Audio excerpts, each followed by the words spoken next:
The difference of Saint rank will not draw boundaries, nor the limits of Star Soul Masters anymore.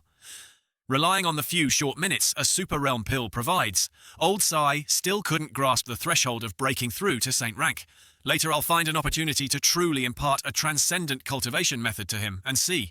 Sai Hemming laughed heartily. Is this the power of Saint rank? Up to this moment I finally understand why that woman said under Saint rank all are ants. He spotted a piece of plastic lying on the ground. An aura enveloped that piece of plastic. Shi Hemming extended his hand, using his magic, wanting to summon that piece of plastic. It was immediately electrified and flew towards him at an astonishing speed. Sai Hemming's face was emotionless, grabbing that piece of plastic, confusing everyone. He looked at it and muttered, "Sorry, my friend, this power will truly surpass the limit you can endure." Manlo's limbs suddenly trembled before Shi Hemming's power.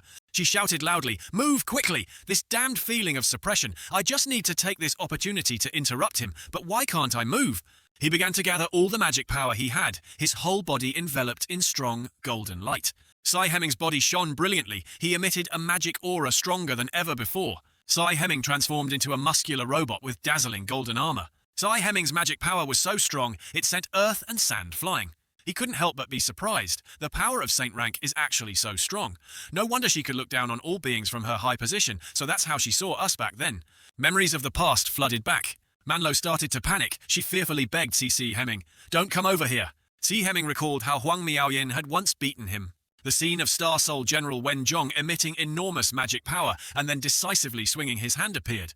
Then Shi Hemming also imitated, swinging his hand in the exact same way. Seeing him like that, Manlua was also bewildered, not understanding what was happening. Sai Hemming recalled the past, how miserably he was beaten back then, falling countless times. So now Shi Hemming would also strike her back in the same way. Manlua's Ija, she spirit general body, dragged on the ground, sending earth and stones flying.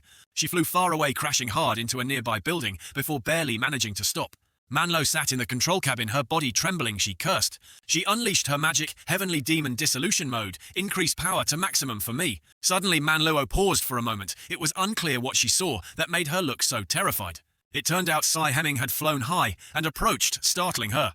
He looked at his hand and whispered softly, "If I just needed to cut you, I wouldn't even need to use a sword." Song Yunxiang, seeing the unfavorable situation, quickly spoke to stop him. "Wait, old Shi, keep her alive." But it was probably too late. By now he had already used his magic. An enormous amount of magic power emanated, shooting straight towards where Manlua was standing. She tried to raise her hand to surrender but couldn't succeed. Manlua was hit with a painful blow and could only helplessly scream miserably. The robot body she was controlling also slowly dissipated into the air. It broke into many small pieces, flying into the sky like colorful butterflies. The robot body disappeared, and Manluo gradually returned to her original body. Lying still in mid-air, her figure glowed, making Manluo stand out in the dense smoke. Her body suddenly flew into the air as if some force was pulling her. It turned out Shi Hemming was using magic to lift Manluo. He suddenly felt his body depleted of magic power. His body slumped, sighing sadly. "Have I reached my limit?" A beam of light emanated from Hemming, returning to human form, and then he also fell. Perhaps due to overexerting his energy, he knelt on the ground, panting, that last strike. Manlo also fell to the ground. Shi Hemming speculated on the reason. Has all the power unleashed by the super realm pill been consumed? Wu Fuluo, hiding from afar, witnessed the entire event and cursed loudly. "Damn it! Even a saint rank lost." It quickly ordered, "Operation failed. Now inform our robots, immediately split up and retreat. After leaving the battlefield, hide and await orders." Without delaying another moment, it planned to quickly escape from this place. But before it could execute the plan, it was surrounded and blocked by a group of guard robots. Wufuluo's comrades were also quickly captured, not letting any of them slip through the net and escape.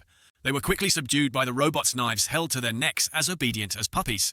Under the command of the Jiwu Academy, the Tiandu army led by the city guards completely broke the encirclement here. In this battle, the Tiandu army won a great victory. Song Yunxiang stood on the rooftop, observing the robots below. He sat inside and smiled lightly. This vixen's timing for appearing was quite well calculated. After the glorious battle, everywhere was a scene of desolation and ruin. A voice rose from the crowd. "Where is the medical team sent by the city lord's mansion? Quickly come here to assist the injured. The city guards here will send people to clean up thoroughly, control the prisoners, and collect evidence." Gu Shijing politely bowed and introduced herself. "Subordinate Gu Shijing pays respects to your highness the second prince." Tianzihai smiled and gestured. "Dean Gu, no need for such formalities, please rise." But she remained polite. Your Highness fell into a dangerous situation. Your subordinate couldn't arrive in time to rescue. I hope Your Highness will forgive me. He didn't blame Gu Shijing at all. It's okay. Luckily, this great battle was only startling, not dangerous. Moreover, the expert the Dean sent not only has outstanding individual combat power responsive tactics, but also brought me an unexpected surprise. Tianzehai said enthusiastically.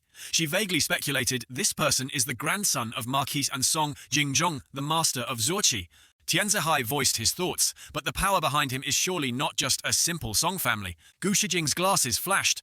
Your Highness means she speculated inwardly. Could it be that Your Highness also suspects it's related to a super ancient civilization? But in reality, he was talking nonsense. I suspect this person is very likely a great master of alchemy or formation arrays. Gu Shijing froze, thinking to herself, all right, I overestimated His Highness. Song Yunxiang picked up the red plastic piece from the ground when no one was looking. Then he silently put it in his pocket while everyone was focused elsewhere. Song Yunxiang approached and helped Tsai Heming up, asking about his well-being. Faced with his attentiveness, Qi Heming waved his hand and reassured, I'm fine, still okay. He explained the side effects of the Super Realm pill will weaken in an hour, just rest a bit. He sighed. Such a precious Super Realm pill, if used in a better state, perhaps I could have comprehended the opportunity to break through the bottleneck. Song Yunxiang smiled sinisterly. Or perhaps later I'll give you another one, you find a place for seclusion, and slowly comprehend it. Hearing him say that, Qi Heming broke into a cold sweat, panicked and shouted loudly, What did you just say? But it seemed he realized he had spoken a bit too loudly just now. Tsai Heming leaned close to Song Yunxiang's ear. This precious 6-star elixir, you actually have 2 of them. He forced a smile and replied perfunctorily, while thinking to himself, if I'm in the mood now, I can give you a bottle. He continued to sigh, such a rare treasure, how can I ever repay this favor? Only then did Song Yunxiang notice 2 people watching him from afar. He immediately raised his hand and ordered, you 2 go capture that female bandit on the ground, hand her over to Dean Gu of the Jiwu Academy. Hearing this, those 2 immediately obeyed Song Yunxiang's command, like 2 robots. But only then did he realize something was wrong. That person seems to be wearing the Jiwu Academy uniform, right? Why does he dare to order us around? The person next to him spoke up for Yunxiang. Never mind anyway, it's helping Dean Gu with her work. That young man suddenly shouted loudly. This demoness is too brutal, truly incredibly vicious. Song Yunxiang felt skeptical. Ping Tian Shengzong. I wonder if I can get any valuable information from this woman's mouth. Qi Heming suddenly poked him in the stomach. Actually, you're not the master of Zuozi or some dog fart, right? Song Yunxiang, seemingly not understanding what he was saying, laughed feignedly and asked back. Tsai Heming coughed a few times. I've traveled the world, experienced the mortal world for decades. I can be considered somewhat knowledgeable. I've helped you deal with all traces in the Jiwu Academy and in the city. You just continue playing the role of Zuozi's master. This can be considered repaying half the favor, right? Yunxiang scratched his head, playing dumb to the end. Huh, what are you talking about? His inner thoughts sighed. This old man seems not as simple as I imagined. He continued emboldened.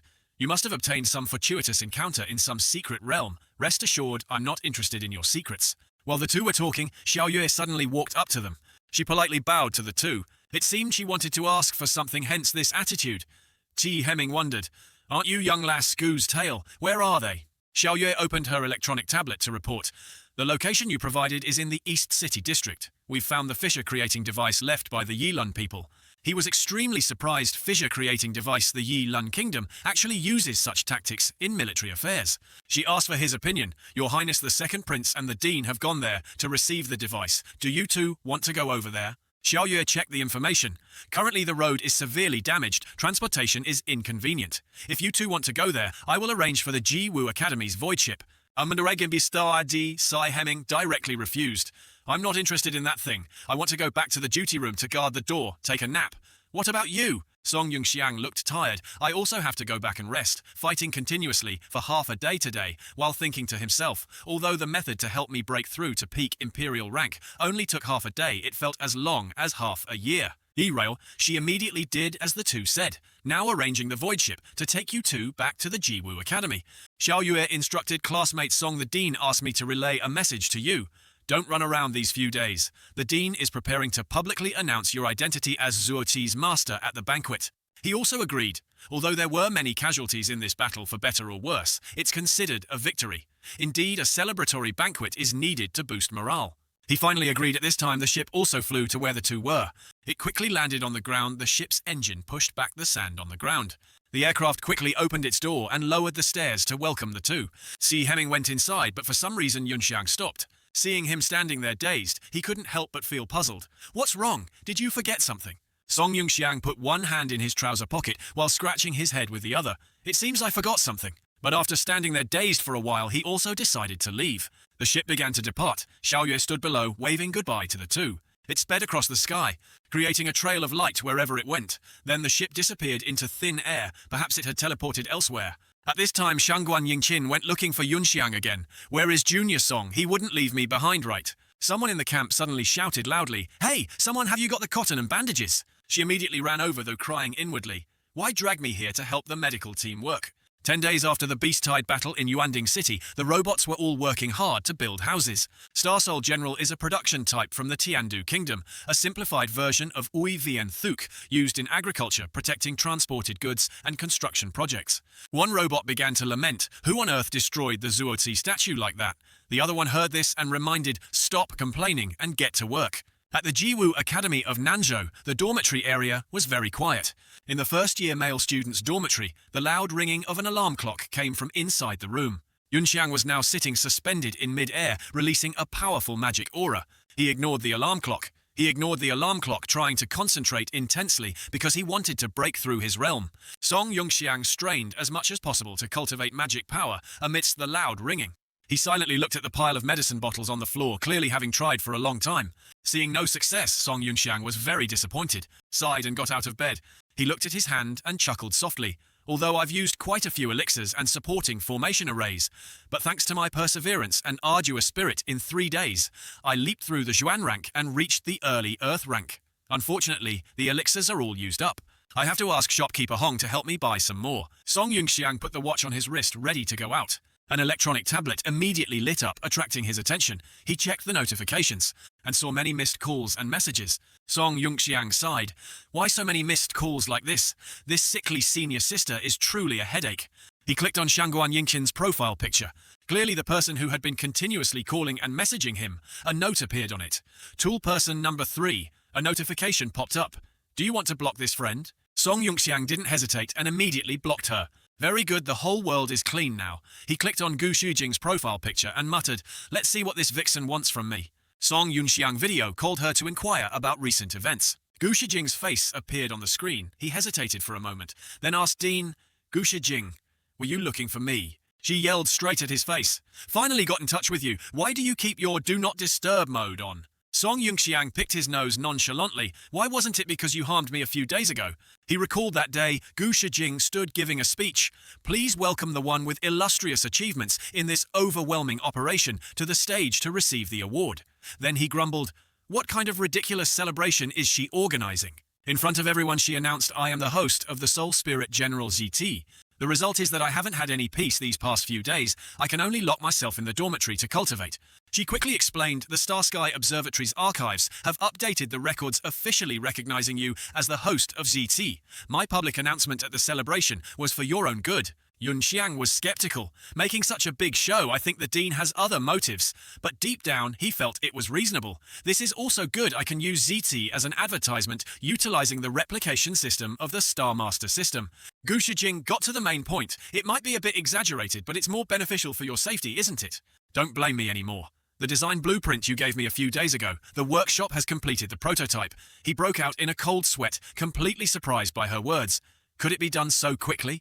Gu Shijing explained the Shengxuan Zhonggong Sacred Profound Heavy Industries workshop was destroyed in the Beast Tide, but there were many skilled masters in the workshop. Luckily they escaped death and are now housed by the Jiwu Yuan Mecha Martial Academy. With their help, your design blueprint could be successfully implemented. Go take a look quickly. Song Yunxiang urgently pressed the hang-up button and replied, I'll go over there right away. He hung up abruptly. Her image on the screen disappeared before she could reply. Yunxiang thought, is this vixen ultimately trying to use me as bait, or in her eyes am I the biggest fish? I don't care about her anymore. I'm confident I can reach Saint rank within a year. On this eastern continent, the only ones who can threaten me are those 2 god-rank ancestors. Although the Jiwu Yuan Mecha Martial Academy and Chengyuan Ding Chengyuan Peak suffered serious losses this time, they successfully suppressed the Beast Tide. It also foiled the Dilun Guo's Dilun Kingdom's conspiracy. saving those instructors and classmates, which can be considered changing the trajectory of fate. The items looted from Atan's pursuers were also given to the second prince. After he returns to Tiandu, he should be able to use them.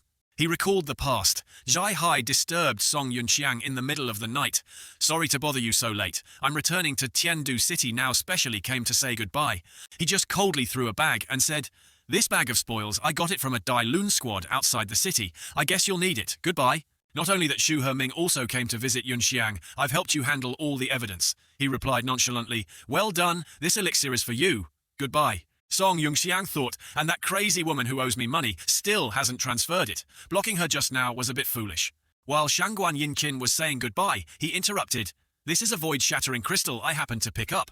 Remember to transfer 30 million to me. Goodbye." As Yunxiang was walking, he saw Wei Yuanshi adjusting a stele. One guided, "Move it left 1 qi and 3 kun." The other immediately followed. He remained silent. He just quietly walked to a giant stele covered in writing. Song Yunxiang thought, "A memorial stele. I didn't expect so many people to still die this time." His face turned sad. "Having gone through life and death so many times, I thought I had become numb long ago." As Yunxiang was standing still, someone suddenly approached from behind. Chengyi said nothing and unexpectedly placed a hand on his shoulder in a familiar gesture. Then he greeted him. Song Yunxiang was stunned. "Instructor Cheng." Chengyi said sarcastically, "No need to blame yourself. Even if you are the host of Soul Spirit General Zizi, you only have the meager strength of peak imperial rank." He glanced at him. Chengyi suddenly fell silent. Then he started to feel that something was not quite right. Chengyi shouted in panic, "Why can't I see through your cultivation level? Has your cultivation surpassed mine? Don't tell me you've broken through to the mid-mystic rank." Yunxiang just smiled faintly. Only then did he realize he had provoked the wrong person. He clutched his heart in frustration and resentment. Chengyi wondered, "How on earth did you cultivate in just over 10 days? Your cultivation speed is faster than my 5 years of cultivation." He replied, "It's based on my relentless effort and willpower." He didn't believe what Song Yunxiang said. "Your answer is too perfunctory. Instructor IA said before that you were hiding your cultivation. In fact, your cultivation has always been at mid-mystic rank." He brushed off Chengyi's words and invited him, "I'm going to the workshop to find the dean now. Does Instructor Cheng want to come along? The little secretary you like might be there too." He got angry. "I'm not going. I don't like her." "Don't talk nonsense here. Women will affect my cultivation speed. I must return to cultivate. Farewell." Yunxiang replied, "All right, see you later." The scene was now the backyard of the Ji Wu Yuan Mecha Martial Academy at the workshop area. A group of people gathered at the training and testing ground of the workshop area. Gu Shijing introduced, "This is the prototype crafted based on the design you provided." As soon as she finished speaking, she handed him the test product contained in jade green cards. Song Yunxiang felt there were too few, so he asked only 3 units. Gu Shijing explained, "Based on your design, only 3 could be made. The other 2 still have some unresolved technical issues." This is workshop head Nanguo of the Chengyuan Ding. Chengyuan Peak Manufacturing Workshop from the Xuanzhonggong Profound Heavy Industries faction. Workshop head Nanguo leads the mecha engineers of Shengxuanzhonggong Sacred Profound Heavy Industries. They are temporarily stationed at the Ji Wu Yuan's Mecha Martial Academy's workshop. These test robots were made with their help. She quickly introduced, "This is the hero who contributed greatly in this beast tide, the host of Soul Spirit General, Zizi Song Yunxiang. The design for this test robot was provided by him."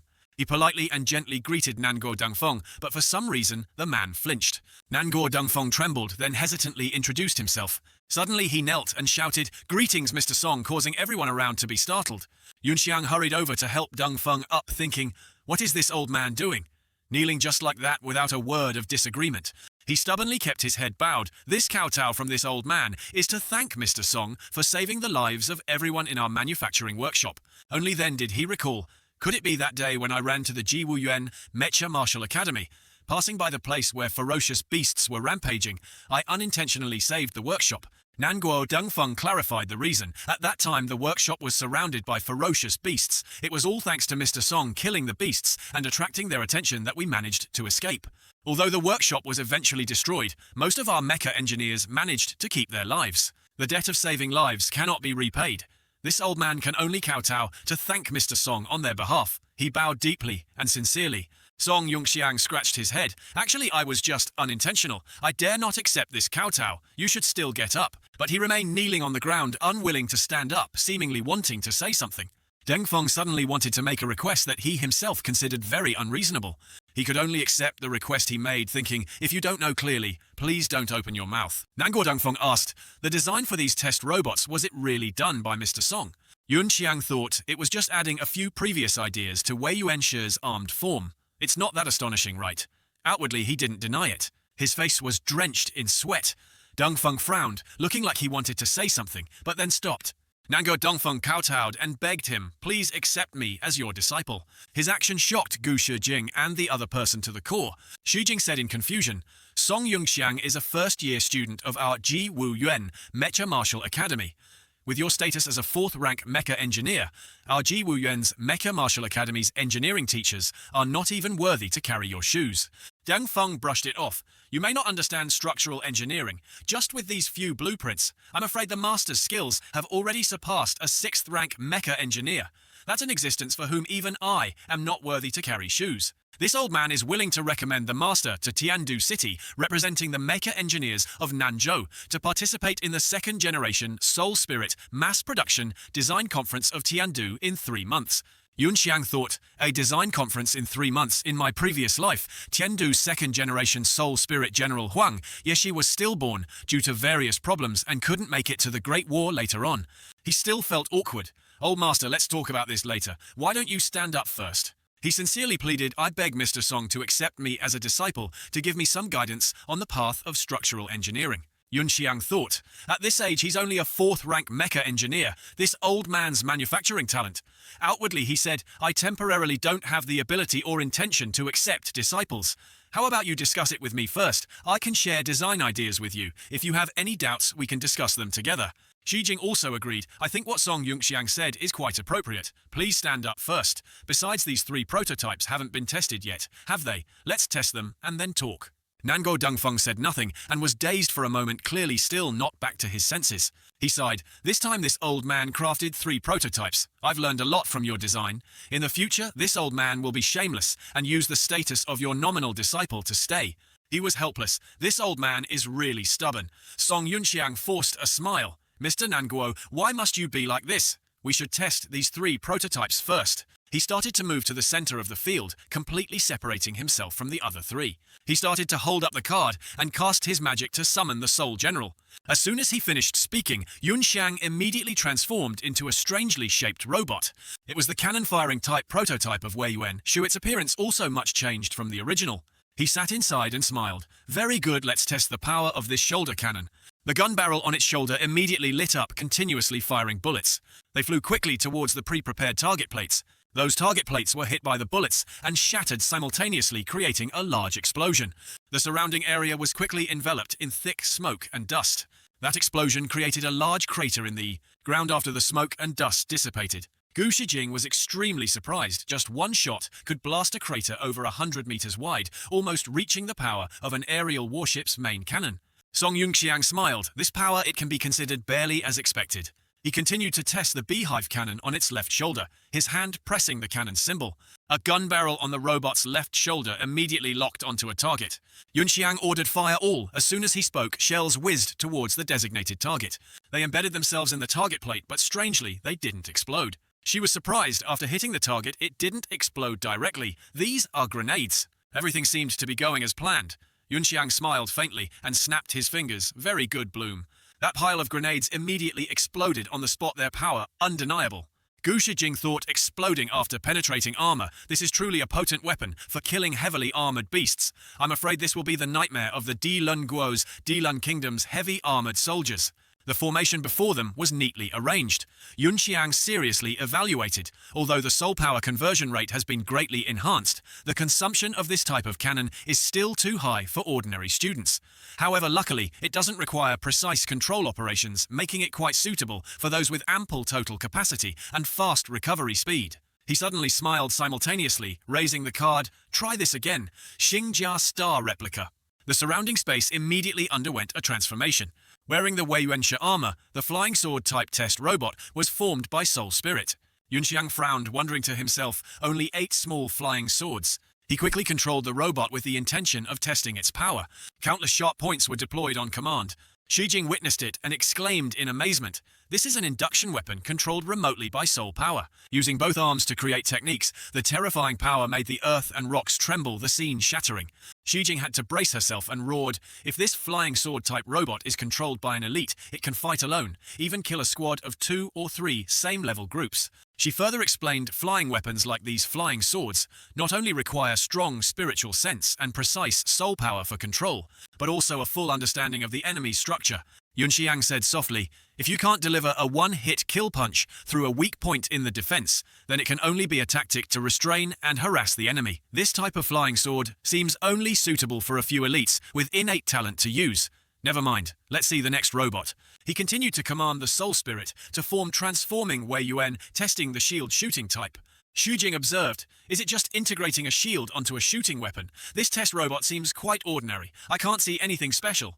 Deng Feng spoke slowly. The designs of the previous 2 robot types could shock this old man, mainly in terms of technical aspects. As for the current one, there isn't much that's transcendent, but it astonishes me with its tactical application. After hearing this, Yunxiang said loudly, "Dingu, can you use the Jiwu's Mecha Marshal's grand formation to bring out some live targets for testing?" Shujing asked in surprise, "Live targets?" Yunxiang had to clarify, "Those small, fast-moving, ferocious beasts will do." Shujing pointed to the smart screen and hesitantly replied, "Oh, I understand what you mean. Combat type, right. About 3 of them, okay?" Yunxiang took a combat stance, a few more about 10. Shijing grimly approved.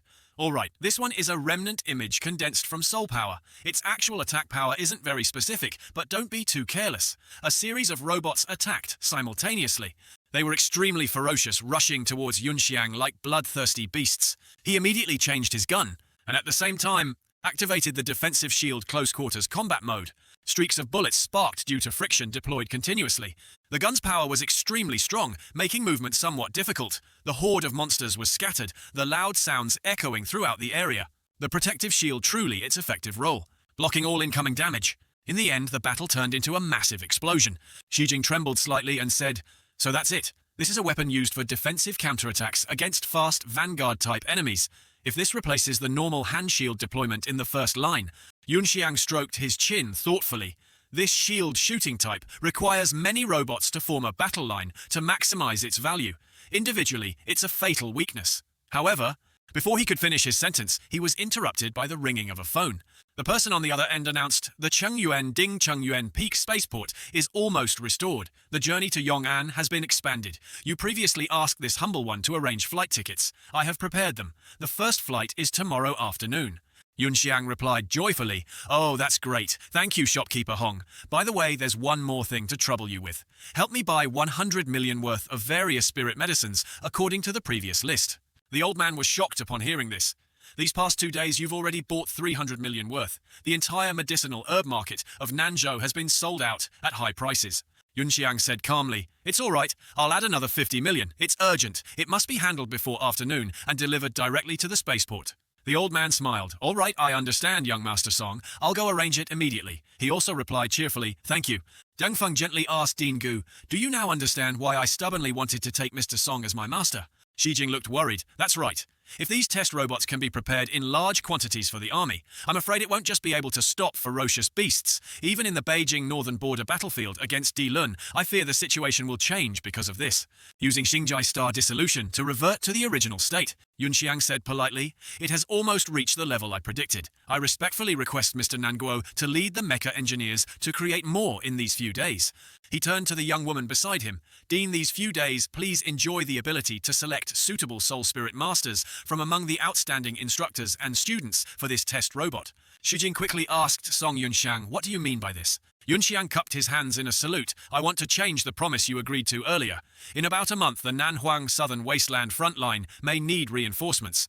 At that time, I hope this elite force will come to assist." Shijing was surprised. "What Nanhuang Southern Wasteland? Is it the joint national front line of Changqing, where Tiandu Guo, Tiandu Kingdom, and Xishui are stationed together? What do you know?" Yunxiang turned his back. "Don't ask. I have my own intelligence sources. However, for now, it's just speculation. When the accurate information is available, I will inform you in time. The Jiwu Yuan's Mecha Martial Academy's reconstruction will require a 2-month suspension of studies. I will return to Yong'an City first. Farewell." Deng Feng bowed respectfully. Disciple Nanguo respectfully sees off the master. Shujing was suspicious. "Song Yunxiang, what on earth do you want to do?" Xiao Yue watched the young man's departing figure with a contemplative look. At the Chengyuan Ding Chengyuan, peak spaceport passenger-type airships were being transported. The main hall was noisy. A few customers were arguing what the flight is postponed until next week. Sorry, sir, it's currently under Guanxi control, Jiash restriction. We are also helpless. Look carefully, this is a privilege ticket. A little girl with 2 orange pigtails stood there dazed. When her face was gradually revealed, Yunxiang was immediately shaken. It's that little girl. He was momentarily stunned. A stream of thoughts flashed through his mind. It's that little girl, according to Yunxiang's memories from the beast tide of his previous life. He followed the stream of refugees fleeing Chengyuan Ding Chengyuan Peak. Several times they encountered stray, ferocious beasts. The group was forced south into the Death Desert. At that time, everyone thought that no civilization existed in the desert, so they wouldn't encounter ferocious beasts. Yunxiang, with his emaciated body, sat panting on the scorching hot ground. He still held the card tightly in his hand, seemingly unwilling to let go. At that moment, Xiaowen appeared. The little girl asked with an excited tone, "Are you a soul spirit master?" Finally, she hopped down. Xiaowen held up a small bag high and mischievously offered, "This steamed bun, it's for you to eat." The corners of her mouth curved into a bright smile. "After you eat it, you'll have the strength to summon soul spirit generals and protect us." Yunxiang looked extremely dazed. He suddenly squeezed his eyes shut and firmly refused, "No need." Yunxiang unhappily explained, "I'm not hungry. You keep it and eat with your family." But in his heart he thought, in a situation like this, even a little food is very precious. Me, a useless cripple, how am I worthy to accept it? Hunger made his stomach rumble. Little Xiaowen was no different. The two could only look at each other helplessly. The midsummer desert wind further intensified the heat. Carefully he used his hand to break half of the steamed bun. Inside it mostly contained vermicelli, no meat. Xiaowen leisurely stuffed her mouth while Yunxiang sat beside her completely silent. The little girl with sparkling eyes asked curiously, "You're a student of the Jishui Yuan Mecha Academy, right? I recognize your uniform." Yunxiang weakly took a small bite of the steamed bun. Xiaowen covered her mouth and said, "My sister too. She's a third-year student at the Jishui Yuan Mecha Academy." Her voice then carried a hint of sadness to let us escape. She and the instructor and also the uncles from the Chengwei-Jun City Guard all stayed behind to stop the ferocious beasts. They should be fine, right? Yunxiang listened up to this point and was momentarily startled. Xiaowen hid her small face behind her arm, sobbing out each word. "I'm not crying. I'm very strong. I'm the daughter of a Jigongshi Mecha engineer." Her cheeks were flushed with emotion. "My dad works at Taishuan Zhonggong Sacred Profound Heavy Industries. Xiaowen wants to be like that in the future too, to create soul spirit generals stronger than Wei Yuanshi and destroy all these ferocious beasts." But her stomach started to protest again. The atmosphere became awkward. Yunxiang scratched his nose and tried to explain. "Actually, I don't really like radish-filled steamed buns. How about you help me finish this quarter?" Xiaowen put her hands on her hips, annoyed, and reprimanded. "You're a soul spirit master. How can you be picky? You need to quickly recover your strength to protect everyone. Besides, radishes are very nutritious, okay?" She even aggressively demanded, "Quick, I'll watch you eat it all here." Yunxiang, dejected, had to comply. "All right, I'll eat." Seeing this, Xiaowen finally smiled in satisfaction. The little girl patted Yunxiang's shoulder a few times. "All right, you ate the steamed bun. From now on, you're my person. You have to protect all the people well." Yunxiang replied to Xiaowen with a calm expression. The little girl clasped her hands, hopefully. "That's right. After I become an engineer and research new types of soul spirits, you'll be my testing expert, okay?" Yunxiang rubbed his messy hair and stammered, "This I'm okay." Xiaowen used her small pinky finger and excitedly said, "It's decided then. This half-steamed bun will be the betrothal gift." Just a second later, she had to ask herself, "No, what's it called? A deposit? No." After thinking for a long time, she finally decided, "Forget it, whatever. Quick, pinky swear." Yunxiang happily agreed. "Okay, we also need to stamp it. The agreement is effective." The little girl excitedly introduced herself. "My name is Tang Xiaowen, and you?" Yunxiang was also completely at ease when stating his name. While the two were making their pact, a loud call suddenly echoed from afar. "Xiaowen, where are you?" A woman in ragged clothes anxiously searched Xiaowen. "Where are you?" Hurried sounds in the vast desert. Xiaowen quickly ran off, saying at the same time, "Mum's calling. I'll go over first. See you later." Yunxiang gently watched the small figure. However, even if there was no civilization in the desert or rifts appeared, many sleeping monsters were hidden under the sand, buried long ago. Yunxiang transformed into Xinghunshi soul spirit form, trying to block all attacks. Several explosions from the battle ravaged the desert area. Yunxiang clutched his blood-soaked arm, wearily dragging his steps. The entire left side of his body ached. It needed to be treated as quickly as possible. At his feet, 2 pieces of adult and child corpses lay scattered. Yunxiang's heart leaped, his face filled with utter shock. He despaired to the point of collapsing to his knees, recognizing that small arm belonged to little Xiao Wen from before. Yunxiang ignored the pain and punched the sandy ground hard. Then with all his might he screamed loudly, each sound piercing the blue sky. Returning to reality, the Chengyuan Ding Peak Spaceport. A middle-aged man angrily scolded, "On what grounds we clearly booked tickets for today? Why has it been postponed to next week's flight?" The staff calmly explained, "Sorry, sir. The department just explained it. It's currently under government control." The man named Tang Jinshui, a third-rank mecha engineer, head of manufacturing. The flight attendant bowed politely and said, "You previously used your status as an employee of Taishuan Zhonggong Sacred Profound Heavy Industries to book the ticket. But through our checks, you are currently in a resigned state, so you cannot enjoy the priority privileges of technical staff and their families like this." The woman beside him approached with words of dissuasion. "Husband, let it go." Shen Ruowei, 19 years old, a third-year student at the Jizhueyuan Mecha Academy, asked anxiously, Hello, I'm a soul spirit master. I wonder if it's possible." Seeing this, the flight attendants beamed, "Forgive our disrespect. If you are a soul spirit master from the Jishueyuan Mecha Academy, then you can indeed board the plane, please." Jinshui was extremely overjoyed and said, "Great." As he was about to follow, he was suddenly stopped.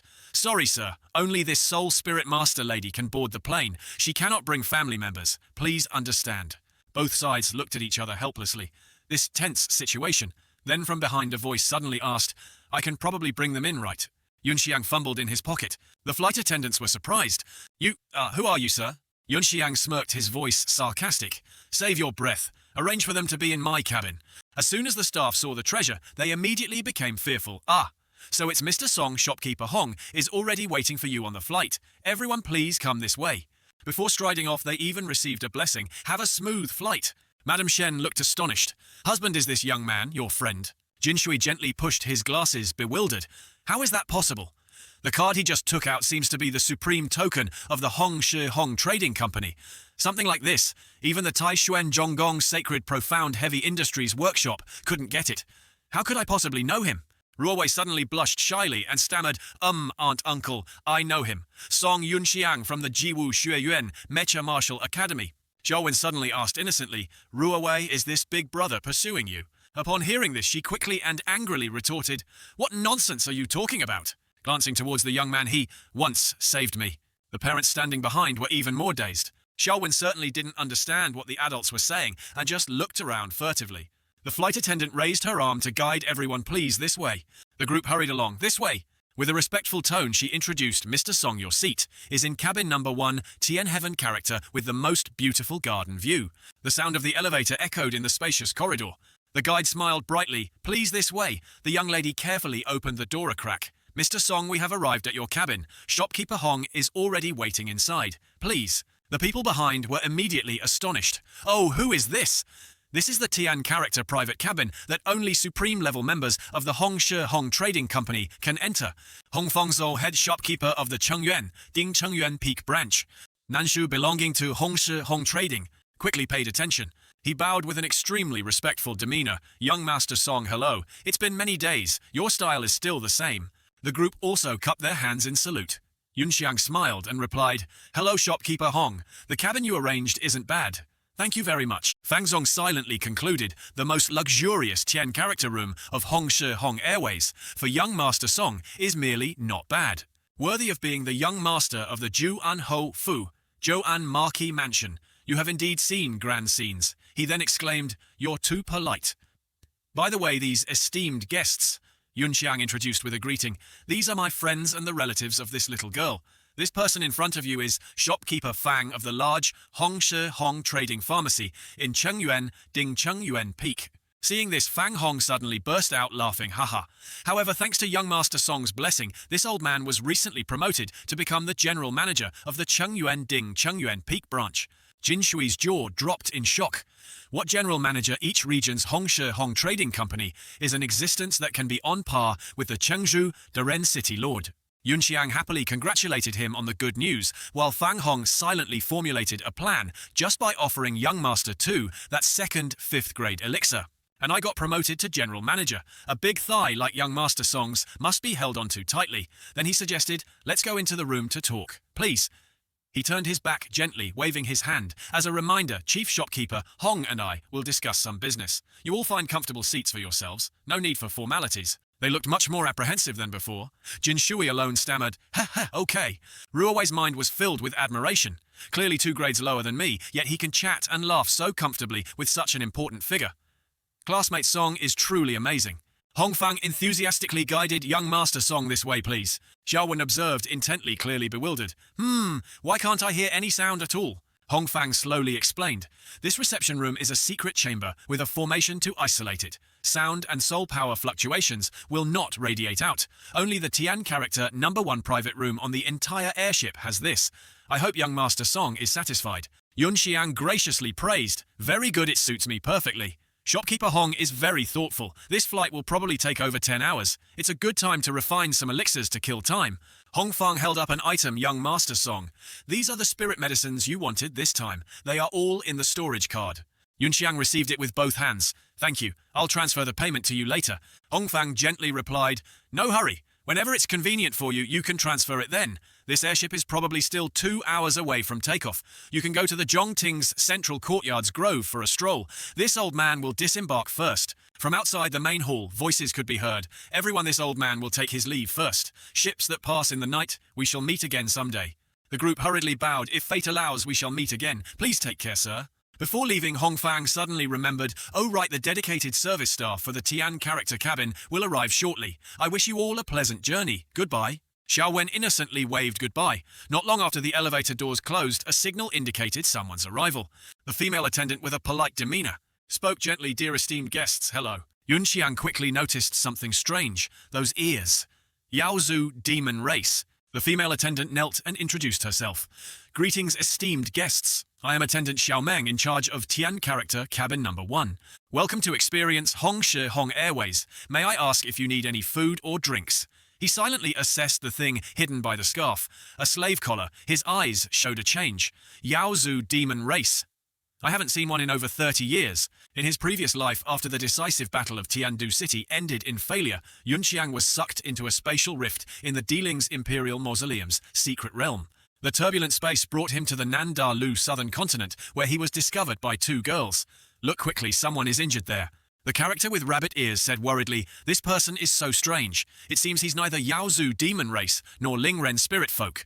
Minority races like the Yaozu Demon Race and Renling Spirit Folk. Due to the innate balance in their dual soul, Meridians find it very difficult to become soul spirit masters. Those who can manifest soul spirit generals are extremely rare. The Dongdalu Eastern continent is dominated by the Renzu human race. They belong to inferior and weak races who for a very long time have received the protection and enslavement of the Renzu human race. But on the Nandalu southern continent, in this region where the Yaozu demon race and Lingminzu spirit folk live harmoniously, their people are conversely extremely rare, so few that they have only appeared sporadically a few times in their written records. Yunxiang recalled, Unlike the Dongdalu Eastern continent, this place has no soul spirit general techniques, but rifts and monsters are also very rare. It said the last beast tide appearance was 500 years ago. A subordinate whispered, Brother Song the Shen, Jie Laozu, god-rank ancestor of the Jandozu warrior tribe, wants to see you. Please follow me. On the Nandalu southern continent, Yunxiang learned a special inheritance using soul spirit power to temper the physical body of the Yaozu demon race, and the outstanding alchemy techniques of the Lingren spirit folk. Later he even joined the Zhando Fengyi My Battle Peak lineage and was accepted as a direct disciple by the Laozu ancestor. The Zhando Laozu battle ancestor was originally one of the few Yaozu demon race hosts possessing a soul spirit general. It's just a pity. Shifu Master was sealed by the Wuxing Dagen 5 Elements Grand Formation in the war 500 years ago. He himself was not proficient in formations at that time, so he missed the chance to replicate it. Lost in thought until he was awakened by a call. Excuse me, do you need any food or drinks? Xiaomeng's face was full of worry. Young Master Song, are you all right? Yunxiang gently rubbed the bridge of his nose and quickly replied, I'm fine. It's just that seeing you, I remembered some old stories from a very long time ago. I don't know if I'll have another chance to go to the Nandalu southern continent. It holds many regrets and unanswered riddles. After Xiaomeng heard this, she was a bit confused. Yunxiang had to change the subject. Bring me the menu to look at. She obediently complied. All right, please wait a moment. Xiaomeng took out the menu. Please, esteemed guest, take a look. Yunxiang looked through it for a long time, then hesitantly asked, what do you all want to eat? Xiao Wen raised her hand with the first choice Baozi steamed buns. Madame Shen quickly covered her daughter's mouth and said with a forced smile, "Ha ha, sorry, young Master Song." Then she sternly reminded Xiao Wen, "Mind your manners. How can you eat Baozi steamed buns in such a luxurious place? Besides, don't you already have one in your bag?" The little girl pouted sulkily. "But I want a lot." Yunxiang had to reassure them, "It's all right. Bring the Baozi steamed buns. Give us 5 portions first." Xiao Meng replied worriedly, "But esteemed guest on our menu." Before she could finish, Yunxiang interrupted, "This Chuwuka storage card has money. You take it first. Otherwise, just tell the chef to make it for me." Xiao Meng stared wide-eyed. "That's right, I want 2 portions with radish filling. If you don't have it, go down to the airship and buy some."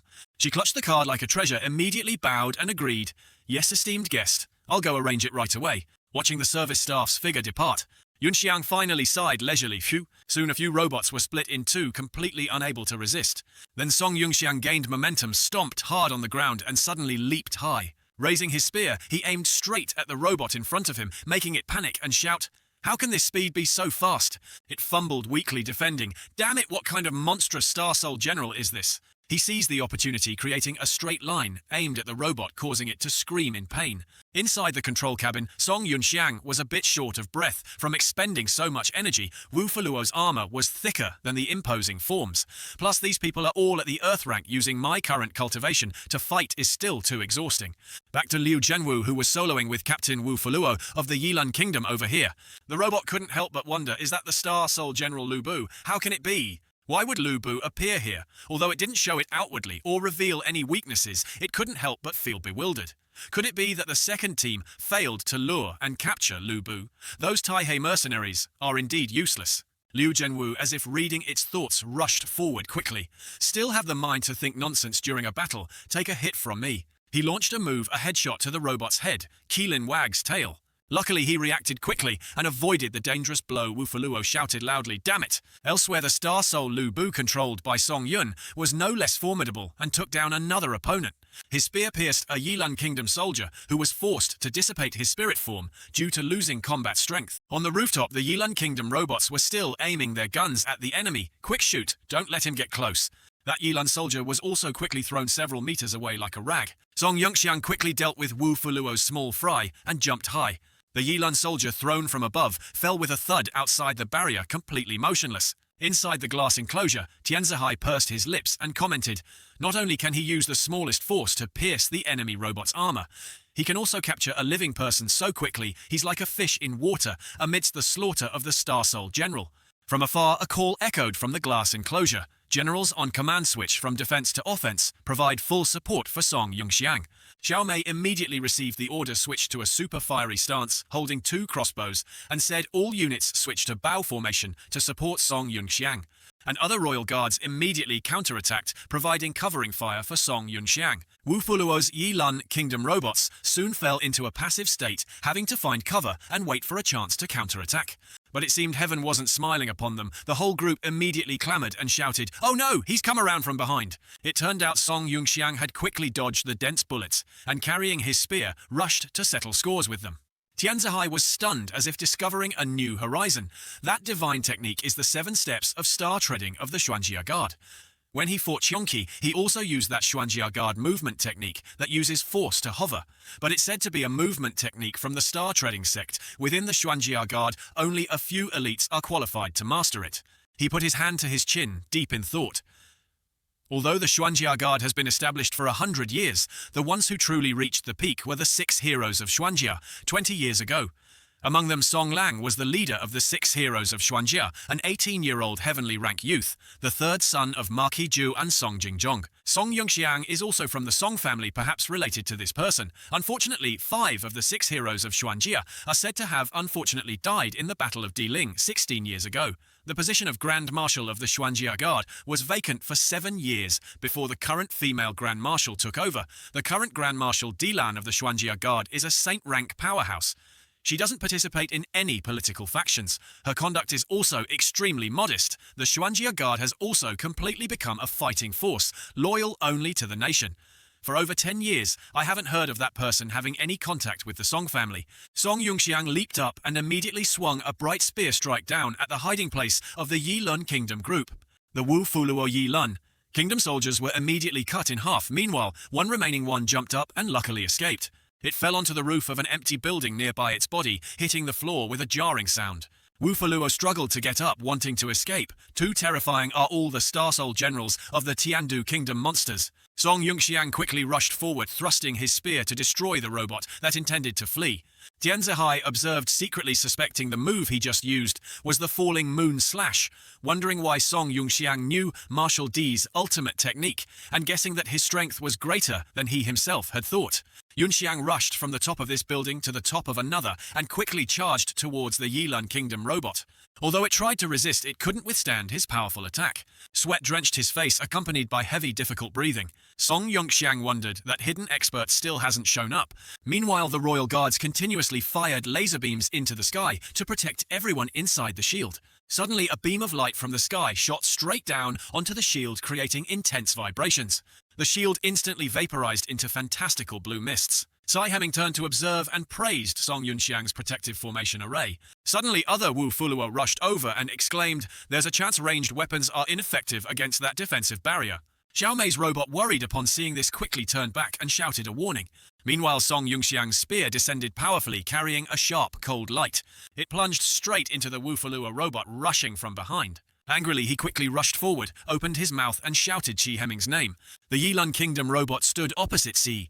Heming raised its large axe and roared, "We must kill this old man first." He showed no fear of Wu Fuluo and looked at it with a gentle smile. A powerful force descended from the sky, causing dust to fly everywhere.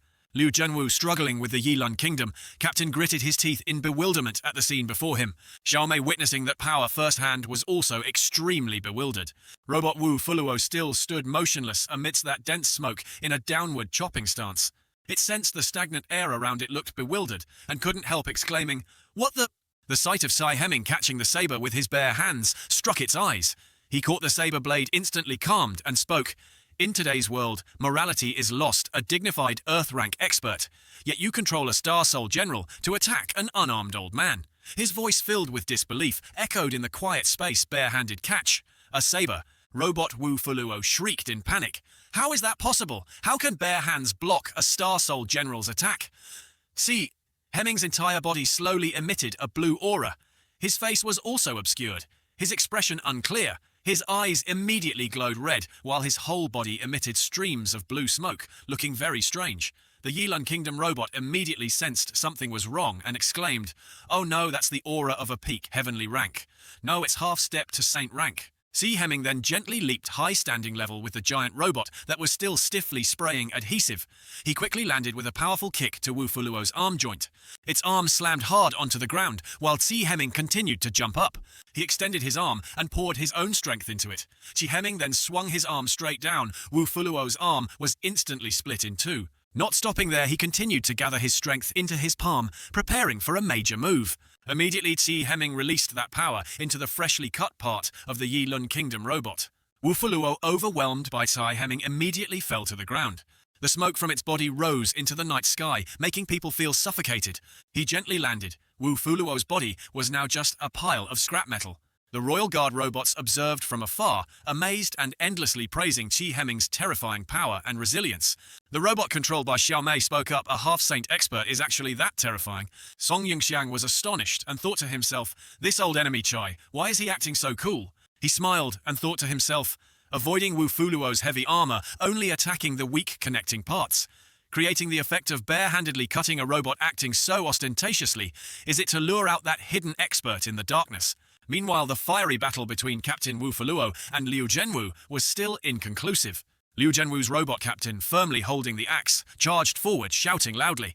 The Yilun Kingdom captain also firmly held his large saber and quickly rushed to attack.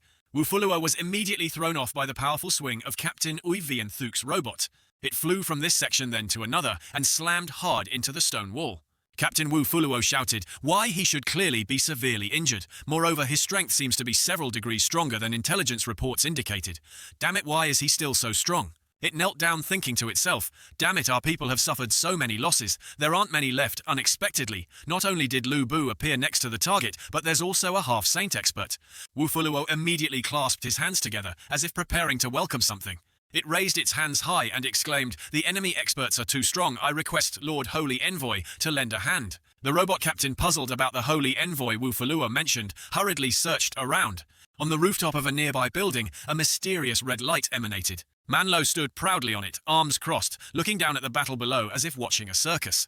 She crossed her arms, pouted, and chided, what a bunch of useless trash. Tianzihai recognized that person and exclaimed, that person wearing the ox-head mask is from the demon sect. Xiaomei tensed up and quickly looked up. What, from the demon sect? Si Hemming spoke as expected of the demoness from the demon sect. An ominous sign is truly a sign of great disaster. Song Yunxiang frowned his face, unable to hide his utter panic. Pingtian Shangzong. Pingtian Shangzong is a super-level sect controlling most of the military and political spheres of the Yilan Kingdom. The peak strategy of the Eastern continent involves two god-rank ancestors who lived for 400 years. The Yilan Kingdom and the Shuiyi Kingdom. Each country has one overseeing them. 100 years ago, the Eastern Heavenly Emperor's whereabouts were unknown. The Yilan King forced the previous emperor's illegitimate child to become a puppet and ruled from behind the scenes. The eldest imperial daughter, Princess Yi Shui, established the Yi Shui Kingdom, proclaimed herself Empress, the illegitimate child, upon adulthood allied with the Yi Shui Kingdom to defeat the Yilan King and establish the Tiandu Kingdom. Before his death, the Yilan King was rescued by a god-rank expert with her help. The Yilan Kingdom was established. The once unified Eastern Heavenly Empire, located in the Central Plains continent, was then divided into three. The Tiandu Kingdom has no god-rank expert overseeing it, but relying on the number of saint ranks. It barely maintains a delicate balance. The god-rank expert who saved the Yilan King is precisely the Pingtian ancestor. His terrifying image appeared in his mind. It said he's an old monster who has lived for 400 years and is still not dead. Yunxiang frowned. Pingtian Shenzong is like the stable faction of the Tiandu Kingdom. It doesn't support the Yilan Kingdom's external military expansion. When Tiandu City fought decisively, that god-rank ancestor wasn't seen to intervene. Although dust enveloped the surroundings, Man Luo still stood calmly with her arms crossed. This made him suspicious. Could there be some change on the Yilan Kingdom's side that I don't know about? Song Yunxiang prodded. You don't have the face to meet others upstairs. Don't stand in a high place. It's easy to be exposed. Do you want to come down here and talk? She fumbled for something in her chest with her hand, while grumbling, courting death. Manlo gave a sinister smile. I'll use you useless lot to test this new robot of mine. She kicked up her leg, causing the tiny stone fragments around the ground to scatter. Manlo decisively jumped down, holding high a glowing red gem. She muttered, Star Soul. Constitute. Just as she finished speaking, the Star Soul General, Yi Zhiji, slowly appeared behind her. His long, sturdy legs gradually appeared under the connection of the Star Souls. Yi Zhishi's characteristic white ponytail gradually appeared. He suddenly jumped up and then disappeared into thin air, startling the robot captain. It couldn't help but be horrified by the sight, looking up at the sky and shouting loudly, "Oh no!" She landed, creating a large explosion, sending the robot captain's weapon flying far away. Manlo leisurely trampled on it brutally. Even though this was just a test version, it still made people wary. She sat in the control cabin smirking contemptuously, then taunted, dealt with one. Tianzihai glanced, his face darkening. Even Commander Liu couldn't withstand a single blow from her. This person is not an ordinary heavenly rank. Song Yunxiang wondered, Yi Zhixie, the next generation robot of the Yilan Kingdom, why did it appear so quickly? Dust filled the air, making the surrounding atmosphere even more tense. Manlo turned her head, her face filled with killing intent, clearly not satisfied with what was happening. She drew a weapon from the robot's hip. Just looking at it was enough to understand how dangerous it was. Suddenly, Manluo charged forward aggressively, her eyes flashing with bloodthirsty red light. Yunxiang, seeing her so aggressive, couldn't help but panic, immediately shouting a reminder, Old C. But Si Hemming calmly took out a blue card and focused on chanting something. Manlo raised the two swords she had prepared, ready to strike down hard. She sat inside, controlling Yi Zhishi's every move, and shouted angrily, Go to hell! But this time her attack was blocked by the robot controlled by Si Hemming. The lightning bolts surrounding the two were so strong that other robots were also sent flying. But luckily Tianzihai's group was inside the defensive shield and avoided disaster. He raised his hand to cover his face, thinking to himself, the demoness empowered by the robot can fight evenly with a half-saint. It seems she's even a step stronger than old Sai. The shield suddenly developed a crack which then spread. He quickly realized something was amiss, looking up with a bewildered expression. Facing a critical situation, Tianzihai issued an order: go save Commander Liu first. Although Uivian Thuk's robot body was covered in scratches, it still obeyed and tried to defend. The dense black smoke and lightning bolts combined to destroy the shield. The sight before him made Tianzihai even more panicked, not knowing what to do. At this critical moment, Song Yungxiang appeared from nowhere in front of the two inside the shield.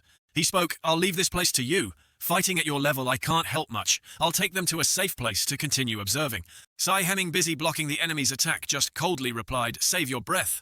Without further ado, Yunxiang immediately led the two of them away. Manlo smirked contemptuously. "This centuries-old antique dares to block me, the holy envoy." He didn't bother with her taunts, simply snorting coldly. Then Si Heming silently stomped on the ground, gaining momentum to counterattack. Then he swung his arm to attack, but unfortunately Manluo dodged it. She retreated to increase the distance, then immediately threw two knives at him. They whizzed past Sai Heming's head, startling him a bit. Sai Heming, extremely angry at Manluo's recent action, warned loudly, "Brat, be careful." She flew in the air and quickly launched attacks at the nearby tall buildings. Then Manluo suddenly circled behind him, catching Chi Heming off guard. She delivered a fatal blow, sending him flying dozens of meters away. After that, his robot body was quite severely damaged. She seized the opportunity and continued to throw knives towards Chi Heming. He quickly reacted by using his sword to block Manluo's attack. The knife changed direction and flew towards the building, piercing deep into its wall. Only then did Sai Heming suddenly realize something was wrong. Where did she go? Before he could react, a black shadow appeared behind him, rushing forward. She flash-stepped behind him, holding a sword to Sai Heming's throat. Since when? He surprisingly turned to attack, but Manluo reacted in time. Striking straight at his head. Sai Heming knelt on one knee, gaining momentum to swing his sword. Then he leaped up, swinging his sword, with a sharp, cold strike towards the enemy. Manluo continued her old trick, circling behind Sai Heming. She glanced while raising her leg, preparing to give him a kick. With a spin, Manluo kicked the robot he controlled, sending it flying. Sai Heming's body slid far and slammed hard into a large rock. Tianzihai observed from afar. He seemed unable to believe what was happening before him. Old Si is being suppressed by that demoness. Song Yungxiang explained Old Si's cultivation is higher than that woman's, but he loses in the robot features of the Star Soul General. However, Old Si still has an ultimate move he hasn't used. The two knives previously stuck in the building suddenly glowed, as if controlled by someone. A strange pink light emanated from around it, signaling that something thrilling was about to happen. Manlo's face was filled with killing intent, hands firmly holding two knives. She charged forward. The ground around was enveloped in black smoke. She rushed towards Chi Heming, who stood imposingly, shouting loudly, "Go to hell." He said nothing, channeling magic into his sword, creating dense lightning. Seeing the unfavorable situation, Manluo immediately tensed up, wanting to find a way to retreat. Song Yungxiang realized he was about to unleash a move and shouted excitedly, "Quick look, Old Sai is about to make a big move." Sai Heming sat in the control cabin speculating, "You surely can't dodge this move, can you?" He released his magic power into the sky, shouting loudly, "Demoness, prepare to take a sword strike from me." But somehow this time Manluo still dodged Chi Heming's attack. She smirked contemptuously. The power of this move is indeed astonishing, but if it doesn't hit, it's meaningless. Over here, seeing him miss, everyone started to panic. Zhang Guanyinkin's face turned pale. Half-Saint Qi actually missed. Tianzihai also couldn't hide his tension. Old Sai is a half-saint. He wouldn't make such a low-level operational error, right? Only Song Yunxiang smiled. Rest assured, Old Sai's move isn't that simple. Sai Heming was executing a technique. This move, I originally prepared it specially for some rank Star Soul General.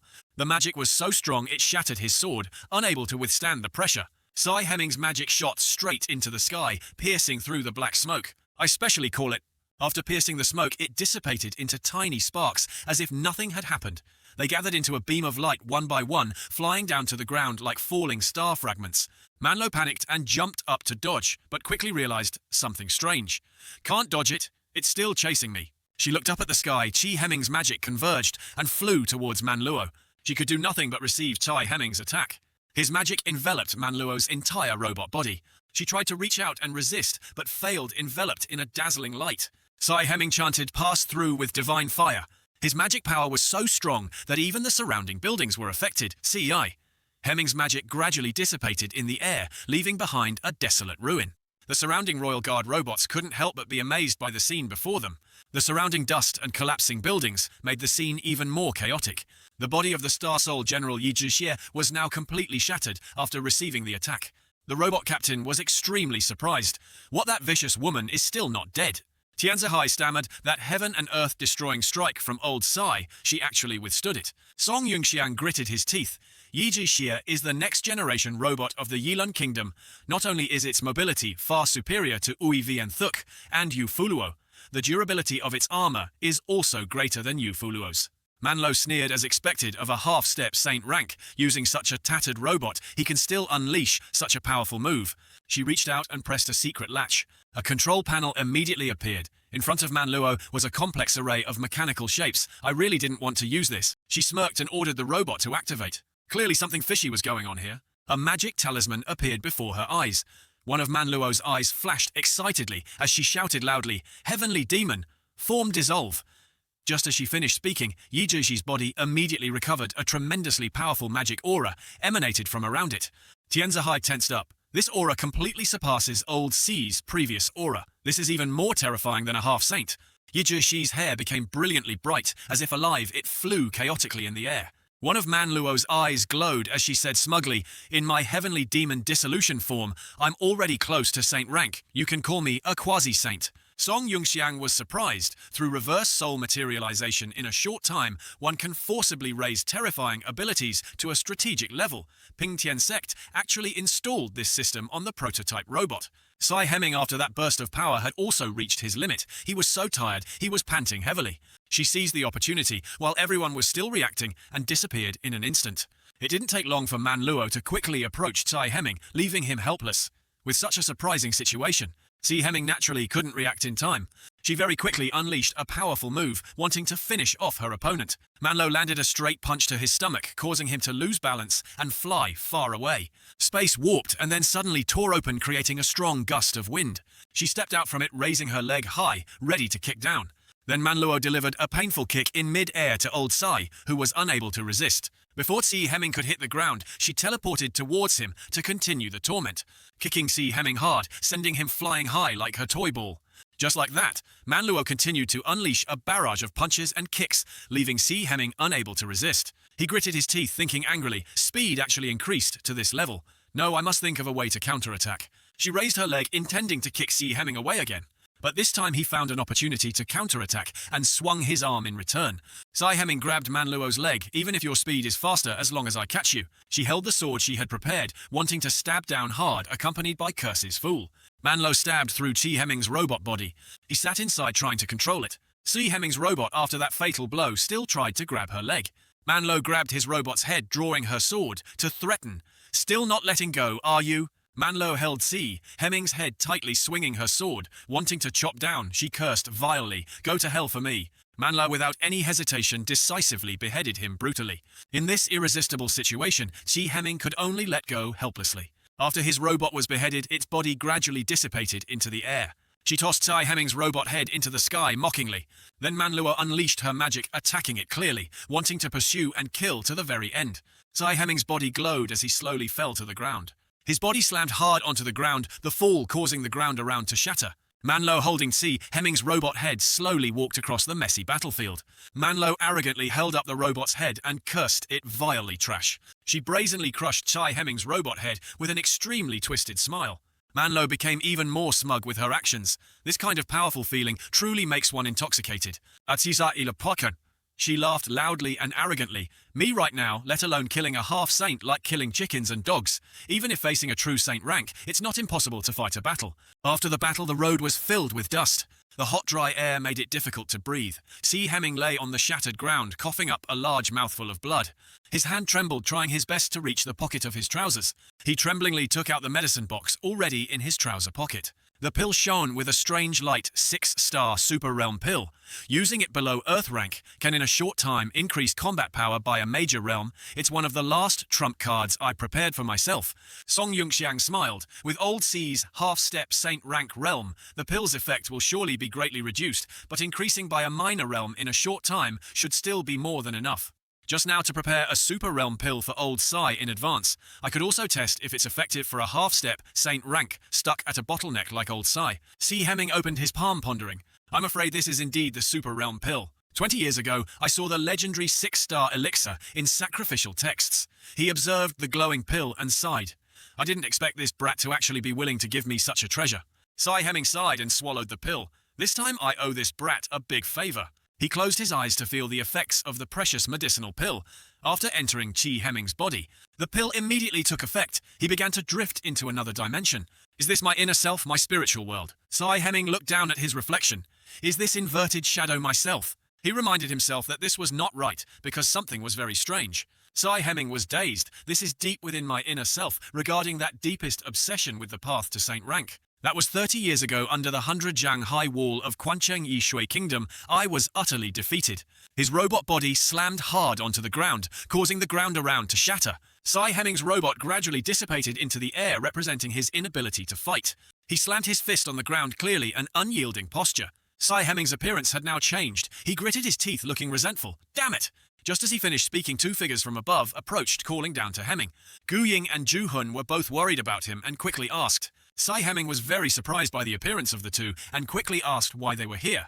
They explained, when we the three swords of Nanzhou became sworn brothers, we once vowed not hoping to be born on the same day, same month, same year, but wishing to die in the same year, same month, same day. He sighed helplessly, but was deeply moved by their words, not forgetting to thank them.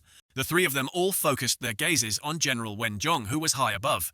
In its hand was a large cage imprisoning Su Ni inside. Gu Ying held the talisman, glancing at him. Second brother, let's advance. Not letting things delay, the two of them immediately unleashed their magic Star Soul Constitute.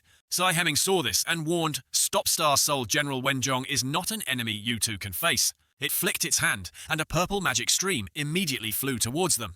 That magic changed gravity, causing Gu Ying and Ju Hun to be pushed down to the ground. All three of them were controlled by magic, flattened on the ground with no strength to resist. Gu Ying's eyes widened, bloodshot. Star Soul General Wen Zhong is one of the 4 great Saint Rank guardians of the Yishui Kingdom. Is Saint Rank power so terrifying? The difference between Heavenly Rank and Saint Rank is actually so great. Sai Hemming gritted his teeth, trying to resist. Damn, that wretched woman! On the glowing robot's body, the image of Huang Miaoyin gradually appeared. She stood proudly above, calling down, "See Hemming now, you know, right?" Miaoyin looked arrogant. Even if you are a genius of your generation entering Heavenly Rank at 30 under Saint Rank, all are ants. Mortal rank in my eyes, with a flick I can kill 10,000 times over. Su Ni pleaded in pain. Don't miss, don't kill them. I'm willing to go back to Quancheng with you. I won't run away anymore as long as you spare my brother. Si Hemming could do nothing but helplessly call her name. Su Ni knelt down crying, and calling Si Hemming's name, he also called out her name. Huang Miaoyin explained, Huang Su, you are from our royal family and you possess a rare 100-year innate host. Your future is destined to step into Saint Rank, a vital national treasure of the Yishui Kingdom. Moreover, the lifespan of an innate host is incredibly long. These mortal rank ants on the ground will turn to dust, and you might still maintain your youthful appearance. Su Ni still refused to listen, continuing to whimper and beg, I beg you, miss, don't kill him. One of her eyes was filled with killing intent. Si Hemming, you dare to entice a daughter of our royal family to leave a crime punishable by death. But Su Ni pleads for you. If I kill you here, I'm afraid it will leave her with a deep-seated mental demon. But the other 2 ants are different. How about we make a deal? Faos, if you scram back to your Tiandu kingdom and swear never to step into our Yishui kingdom again, I, the saint, will spare your lives. Si Hemming drew the knife he had prepared in his waistband. Seeing this, she tried her best to stop him, while Gu Ying looked bewildered, not understanding what was happening. He grabbed his ponytail, held the knife to it, seemingly having made up his mind. Then Si Hemming decisively cut off his hair before anyone could react. He held up the cut lock of hair and said sonorously, I, Si Hemming, swear here, I will definitely find the path to Saint Rank for mortals. Before entering Saint Rank, I will not take a step into Yishui. The day I enter Saint Rank will be the day I step into Yishui to propose marriage. At that time I will teach you a lesson. Su Ni, there will be a day when I shatter this 100-jiang high wall. His sonorous voice from that day echoed everywhere. Chi Hemming's hair flew in the wind. He promised, I will take you away from this royal cage. She was extremely moved by Sai Hemming's solemn vow and smiled happily, replying to him, I'll wait for you. Returning to reality, his eyes shone brightly, suddenly opening wide, emitting a strange, golden light. Suddenly, a large explosion occurred, sending earth and sand flying, causing Yi Zhe to cover its eyes with its hand. Si Sai Hemming's body emitted a powerful magic aura, as if he had completely become a different person. Manlo seemed unable to believe what was before her eyes. What's going on? This feeling of being suppressed. She gritted her teeth. This is the aura of Saint Rank. What did this old man eat just now? The robot captain tried to cling to the ground. This pressure, could it be that old Sai has broken through to Saint Rank? Shangguan Yinkin used her hand to shield from the wind. This intense pressure that surpasses life ranks is the aura of Saint Rank. She speculated inwardly, could it be the elixir Junior Song gave just now? Song Yunxiang observed from afar, although it probably won't last long if the Super Realm Pill can make Old Sai temporarily break through to Saint Rank. It proves that it's not that hosts cannot enter Saint Rank, but the Eastern Continent's firm belief can be shattered by external forces. The onlookers were stunned and shouted. Too strong, actually insta-killed. Other robots witnessing couldn't help but marvel at that terrifying power. One robot turned and denied, no, Old 2 isn't an ordinary Tianji. He's likely the closest to Shengjai Saint Stage among all Spirit Soul Masters in Nanzhou. Another robot nearby heard and was utterly shocked. They looked down together and were quickly startled not to see Tu Herming anywhere. They looked east, then west again. Their faces couldn't hide their panic. Searching for a while without finding him, they shouted, "Where is Old 2?" Elsewhere in the city, on a tall building, a group surrounded a device emitting pitch-black lightning sparks. One among them frowned, ordering an immediate retreat because everything had failed. That young man walked while looking back, regretting the equipment left behind. The leader pulled up his scarf to cover his face and replied, "Don't worry about these things. Leave here and rendezvous with the other squads." Tu Herming suddenly appeared opposite them, speaking clearly. "Want to leave? Have you asked my slippers yet?" Seeing him, the group panicked and demanded his identity. One among them sweated, pointed, and stammered. "Captain, he's the one who just killed the Chongqi with one sword strike." Hearing this, the other members were all startled. The captain quickly yelled, ordering everyone to transform to kill Tu Herming. But before finishing the transformation shout, a divine slipper flew over. It landed straight on that guy, making him scream in pain and fall backward. The surrounding members saw this and were stunned. The captain was sent flying several meters and finally stuck fast to a distant wall. He foamed at the mouth, nose bleeding profusely, and fell unconscious. Seeing their captain defeated, the other members were angry on his behalf. They cursed, calling him despicable for sneak attacking their people. Before finishing the curse, a foot landed forcefully on that guy's jaw. In an instant, they were all knocked down, lying scattered like dried fish. Hak Ming stepped on the guy's head with his foot, grumbling, "Are you stupid? If you're going to make a move, make it. Talking so much, who would wait for you?" Saying that, he slowly approached the unconscious captain. Hak Ming gently grabbed the guy's ear, lifted him up, and jumped to a higher position. From here, he could observe the entire city gradually sinking into a sea of fire. Tu Hak Ming exclaimed in surprise. "The last one is about to be dealt with too." Hak Ming lowered his gaze to the captain, squinted, and said, "Come with me for a trip." That guy was pulled until he hurt terribly, begging him to let go. Hak Ming held onto the ear and leaped lightly from building to building. Combined with each of his jumps were the screams of that guy. Tu Hak Ming used his extraordinary speed to jump continuously. Even carrying a young man in his hand was nothing. On another side, at the battlefield core rift of the South City District, Gu Shijing was on the city wall observing the battle below.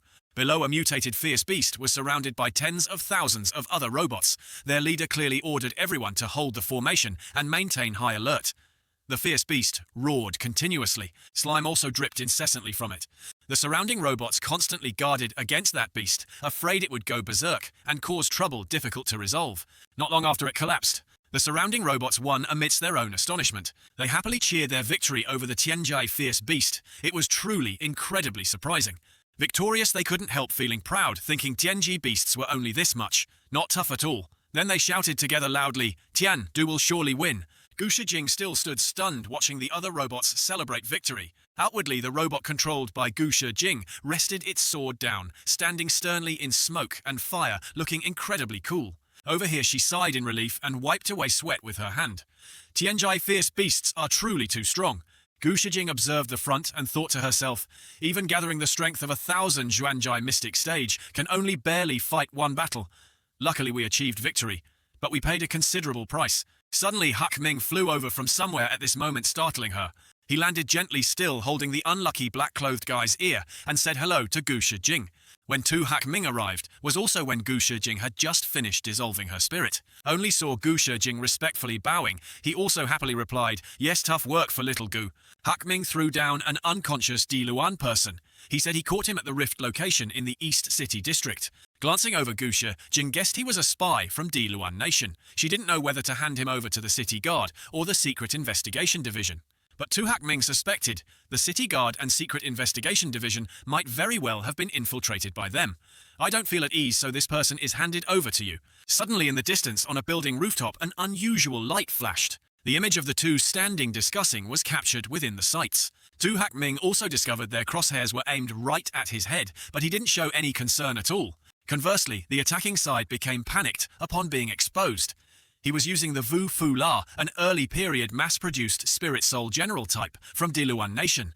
Tu Hakming calmly offered, "Need my help dealing with those brats." For Gu Shijing this wasn't a big deal because she had already made arrangements.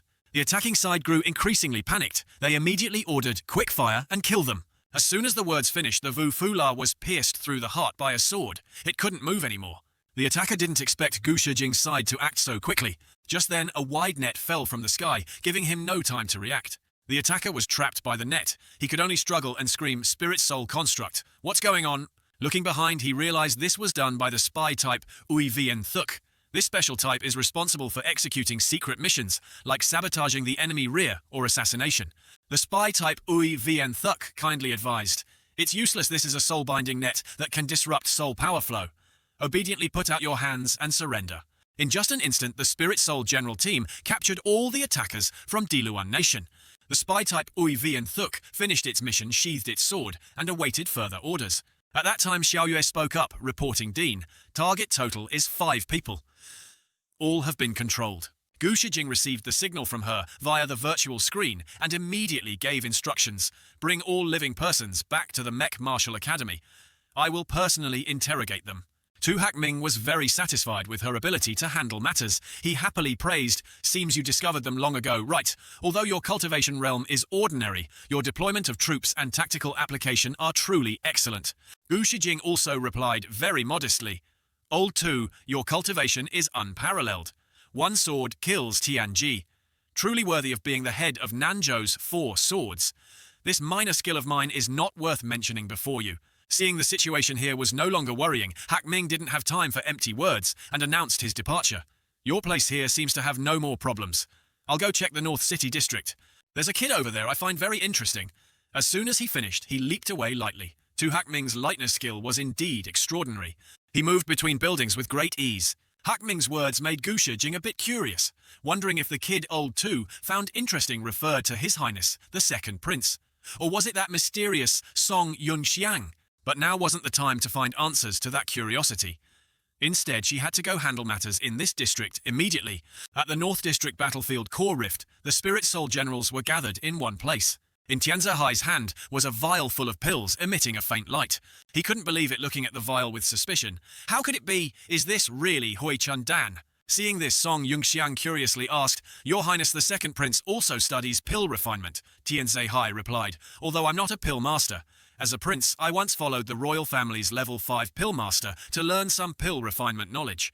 Although the quality reached an extremely high level, it surely isn't just this."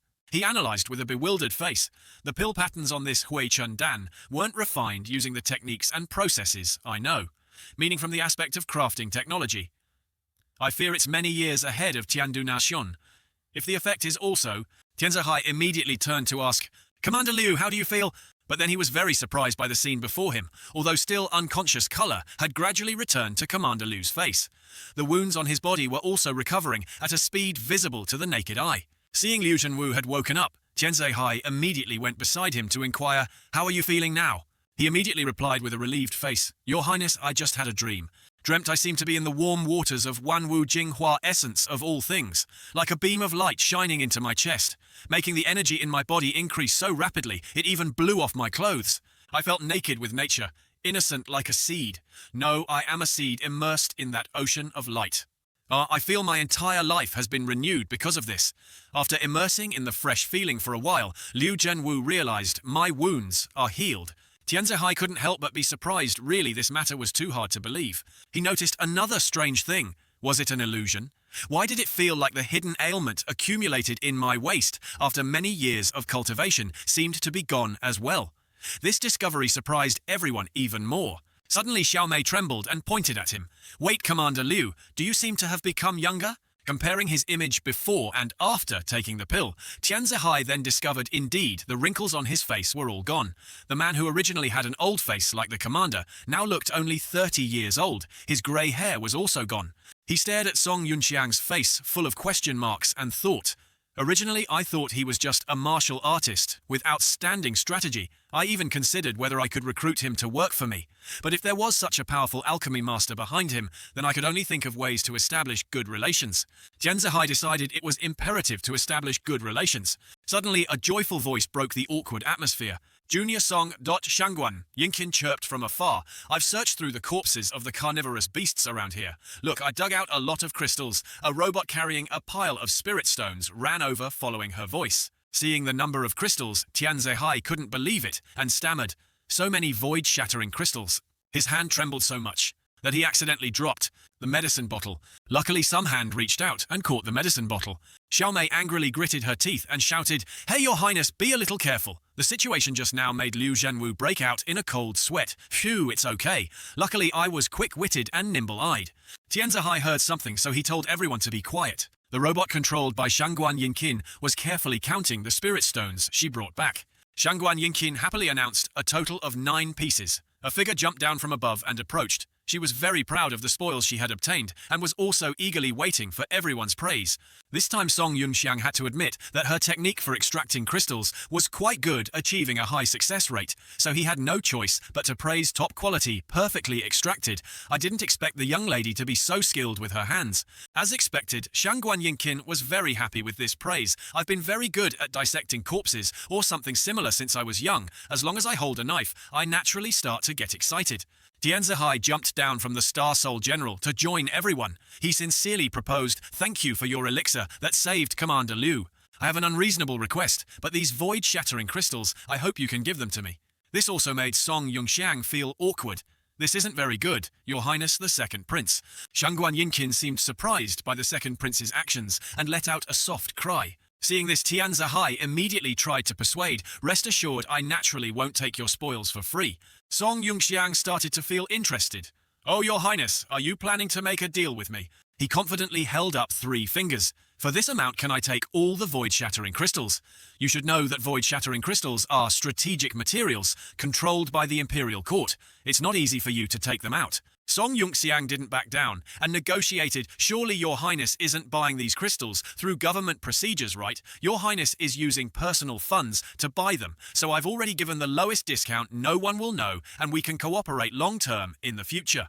While the other two were still negotiating, Shangguan Yinkin had already begun to dissipate her spirit form. She looked intently at the two of them. The light from her star soul was slowly dispersing. Shangguan Yinkin landed gently and then gracefully knelt down. She showed great reverence as she bowed, her eyes closed with a serious expression. Then Shangguan Yinkin solemnly clasped her hands. "Shangguan family pays respects to Your Highness the Second Prince." Hearing her name sounded a bit familiar, so Tianzihai asked, "Shangguan Yinkin, are you the daughter of Shangguan Hongchen?" She calmly replied, "Yes, my father is Shangguan Hongchen. My second brother, Shangguan Lingshu, works under Your Highness." Seeing they were all his people, he welcomed them happily, his smile also much more genuine than before. Then Tianzihai boldly held up 5 fingers and generously said, "For the Shangguan family's sake, this amount." But Song Yunxiang didn't agree. "Your Highness, this kind of offer from Your Highness is very difficult for me to accept. At least it should be like this." Suddenly Tianzihai turned to Shangguan Yinkin and excitedly announced, "When I return, I will immediately promote your second brother by 3 ranks." Hearing this, she was as happy as if she had struck gold and hurriedly thanked him, "Thank you, Your Highness." Then he quickly turned to Song Yunxiang and secretly whispered, "Please, I only have that much in my budget for now for my sake. Consider it as me owing you a favor." After hearing that her brother was promoted, Shangguan Yinkin began to lean towards Tianzihai's side and looked expectantly at Song Yunxiang. Seeing her expression, he had no choice but to agree. "All right, consider it my loss, a little this price then." The order was successfully confirmed, so Tianzihai also felt relieved and signaled to leave for a moment. Song Yunxiang thought to himself, "Based on the memories of my previous life and the current situation, the Shangguan family indeed supports the Second Prince. Could it be that their betrayal in the previous life was related to the Second Prince's death during this period?" Only now did he notice that Shangguan Yinkin's gaze seemed a bit too intense. She lunged and grabbed his sleeve. "Junior Song, I also want a void-shattering crystal rest assured the Shangguan family will pay." Song Yunxiang asked back in confusion, "Can't you just go dig out another one yourself?" Shangguan Yinqin said with a regretful look, "But the Taoti you just killed, there were only 12 of them in total. Moreover, I've tried the corpses of other Taoti as well, but it's very difficult to find complete crystals." This was the reason she didn't go look for another one herself. The 3 of them, Tianzihai and his group, were secretly discussing something over here. Xiaomei clutched the card and sobbed, Your Highness, do we really have to spend so much money? This is what we've painstakingly saved for over a year. As she spoke, she lamented. I'm sorry, Chen clearly said he would always protect you all. Xiaomei proposed another plan. That young lady from the Shangguan family knows how to extract them, and she's on our side. Just give the order. Tell her to get a few more for us. Wouldn't that do it? Liu Zhenwu immediately explained. No, Xiaomei, you're thinking too simply. Taoti are not rare among ferocious beasts, but void-shattering crystals are so rare and precious, I'm afraid the difficulty lies not in how to extract them, but in how to kill them. Tianzihai added, that's right. Previous transactions of void-shattering crystals were all obtained through lucky low probabilities. Those dozen or so pieces are all of perfect quality or higher. I'm afraid Song Yunxiang possesses some special killing method. Hearing this, even if Xiaomei cried her eyes out, she had to hand over the treasure goodbye money. This made him chuckle as well. Hey, you're exaggerating too much. Tianzihai pondered the Song family of the Juan Marquis mansion, one of the 4 great clans of the past. The previous generation's family head was one of the 8 generals of Tiandu. 20 years ago, they even produced a genius youth who suppressed a generation. Unfortunately, it's rumored that it was because of some woman. Not only was the entire clan implicated, the saint-rank ancestor was also severely injured and died. Finally, they were exiled to a small city near the southeastern border, responsible for guarding the Nanhuang Great Wall. He thought deeply. If my speculation is indeed correct, this Song Yunxiang is from the Song family. I'm afraid the Song family will make a powerful comeback. They will rise completely because of him. At the base, robots stood facing each other in turn. The group of people in the middle were transacting something. Tianzihai presented a storage card very neatly and decisively. He held it out in front of Yunxiang and said with a smile, it's all in this storage talisman, 500 million in cash, but it's in Yishui currency. Holding the storage card, he couldn't help but be utterly shocked by the information he just heard. Zihai crossed his arms and smirked. Very surprised, aren't you? Actually, you've profited. Currently exchanging Yishui currency for Tiandu, currency will get you 5% more. Yunxiang took it and thought to himself, because the Tiandu kingdom and Yilun often fight, the Yishui kingdom has always maintained neutrality, so its economy is indeed more stable. Thinking this, he grinned, accepted the storage card and replied, Your Highness, the second prince, on the contrary, is much more cautious than I expected. He chuckled in response. No choice, too many eyes are staring at me such a large amount. Aren't you going to check? Yunxiang quickly replied, It's okay, I trust these 3 words from the second prince. Tianzihai turned slightly and replied, Thanks, then I'll have my soldiers come transport the void-shattering crystals. Suddenly Yunxiang took out a few strange cards from his pocket, as if preparing to do something. He chuckled and said, No need if the second prince is so generous. I'll also provide packaging services for you. After hearing the 2 words packaging, Zihai didn't understand and looked bewildered. To his surprise, Yunxiang quickly shouted to open the formation. Liu Zhenwu saw the formation array, his face unable to hide his horrified expression. Is this a spatial formation array? Xiaomei heard this and immediately wondered. He frowned and explained. Void-shattering crystals, because they have spatial attributes, are things that cannot be stored in a storage talisman. But he actually used a spatial formation array to compress them. This kind of operation, not only have I never heard of it, I really dare not imagine it. Yunxiang handed it to Tianzihai. Void-shattering crystals are inconvenient to transport. Using a Star Soul General for transport is too conspicuous. This spatial formation talisman is for one-time use. The code to dispel the formation is 6 6s. Remember to find a spacious place.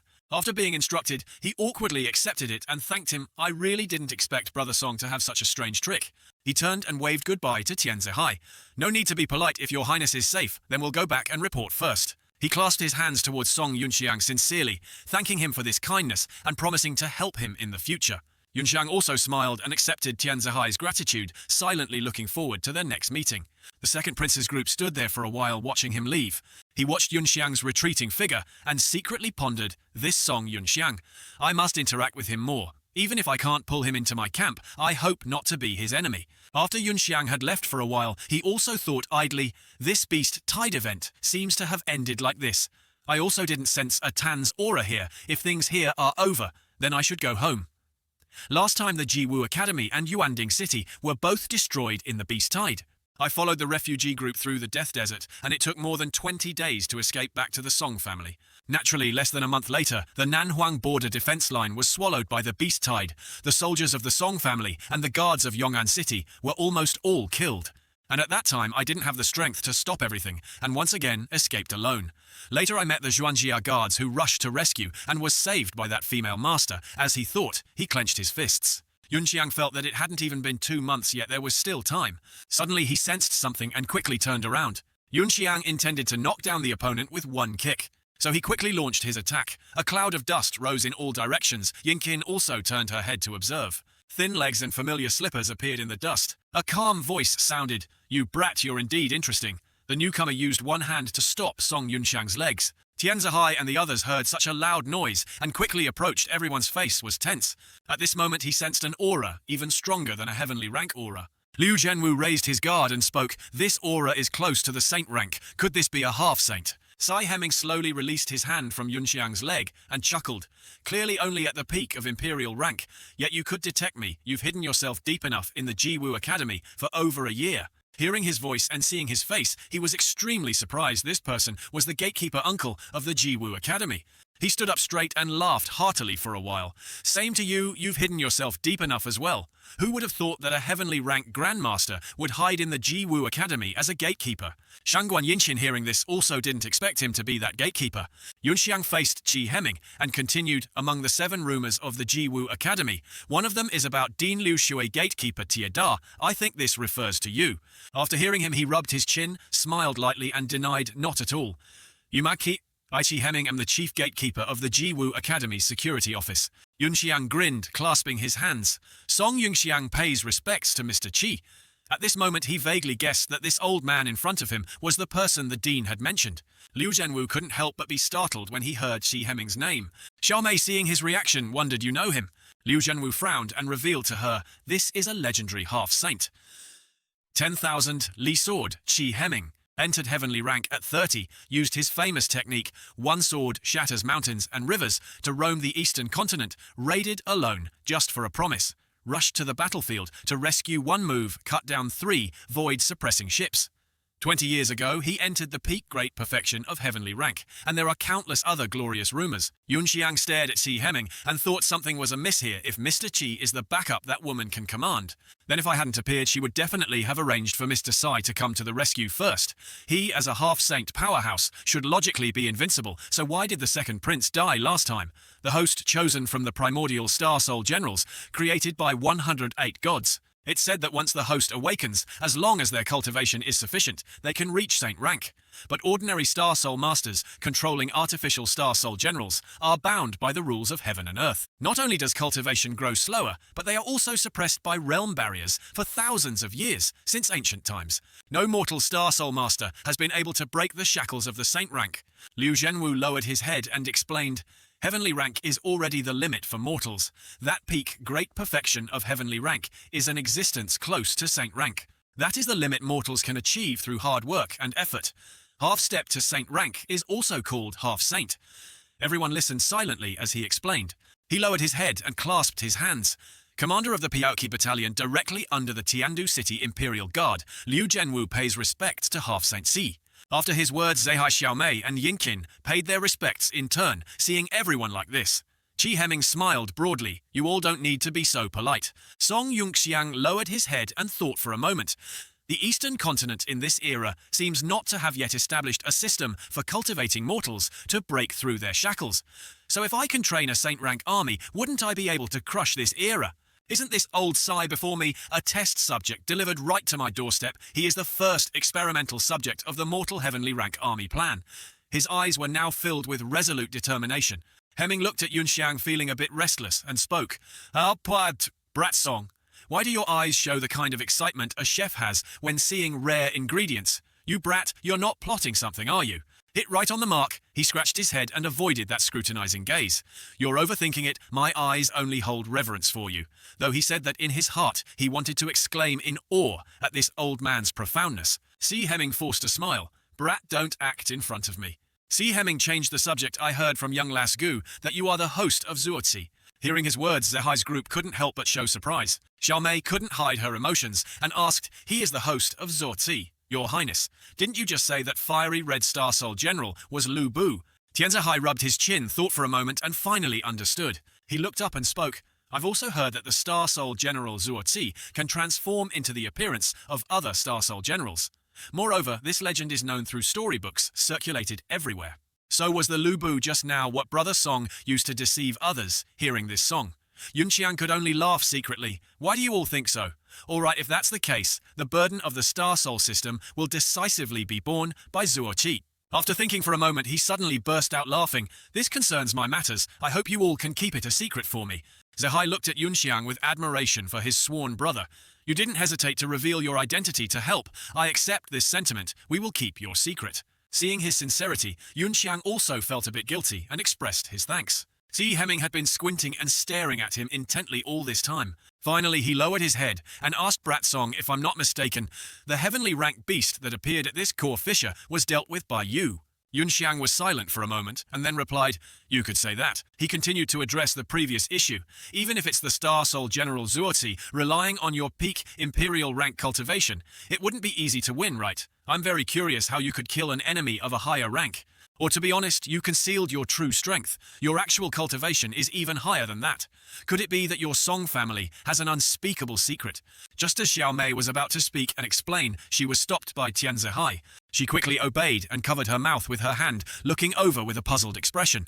Yunxiang waved his hand. It's okay if old C has asked, then I don't need to hide it anymore. He briefly described the process of detonating the void-shattering crystal to defeat the heavenly rank beast of the same level. Sai Hemming, after hearing everything, couldn't help but shout in surprise, what detonate void-shattering crystals? As far as I know, void-shattering crystals are important materials for making storage talismans and soul-fusing general talismans. Even if they are processed by dissolution, I've never heard of a situation like you described. He frowned at this news. Yunxiang smiled and explained detonating void-shattering crystals is of course not that simple. I used some special tricks. Just as he said a few words, the people around quickly perked up their ears to listen. He couldn't stop everyone, so he just smiled wryly and continued. I carved a formation array on the void-shattering crystal and used alchemy techniques to trigger it. Reversing the inherent attribute structure of the void-shattering crystal led to a spatial collapse. Zehai, somewhat puzzled, spoke up. So that's how it is, it actually involves formation arrays and alchemy. Then isn't that method impossible to imitate?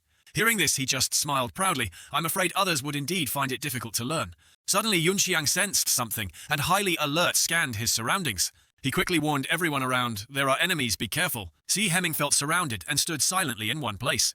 He looked at Yunxiang secretly surprised and pleased. This brat actually detected it a step faster. The Royal Guard robots also quickly gathered shouting to protect Tian Zehai. On the rooftops of tall buildings, the figures of other robots appeared, causing the Imperial Guards below to panic.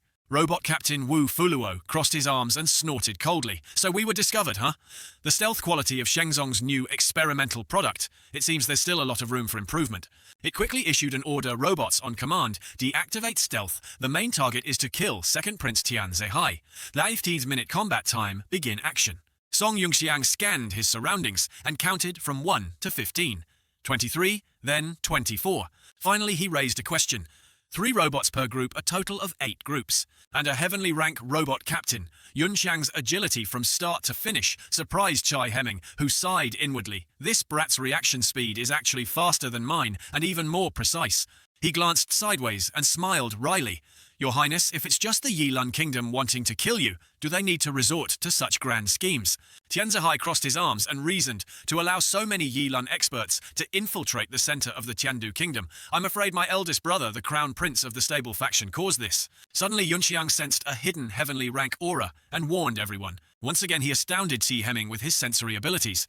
That robot captain Wu Fuluo began to give orders. Robots listen up, target Tian Zehai, aim precisely.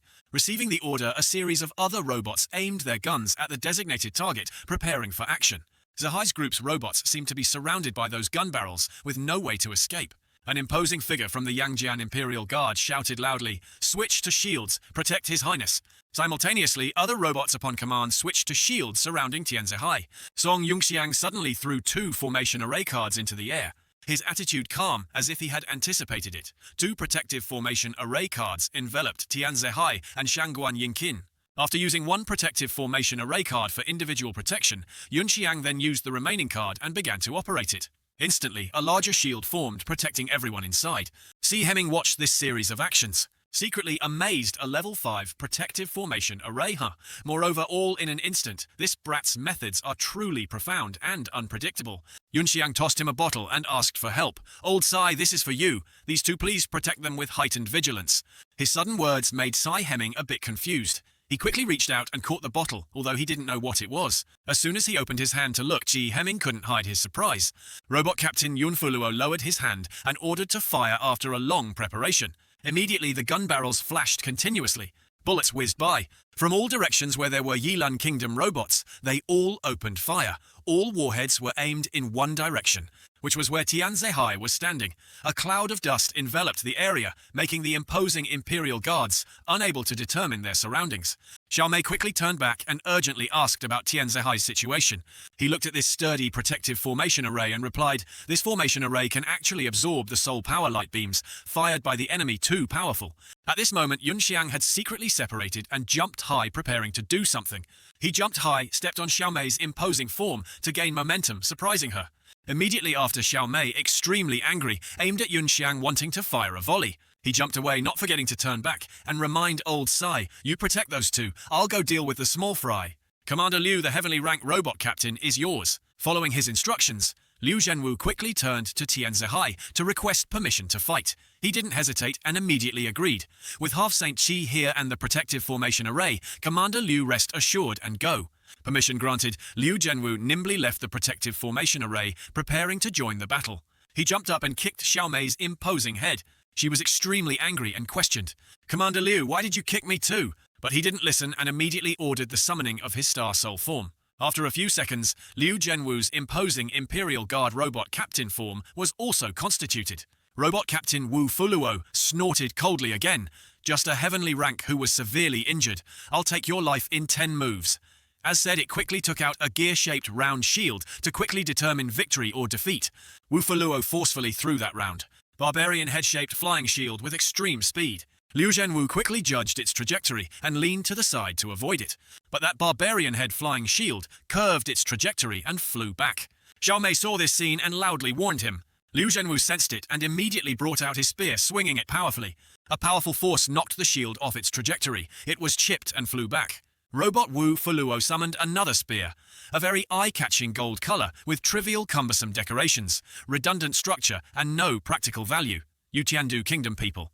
It's your culture of liking flashy things that has made you so corrupt. Just as it finished speaking, it jumped down from the rooftop of the tall building. The Yilan Kingdom robot swung its spear powerfully towards Liu Zhenwu with the malicious intent to kill him. In one move, the two weapons collided, creating a series of sparks.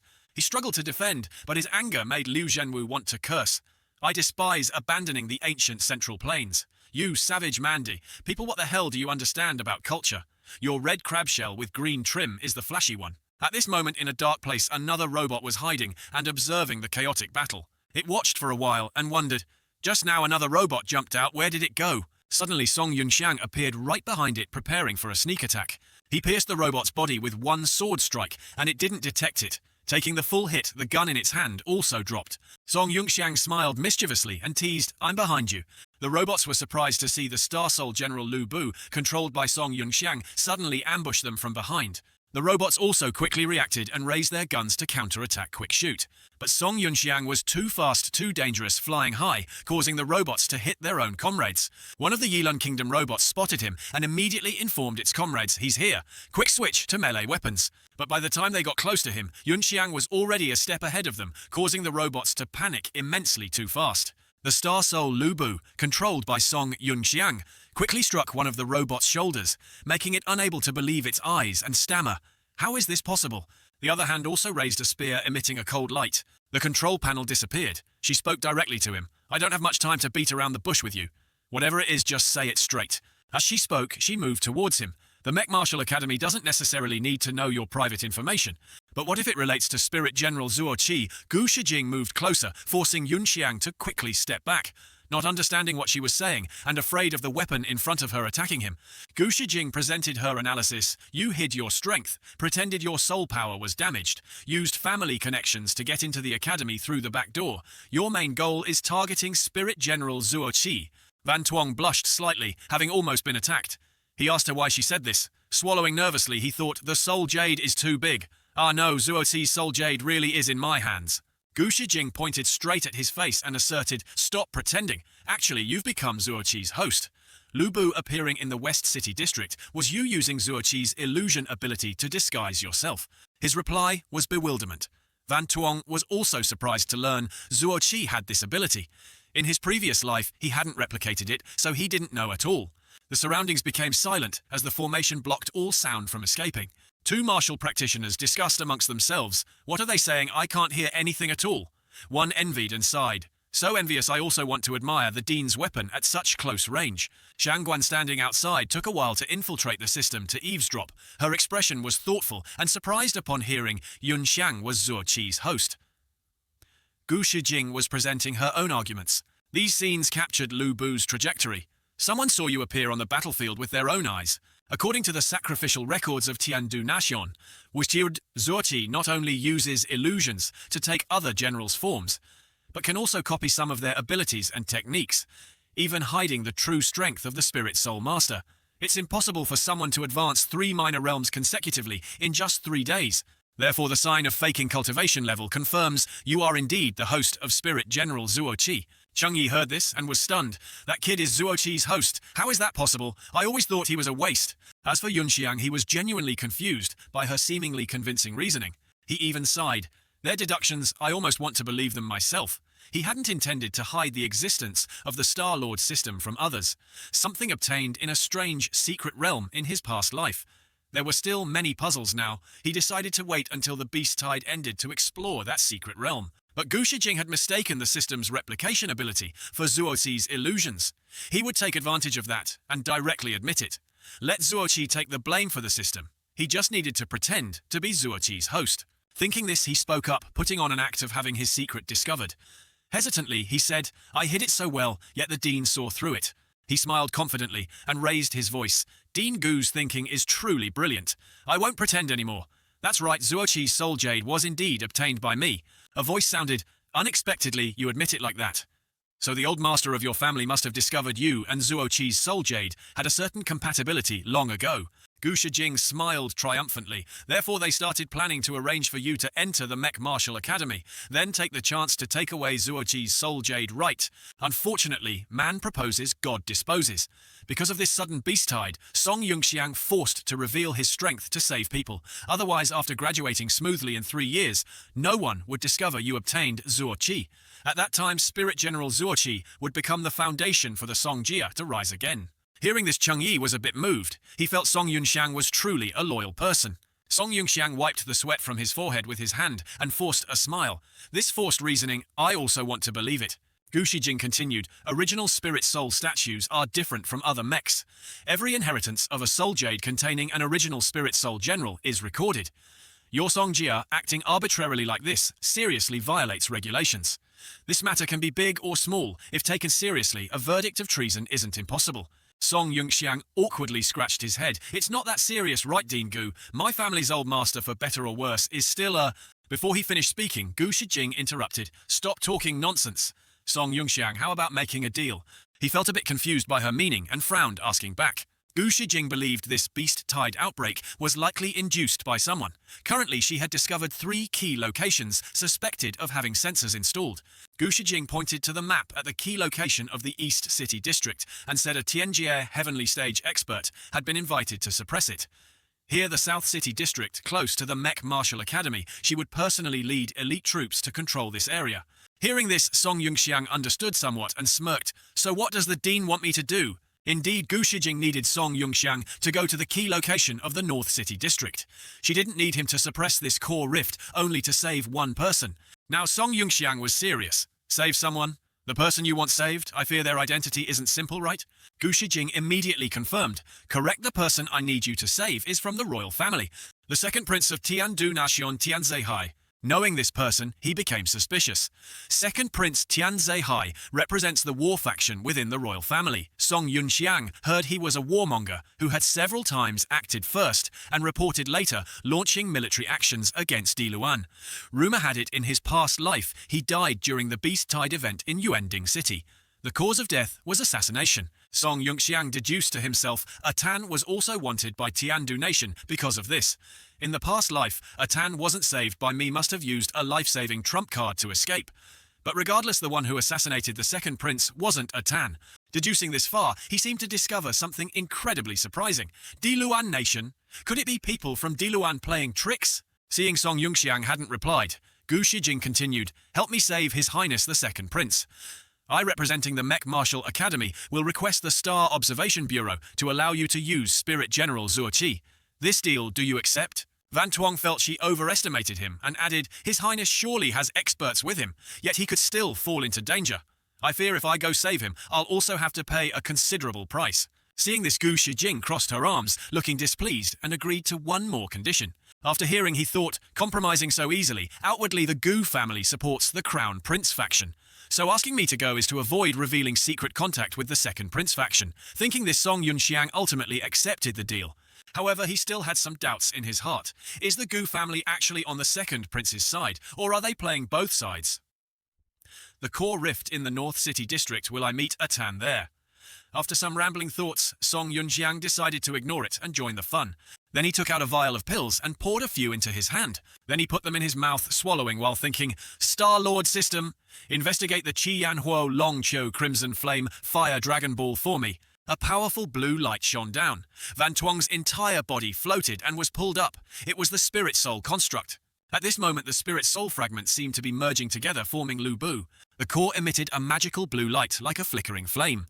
The details of the Spirit Soul General also became clearer. Finally, the Spirit Souls merged into Lu Bu, looking truly imposing. Everyone witnessing this scene was stunned, speechless. This is... Elsewhere, everyone was also surprised, eyes wide, discussing, "What Spirit Soul General is this? This is way too cool." Chen Wei exclaimed in amazement, "So cool, this martial prowess. Wait a minute, why doesn't it look like the sculpture of Zuo Qi?" Gu Shijing also felt this way, because the appearance was Spirit General Lu Bu, but the color wasn't like the Lu Bu she knew. Suddenly she shouted loudly, "Song Yunxiang coordinates 351-696 of the North City District." Receiving the location Song Yunxiang signaled, he understood. His hand tightened on the iron chain, readying his stance. Shangguan and Gam Kam ran from somewhere, quickly chasing, demanding he take her along. She thought to herself, host of Spirit General Zuo Qi definitely makes him the son-in-law of the Shangguan family. As she ran, Shangguan and Gam Kam transformed into a robot. Her mechanical legs stomped hard on the ground, gaining momentum to charge forward. Before Song Yunxiang could resist, she jumped onto him and hugged him tightly. He angrily shouted, "This crazy woman is overloading me." She didn't care, laughing delightedly as she hugged his waist tightly. Song Yunxiang was angry but then reconsidered. She supports the Second Prince's faction, so I'll take her along, then she doesn't need to die. After thinking, Song Yunxiang told Shangguan and Gam Kam to hold onto him tightly. Hearing these words from him, she liked it so much she blushed. Pursing her lips, she smiled shyly with the face of a lovesick girl. At this time, Song Yunxiang still didn't forget to remind Shangguan and Gam Kam to hold onto him tightly. After giving instructions, Song Yunxiang quickly spurred his horse, leaping thousands of meters. Gu Shijing below observed all his actions, pursing her lips with an unreadable expression. Cheng Yi saw Shangguan and Gam Kam following and shouted loudly, "Dean Gu, why did that student follow too? Is it okay not to manage her?" Gu Shijing said there was no time to manage her. Then she told Obei and Cheng Yi to gather people to go to the core rift location in the South City district. As soon as she finished speaking, Cheng Yi and Obei immediately followed the order and acted. Gu Shijing looked up in the direction Song Yunxiang left and wondered, "Are you really Zuo Qi's host? Hopefully my words just now can help you deceive others. Your secret will be dragged out by me personally."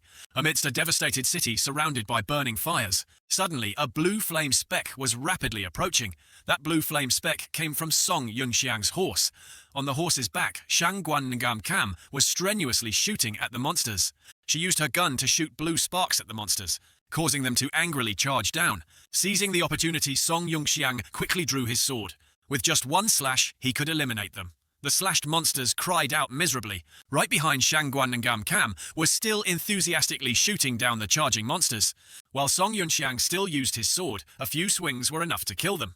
After a while, Song Yunxiang grumbled with some annoyance, "Can you please stop pulling monsters for me? We're in a hurry right now."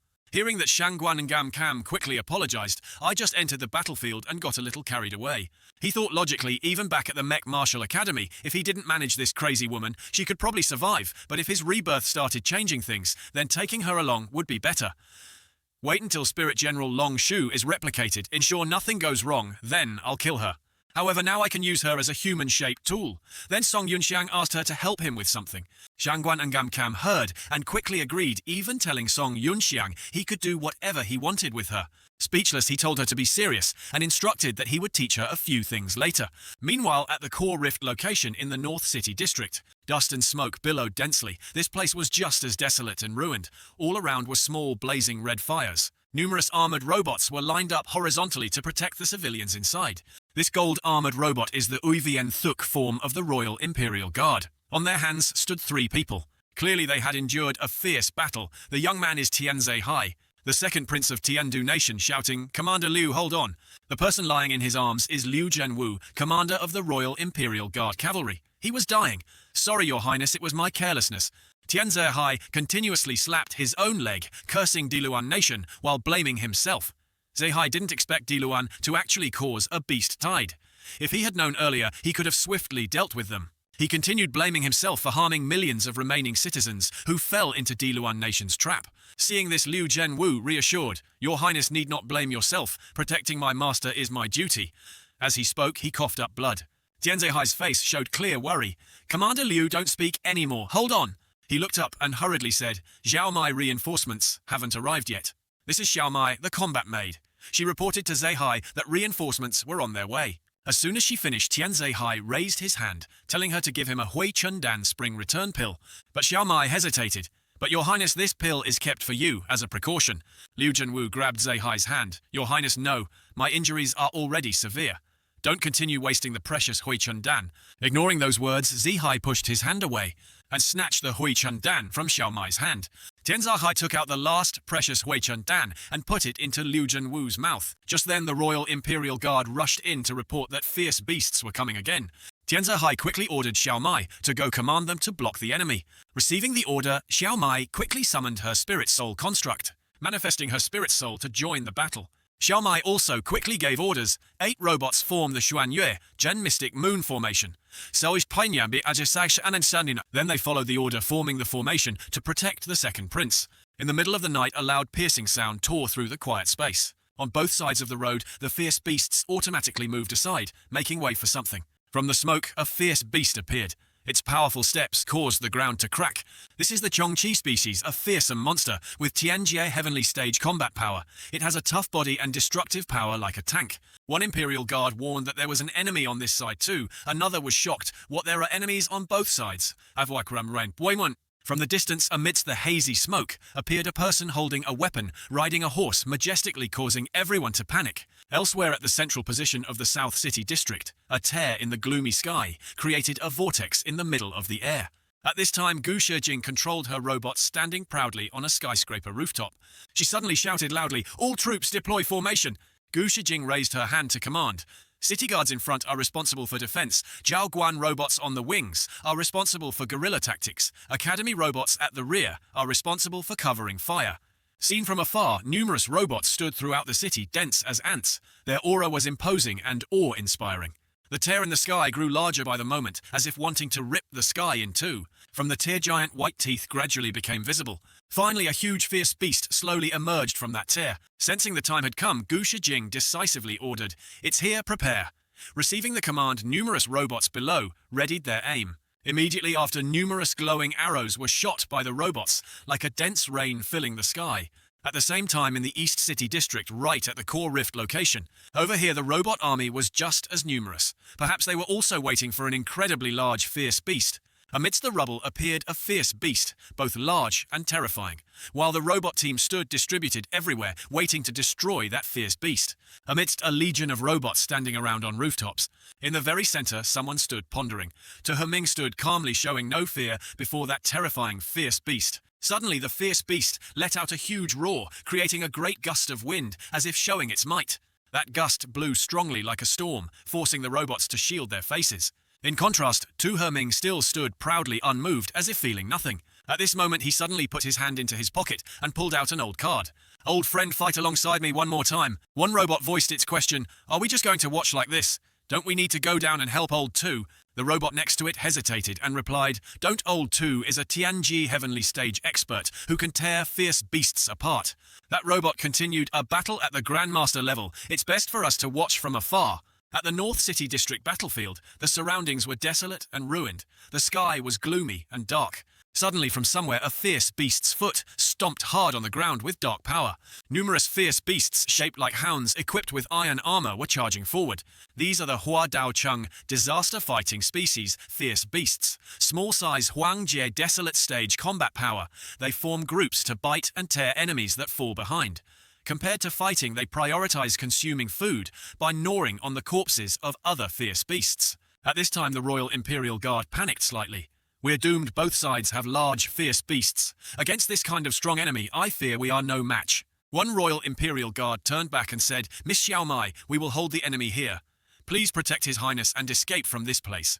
Hearing this, Xiao Mai hesitated, turning back wanting to ask Tianze Hai's opinion. Just then Liu Zhenwu suddenly coughed, violently spitting blood. His voice was weak. My injuries are beyond saving, but burning all my soul power.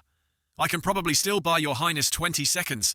Before Liu Zhenwu finished, Tianze Hai raised his hand, signaling him not to speak hastily. His eyes held a hint of consideration. That direction doesn't have the aura of a fierce beast.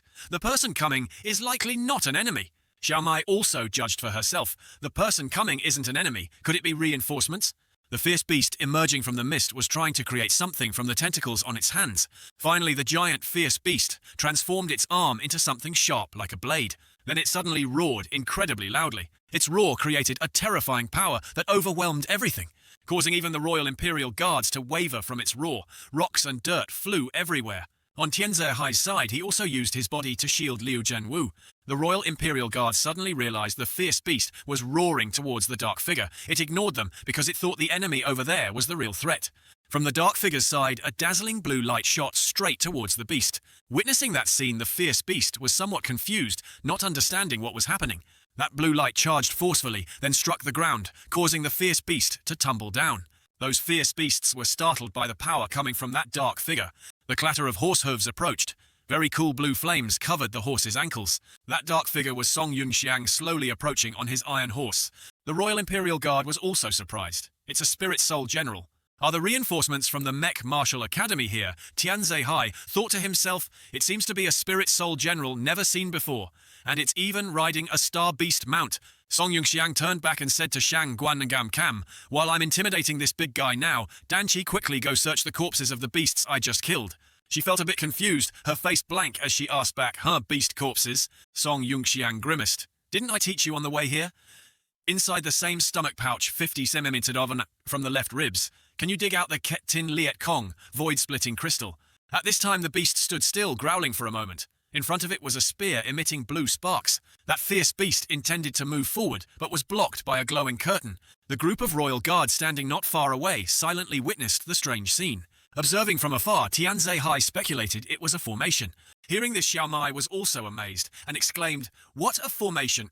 He gritted his teeth and continued, "On the weapon that the horse-riding spirit soul general just threw, it seems some kind of formation or barrier was added." Now the Royal Imperial Guard noticed the abnormality. So now this Chongqi species is trapped by the formation.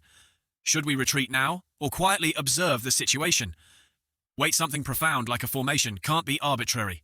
Tianze Hai frowned, reasoning, not right looking at the dissipation speed of soul power, this formation probably won't last long. He thought that Spirit Soul General just wanted to temporarily stall for time. Seeing this, Xiao Mai also wondered, "Your Highness, why stall for time?" Inside, she was also observing the situation outside through a small screen. She saw an academy robot digging a stone from a beast corpse. Just then, Tianze Hai seemed to discover something and shouted loudly, "Is that a Ket Tin Liet Kong?" Xiao Mai then replied, "Ket Tin Liet Kong, is it that purple crystal?" Tianze Hai explained, Ket Tin Liet Kong, also called Space Stone, is said to grow in the stomach pouch of the Taoti fierce beast. It has the ability of spatial compression. The Taoti relies on this to devour things 10 times larger than its body volume. Hearing this, Xiao Mai remembered this was the precious material used to create storage talismans. She thought to herself, so this thing grows inside fierce beasts. Tianze Hai continued, correct Ket Tin Liet Kong is priceless. Storage talismans and soul talismans for spirit soul generals all require this material. Now Xiao Mai suddenly understood Song Yunxiang wanted to stall for time to collect treasures. Elsewhere, the weapon Song Yunxiang threw to the ground was continuously dissolving, while he was still exerting effort to increase its power to prolong the time. Inside the robot, Song Yunxiang panted continuously, exhausted. The Hun Lao Zhen's soul cage formation probably can't hold this guy much longer. He took out 3 pills while asking Shangguanengam Cam if she was done. Outside, Shangguanengam Cam held 3 Ketin Liet Kong, running back towards Song Yunxiang, and asked him, "Only managed to dig out 3, is that enough?"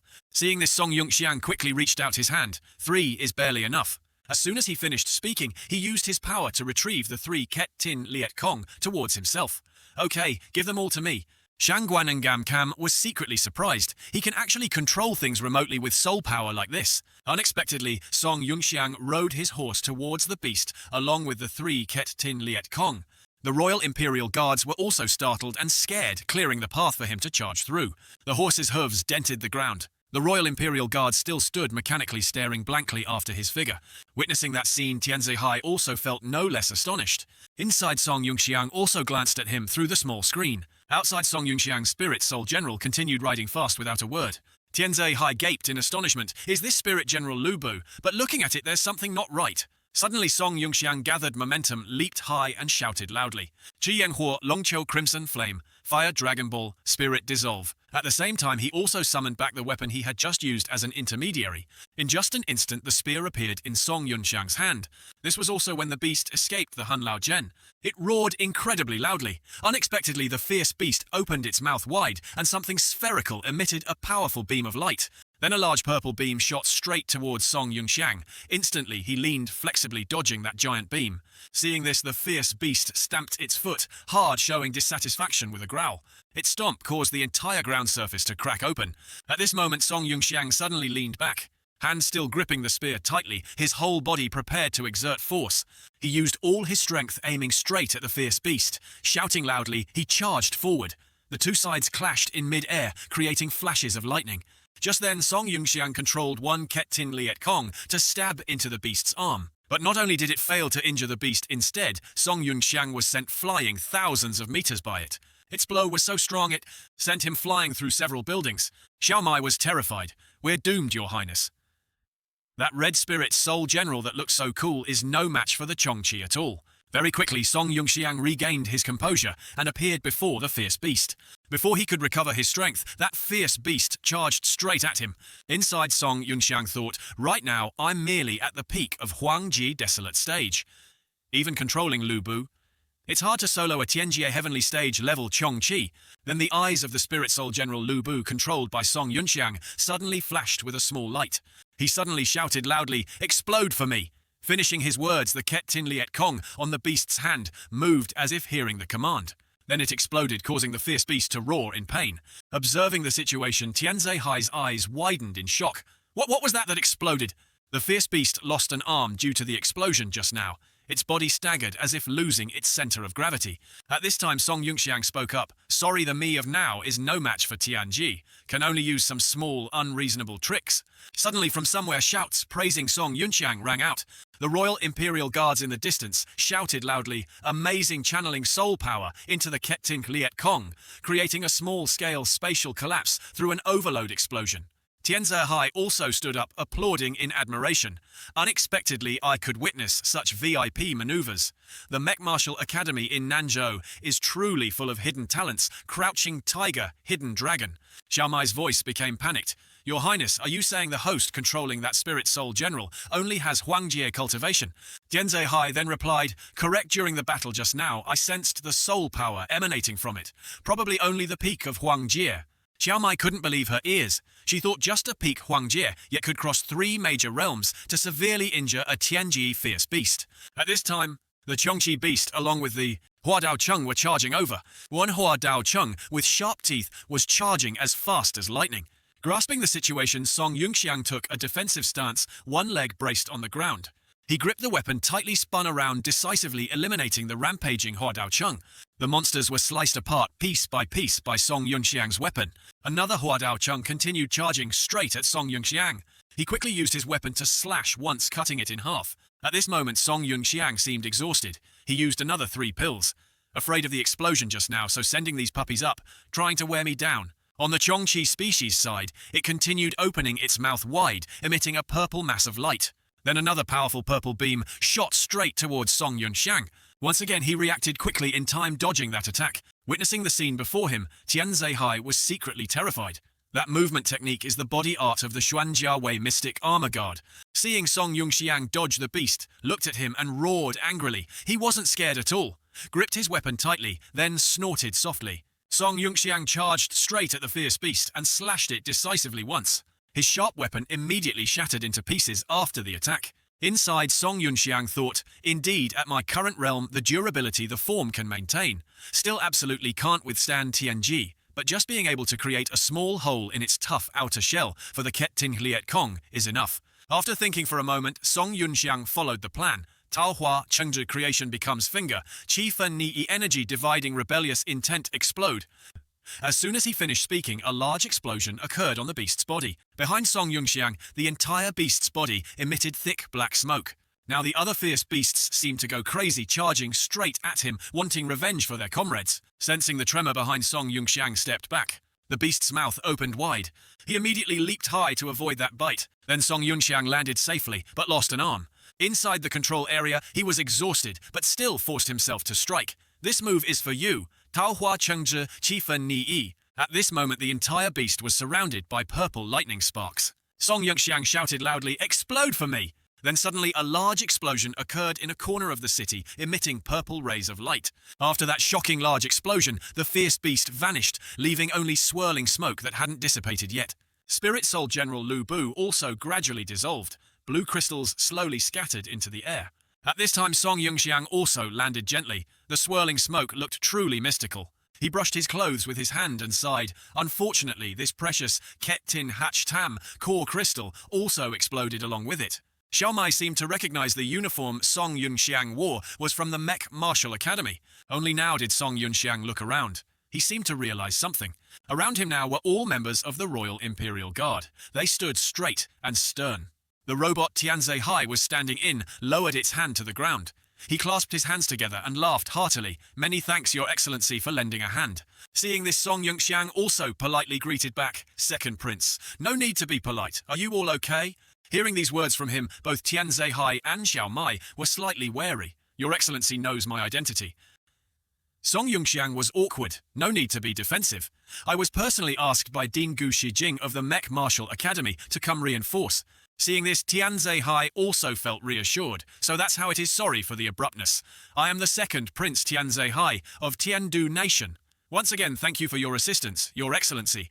May I ask how to address Your Excellency?" He clasped his hands and introduced himself. Tianze Hai was surprised to see his surname was Tong, and also the body art of the Xuanjia Wei. He suspected Song Yunxiang had connections with the Tong family's Juanho Marquis Juan.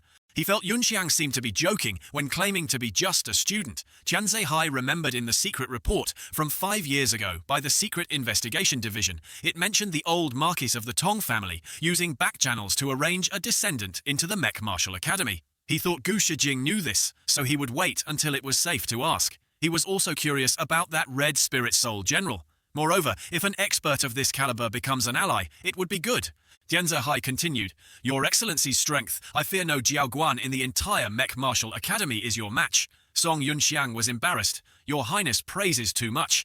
My strength is merely peak Huang Jie, all relying on luck." While chatting, everyone was interrupted by Liu Zhenwu's cough. Tianze Hai turned back worried. "Commander Liu Xiaomai, how much longer until the doctor arrives?" Xiaomai immediately checked. "City Lord Fu of Yuending. City has arranged an emergency squad. They are on their way. Estimated arrival in 3K approx. 45 minutes. Tianze Hai feared Liu Zhenwu couldn't hold on that long for 3K. Hearing someone was injured, Song Yunxiang offered to take a look. He intended to step forward to help, but was immediately blocked by Xiaomai. Seeing her attitude, Tianze Hai reminded, "Xiaomai, don't be rude." Song Yunxiang took momentum and leaped gently onto the robot's hand, where Liu Zhenwu lay. He gently placed 2 fingers on Liu Zhenwu's chest for a moment. A blue light appeared, enveloping the severe wound. 50, 41, Roy, An, Chan, Joanne, Darton, then he diagnosed. It's a piercing wound caused by the external soul power release of a Tianji expert. Although internal organ damage isn't severe, the broken soul meridian prevents the injured from circulating soul power for self-healing. Tianze Hai, seeing he seemed proficient, wondered, "Your Excellency also knows medical arts." Van Tuong said he only knew basics, but without tools. Now he could only use Xuan Dan spring pills to sustain life. Tianze Hai also recounted using one earlier, fearing using more wouldn't help. Song Yongxiang took a vial of xuandan from his pocket and poured the entire contents into Liu Zhenwu's mouth, causing Tianzihai to gasp in shock, mouth agape. He thought if one pill didn't work, use a few more. Then he threw another vial to Xiaomai to sustain Liu Zhenwu's life. At the East City District Battlefield Core Rift, a fierce beast was rampaging here. Tu Huming stood opposite, looking at the monster with a contemptuous cold snort. He pursed his lips slightly. Still want to force open the rift and struggle one last time. If that's the case, let's end it with this move.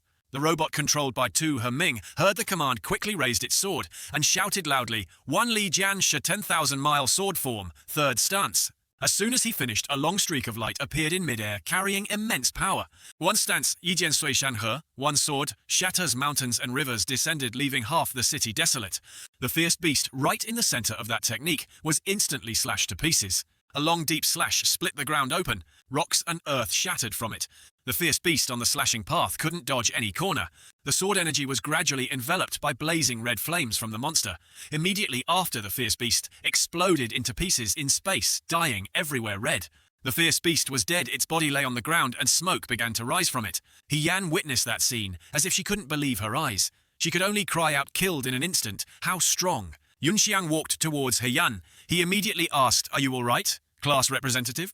Her eyes were now filled with admiration and delight. She replied shyly, "I'm fine, thank you for saving me." Without waiting for He Yan to ask anything further, he turned his back to her, indicating that everything was over. He said no need to be polite, saying that he flew straight up into the sky, leaving He Yan in a daze, and remembering that she hadn't had time to ask for the identity of the person who had saved her. Sitting there looking at the sky, she thought to herself, this person's voice sounds very familiar. Then she suddenly remembered something she had overlooked. That person had called her class representative at this moment, and she couldn't help but wonder. The dormitory area of the Martial Academy was suffering damage after the attacks, with smoke billowing from many directions. The martial guards had to set up the formation to hold their ground and wait for an opportunity to counterattack as the fierce beasts kept advancing. Realizing that waiting was not an option, Shang Guanyin took the lead and charged forward, opening a bloody path. Leaving Guoyuan behind, he shouted back, telling her not to charge forward and to quickly return to the formation. Shang Guan moved at lightning speed, her pair of swords in her hands, cut the fierce beasts in half in an instant. She dashed in front of one of them and excitedly swung her sword, continuously hacking at its body. She was so happy that she laughed uncontrollably. One person in the battle looked out and exclaimed, "It's useless. As long as Instructor Sister fights, she will cause chaos like that. Do we need to send reinforcements to the senior student?" Shang Guan was still madly chopping the fierce beasts into pieces, immensely enjoying it. She acted decisively. It seemed these monsters were not strong enough to trouble a peak Huang Tia like her. Suddenly one of them shot up from behind Shang Guan. Seeing that the person inside the formation quickly and anxiously shouted a warning to her to be careful. Not giving the fierce beast a chance to attack, she flew straight up into the sky and shouted back, "You won't hit me." Beyond the data, the fierce beast jumped behind her. Its eyes were cold and full of death. Feeling that something was wrong, Shang Guan immediately turned her head back, but it was too late. The monster unleashed an extremely powerful punch towards her. The blow sent her flying straight to the ground. The aftershock was quite strong. Inside her, she also suffered a blow from that attack and vomited blood. Shang Guan appeared very angry. She was so angry that she swore at it. However, the fierce beast quickly darted down and used its two legs to hold her down tightly on the ground. The scene became chaotic. Shang Guan was now controlled and couldn't move. The fierce beasts were approaching her. Inside the formation, the remaining martial guards were in chaos. A new one said worriedly, "Senior student is surrounded. What should we do?" Instructor. The fierce beast opened its mouth wide with sharp teeth, ready to bite and tear her apart. Shang Guan inside cried out miserably in fear. Contrary to her earlier enthusiasm, she was now very panicked. Reinforcements have arrived. Song Yunxiang is flying down from the sky with the Fang Tian Hua Ji. As fast as lightning, he swung the powerful halberd and cut the fierce beast that was pressing down on Shang Guan in half, and he landed in an incredibly cool kneeling posture on the ground. She could only gape in astonishment, unable to utter a word before its power. It turned out that Yunxiang's previous strike had killed all the fierce beasts there. The head of the halberd was soaring in the wind. The tip of the halberd seemed to want to tear the air in half. Song Yunxiang was skillfully spinning the halberd in his hand. Then he placed it across his shoulder, a majestic and imposing posture. It couldn't be any cooler. Inside the armor, Shang Guan blushed and shyly exclaimed, "This guy is so cool." Her heart was thrown into disarray by him. 1. Inside the battle formation, the others looked out and wondered, "Senior sister has been saved, but who is that person?" Witnessing this scene, they couldn't help but be surprised. This power must be 100 times greater than our instructors. Realizing he had spoken out of turn, he immediately apologized, but he continued to praise. But this is too strong, cutting fierce beasts like cutting fruit. Since when did our martial academy have such a strong person? As he was posing, the system notification sounded warning that soul power was currently insufficient. The system informed Yunxiang that his soul power was at 5% and would dissipate after 40 seconds. Upon hearing that, he could only laugh bitterly due to the burden that the Fang Tianhuaji placed on the Uriel form. Shangguan suddenly felt pain after the recent vibration. She cried out in pain, but she still tried to get up because she didn't want to have an unsightly image in front of her great god. Seeing that he went over to help her up and asked if she was injured anywhere, Shangguan's face involuntarily flushed because she was embarrassed. He asked her, "Can you continue fighting?" And she was still shy because she was standing so close to a great deity. It took a while before she could stammer out, "I still can." Her face still showed her fondness. Song Yunxiang looked rhythmically, moving his hand back and forth on the item information panel to examine. There were 33 light crossbows round beast-headed shields staring at him. Seeing the strange scene, her junior brothers inside wondered, why has the Danchi's voice become so gentle, as if she's turned into a different person. Interrupting the romantic scene is the Jiaoguan's voice. He tells Yunxiang to come help instead of standing there dazed. Carrying the halberd on his shoulder, he flew towards them. Landing right in the middle of the fierce beast's position, it seemed like he was surrounded by them. But no, his expression showed disdain, letting out a cold snort. Just like before, he powerfully swung his halberd, cutting the nearby ones in half. Gliding like the wind, wherever he went, the fierce beasts were slashed to pieces. Finally, the fierce beast attacking the Jiaoguan, holding a shield, defensively, was also easily dealt with by Yunxiang. He quickly bowed his head in appreciation, showing gratitude to him. Then the Jiaoguan raised his sword and ordered counterattack. The situation has changed. Form a battle formation with 10 machines. Yingji Zhen Eagle Strike formation. The morale of the entire team was soaring high. They followed each other according to the command, following the classmate holding that great killing weapon. A unified shout rang out. The formation was set. This formation has the advantage of quickly killing the target. Shangguan was struggling to count the number in the formation. She was wondering if there was an extra robot. After the whole team surged forward, shouting "kill" in unison, she was confused, not understanding what was happening. A moment later, she realized and exclaimed, "What am I, the extra robot?" She was flustered, asking herself what she should do now. Shangguan then said to the person in front of her, "Come with me, we'll provide cover from behind." That guy was surprised by the unfamiliar voice coming from behind him. Realizing it was Shangguan, he couldn't help but be startled. She rushed forward, her voice gentle, as she said, "Let's go, be careful." That guy was still dazed, not understanding. He was feeling more scared than surprised, because Shangguan's voice was so gentle. This wasn't his Dan Qi. Leading the formation, Van Tuong began the sweep. He flew up using the halberd to slash out an incredibly powerful energy wave. It shot forward like a sharp blade, cutting through everything in its path. On the other side, the officer gave instructions. 5 right-wing machines prepare. Immediately they lined up in an attack formation. As she swung her sword to attack, she shouted, "Surround and kill the remaining fierce beast."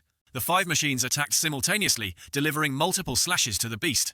Seeing this, Van Tuong was somewhat surprised, but then pouted, thinking that the combat power of 5 Ui Thuk Vien Huyen stage mechs was only slightly higher than an Act 2 level fierce beast. The system alert sounded again: insufficient soul power, 2% remaining form will deactivate in 16 seconds.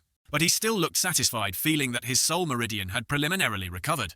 He was only using the armament of the Ui Vien Thuk, which theoretically could be maintained for over 10 minutes.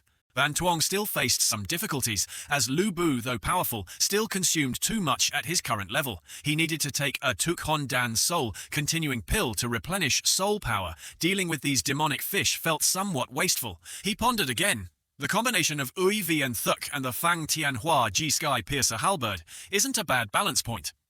It ensures combat power output, yes, and can also reduce soul power waste. The Ui Vien Thuk of this era. Its armament aspect is too weak. Suddenly his eyes lit up, an idea flashed through his mind. Wait until after this beast tide ends. Find a chance to modify the armament for the Ui Vu Thuk. Van Tuong's mind was filled with new improvement ideas, like the flying swords of Dong Yuanju, the heavy firepower of Ao Bing, the mobility of Chao Ren Bai Qi. His triumphant smile couldn't be hidden. Suddenly the system sounded, pulling him from his thoughts. It warned that insufficient soul power would cause deactivation in 8 seconds. He returned to reality, realizing he first had to end the current battle. The battlefield had become extremely fierce. Smoke billowed everywhere. Shouts rang out, boosting morale. They were still fighting fiercely, although they struggled somewhat to eliminate the fierce beasts. Their spirits remained very high. The Jiaoguan observed the situation and warned, Everyone only 3 left, but don't be careless, maintain the formation. On the other side, Yunxiang continued to display his overwhelming might. The fierce beasts were all easily handled by him. He was enthusiastically swinging his halberd when the system displayed a notification. Soul power below 1% deactivation in 6 seconds. Another notification followed, reducing the deactivation time from 6 seconds to 4 seconds. Van Tuong scanned the situation. He realized only one fierce beast remained. His eyes narrowed in thought. Along with the notification of deactivation in 3 seconds, he held the Fang Tianhua Ji Sky Piercer halberd in a stance as if preparing to throw it. The halberd shot forward, energy enveloping it, making the halberd even more powerful. The halberd impaled the fierce beast directly. The sudden blow left it no time to react. High above, Yunxiang was diving down. He landed on the halberd, creating a small shockwave, directly killing the fierce beast. His posture now couldn't be more imposing. The system announced deactivation in 1 second. The remaining martial practitioners, after strenuously dealing with the monsters, looked towards where he stood and exclaimed in awe, "This person is too strong." The system sound indicated soul power was depleted, deactivating. Accordingly, the battle armor was gradually dissolving. As if witnessing something extraordinary, the remaining individuals were utterly astonished. The person appearing from the armor was none other than Song Yunxiang. He was slowly descending as the armor disappeared. He landed gently, but his aura hadn't diminished at all. One person was so shocked, he exclaimed, "How could that person be him?" Another turned and asked, puzzled, "Do you know this person?" The atmosphere suddenly became somewhat tense. That guy then pointed his sword at him and spoke disparagingly. "He's the famous waste of the first-year Song Yunxiang, known as the 3-Minute Man." The Jiaoguan, surprised, looked at that guy and repeated his name full of doubt. Meanwhile, Shangguan was repeating Yunxiang's name as if trying to memorize her crush's name. Her face had turned red at some point. He was still panting. The excessive consumption of soul power was leaving him exhausted. In the observation room, Gu Shijing witnessed the entire battle and was unconsciously surprised. She and Xiaoyue below exclaimed his name in unison. Their faces were blank with astonishment, as if they couldn't believe what they had just seen. She frowned, unable to help but wonder. The one who saved them was actually Song Yunxiang. Xiaoyue turned back to report to Gu Shijing that all monsters at the 8 o'clock direction had been killed. In his Uivi and Thuk, he killed 23 and assisted in killing 9. Gu Shijing's face stiffened. She couldn't believe Yunxiang could become so strong. She thought back to how he was just a waste with a crippled soul meridian and concluded he had hidden it deep enough. Suddenly she wondered when the Fang Tianhua Ji Sky Piercer halberd appeared was Lu Bu him, but she still didn't believe that hypothesis. But realizing something, she frowned, her eyes thoughtful, as she murmured, "Spirit General Zuoqi." According to her, Spirit General Zuoqi can freely change appearance, using illusions to deceive the world. Gu Shijing pondered further. Has this kid become Zuoqi's host already? Could the Songjia have used connections to get him into the Mech Martial Academy? Aiming for Spirit General Zuoqi, she decided she must question him when the beast tide ended. She ordered Xiaoyue to report the situation in other areas. A map of the combat zones appeared before her. On the battlefield, the smoke had stopped rising. Only embers floated in the air. The Jiaoguan spoke, discussing with Jiaoguan Wang upon seeing Yunxiang deactivate his form and begin regulating his soul power. She suggested they should also deactivate to avoid consumption and also to stabilize their soul power. After the command was given by the Jiaoguan, all the battle spirits were deactivated. They landed, everyone looking utterly exhausted, drained of strength. Jiaoguan Wang looked towards him, who had already been regulating his soul power, and ordered everyone else to do the same, to avoid lacking soul power when fierce beasts attacked. In Yunxiang's hand were 4 cards enveloped in his soul power. He smiled with satisfaction and declared it complete. A voice interrupted his thoughts. This classmate. Jiaoguan Wang had approached Yunxiang to express thanks and also ask for his information. His confident attitude was the reply, Song Yunxiang class, 10 first year. As he answered, he quickly put the cards into his pocket to avoid being seen. The other martial practitioners exclaimed in shock, "Is it really Song Yunxiang? How can a first year be so strong? No way!" Shangguan, face flushed, approached him saying gently, "Junior Yunxiang, thank you for saving me. I am Shangguan Ngam Kam from class 153. Hearing this, Yunxiang froze. He muttered, "Shangguan Ngam Kam. It couldn't be that coincidental, could it?" In his memory, Shangguan Ngam Kam was the host of Spirit General Long Shu. In the war between Tiandu and Di Luan 5 years later, the Great Guan family had betrayed Tiandu. This woman in his past life had caused Yunxiang countless difficulties. His face darkened as he seriously walked towards her, silently recalling that if not for luck back then, he would have died at her hands. Suddenly, he unexpectedly grabbed Shangguan's wrist tightly. Pulling her hand towards him made the bewildered Shangguan just cry out. The martial practitioners outside showed indignation. Who is that kid daring to hold Sister Shangguan's hand? What does he want to do? Bringing her hand to his face, he thought triumphantly, got Spirit General Long Shu without any effort. As for Shangguan, her face was flushed, her heart fluttered, beating non-stop. She stammered out, "What do you want to do?" Yunxiang immediately ordered the system to replicate Spirit General Long Shu. He thought to himself he must take this early chance to kill her before she became a real threat. Only then could he eliminate a powerful enemy early. Shangguan only thought Yunxiang grabbing her hand meant he was about to confess, plus her father saying he only wanted a live-in son-in-law. Afraid he wouldn't agree, a bolder idea was to make it a done deal, cook rice into congee. Then her father and brother couldn't object. Suddenly the system announced, replication failed. Target likely does not possess the Spirit General yet. Hearing this, Van Tuong glanced at Shangguan in surprise, thinking, doesn't have the Spirit General yet. He questioned the system if there was some mistake here. He affirmed she was indeed the host of Spirit General Long Shu. In his past life, he had replicated Long Shu from her. The system provided its analysis result. Possibility 1, the current host of Spirit General Long Shu is not yet dead. Possibility 2, Spirit General Long Shu has not yet manifested. Soul Jade is in an ownerless state. Yunxiang realized the key point. He recalled the Shangguan family obtained Long Shu's Soul Jade when searching the Tanbar Secret Realm. According to his calculations, the Tanbar Secret Realm would open within the next 10 months. The romantic scene in everyone's eyes was interrupted by the Jiaoguan signaling them to stop. Only then did he notice he had been holding Shangguan's hand for quite a while. He immediately let go, looking embarrassed. "Sorry, I was abrupt. I didn't hurt you. Danshi, did I?" She was already infatuated with Yunjiang. Stammering and blushing, she said, "It's okay. Junior Tong, did you know me before? Why were you so agitated just now?" Shangguan's junior brothers couldn't help but sigh. The Danshi's demeanor is really strange. Even her tone of voice has changed. "This isn't the Danshi we know." Van Tuong waved his hand dismissively. "I just heard about Danshi Shangguan before. Just now was just a moment of excitement." Those around heard this and immediately became jealous. "He has other intentions. It's clearly lust. Stay away from our Danshi." Van Tuong took out a vial containing pills from his person. Then he took one pill, put it in his mouth and swallowed.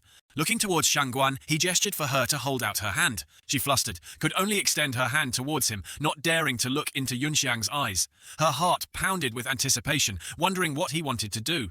Could it be he wants to hold her hand again? Shangguan's face grew redder by the moment. Hesitantly, she said, "Junior Tong, be gentle. Don't hurt me." He could only feel helpless, miserably refuting, "I didn't mean that. Turn your hand over, palm up." Shangguan was bewildered, not understanding what was happening. It seemed different from what she imagined, saying that he placed a pill in her hand.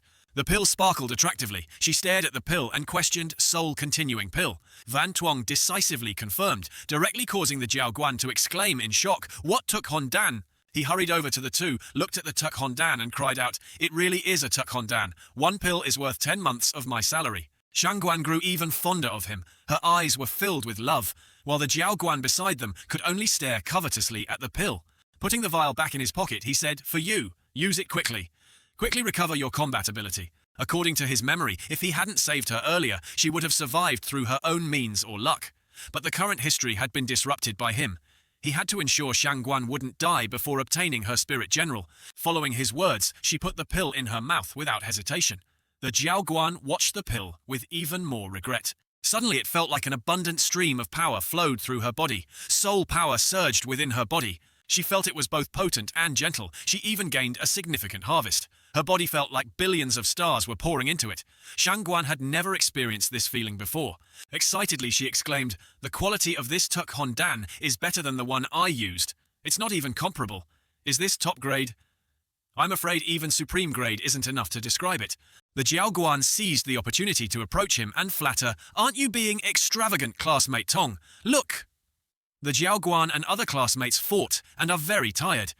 "I wonder if you have any spare Tuk Hondan to share with everyone." Van Tuong quickly refused, tactfully saying he didn't have many pills like that left either. The Jiaoguan still tried to coax. "Then at least leave 2 pills for the Jiaoguan. That's fine too. If not, 1 pill is also okay." To avoid being bothered further, he had to console the Jiaoguan. "Although I don't have spare Tuk Hondan, I prepared this." Everyone didn't understand what he was preparing to do. He took out 6 cards from his person. They emitted green energy spinning in his hand. Van Tuong threw his hand high. Those 6 cards flew upwards. He shouted, "Set up formation." The 6 cards spread out evenly in 6 directions. They linked together, creating an encompassing barrier. Tiny energy particles rained down from the barrier. Those particles fell onto the people below. Instantly, they felt their recovery ability increase fivefold. Someone suddenly spoke up, surprised. This is a level 4 formation, Ju Jing Zhen, but normally it only helps recover 2 to 3 times faster. 5 times like this is the first time I've seen it. Seeing everything was settled, Van Tuong told everyone to stay and regulate their energy. He would go over to the training grounds to check. Taking out the Ui Vien Thuk card preparing to deploy, he bid farewell to everyone there. Shouting, "Spirit Soul Construct," the Ui Vien Thuk appeared again, its posture as imposing as before.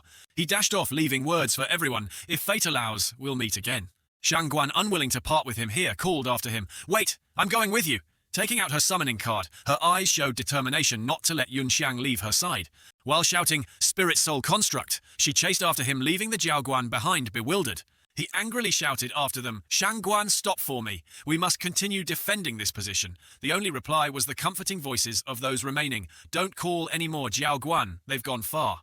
At the Mech Martial Academy central area, thick black smoke billowed, signaling an intense battle. At the training grounds, 8 o'clock position, the defense area of Ubei's team. The command rang out, "Position number 3, fall back and rest." Albei rushed forward to attack while giving instructions. "Jiao Guan Cheng, cover position 3. They were facing a fierce beast. She called out with satisfaction, "Good, this stray fierce beast has entered." She clearly commanded the defensive and offensive formations. Following Ubei's command, the formation was quickly established. The fierce beast was surrounded on all sides by them. Immediately, 2 people rushed in to attack the fierce beast. Simultaneously, 2 sword strikes were decisively swung at the monster. Another guy also charged in following the attack rhythm, giving the fierce beast no time to react. Seizing the opportunity, Ubei leaped high. She prepared to bring down a heavy blow onto the fierce beast's head. An extremely powerful sword strike descended. Its might was not insignificant. This blow consumed much of her strength. Panting, she ordered, "Change formation." Wings spread out. Following Ubei's words, a new formation was established in an instant. They formed 2 lines to support her. Everyone was showing signs of fatigue. Suddenly, strange points of light appeared in the sky. Realizing the approaching danger, she immediately shouted, "Careful, it's artillery fire! Robots, get clear!" The warning came too late. They couldn't dodge in time. Countless beams of artillery rained down right where they were. Almost everyone was hit. The scene was now chaos. The ground was destroyed by the beams. Smoke billowed thick and fast. Albei's group, after taking the full brunt of this attack, still didn't understand what was happening. The injuries inflicted were not minor. Worried, she quickly asked about her teammates' condition. In the distance, other fierce beasts approached. The fierce beasts appeared with mouths wide open. Smoke rising from them indicated the previous artillery fire was theirs. The difference here was they weren't standing near them, but were positioned quite far from the battle. Obei noticed the abnormality. She thought to herself, they didn't come closer. The beasts realized close combat would be slowed by the strange formation, so they fired from a distance. Without waiting for Ubei's team to stabilize their formation, they continued gathering energy, preparing for the next wave of attack. One guy shouted a warning, "The next artillery barrage is coming, prepare defenses," saying that he raised his shield, ready to defend. Ubei sharply turned and shouted in refutation, "No, quickly disperse. The Ui Vu Thuk's shield can't block this type of attack." Suddenly a streak of light shot down from the sky, carrying terrifying power. Surprised, she exclaimed in confusion, feeling startled by that immense power. The beam of light flew through one fierce beast. Its power was so terrifying, it even destroyed a building before stopping. The noise stopped. What appeared was the Fang Tianhua Ji Sky Piercer, halberd embedded straight into a building after sweeping through. The fierce beasts realized a new enemy was attacking. They looked in that direction, growling menacingly. They changed their attack target, preparing to fire artillery at the new enemy. Below, Ubei's group could only stare blankly at where the shock occurred, repeatedly asking who did it. Over here, Yongxiang, with a cold, murderous look, smirked slightly. "Looks like I'm not too late." He raised his hand to summon the halberd back to himself. Immediately, it slowly began to appear. The halberd gradually materialized in his hand. His aura didn't diminish, but seemed to increase slightly. The fierce beasts began a massive artillery barrage towards Yunxiang. The beams just shot forward like that. Ubei, worried for him, shouted a warning, "Someone quickly dodge!" Van Tuong gathered soul power at his feet to aid movement. Just enough soul power was gathered to avoid waste. He used it to glide smoothly across the ground. He slid gracefully across the ground, dodging the artillery barrages. Those attacks couldn't trouble him. Gliding towards them, he swung his halberd. One fierce beast was instantly cut in half. A series of halberd slashes rained down. The fierce beasts couldn't resist that terrifying power. Aobei witnessed this, astonished and admiring. That person used a tiny bit of soul power under his feet to launch. using a subtle body double to slide out of position while floating. Unbelievable such advanced maneuvering skills exist. And there's that large halberd too. Never heard of the Uivu Thuk having such a weapon. Yunxiang continued his performance. The more powerfully he swung the halberd, the more Bei wondered who the person attacking these fierce beasts really was. The martial practitioners below could only exclaim, "The robot this person is using is our Academy robot, right? Academy robots can do that." Even Cheng Yi spoke up in admiration. "Who is this person? Unbelievably strong." Bei turned and agreed, saying, "The combat strength of this expert is at least equivalent to 30 Cheng Yis."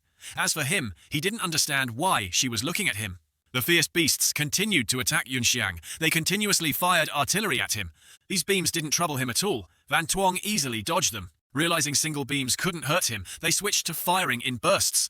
Countless beams were fired, yet he still dodged easily. He slipped through the falling rain of fire incredibly smoothly. Bei couldn't help but exclaim in amazement. That movement method is the Dap Tin That Bow, 7-star stepping of the Xuanjiawei Mystic Armor Guard. Van Tuong leaped high, swinging a downward slash with his halberd. The energy wave slashed out, shooting forward powerfully. The hit beast could only roar in pain before being split in two. Bei was still stunned. She didn't understand why the ultimate skill of the Lac Nuyet Tram, Moonfall Slash of the Martial Saint, among the 8 generals, could be executed so smoothly by a mere Academy robot.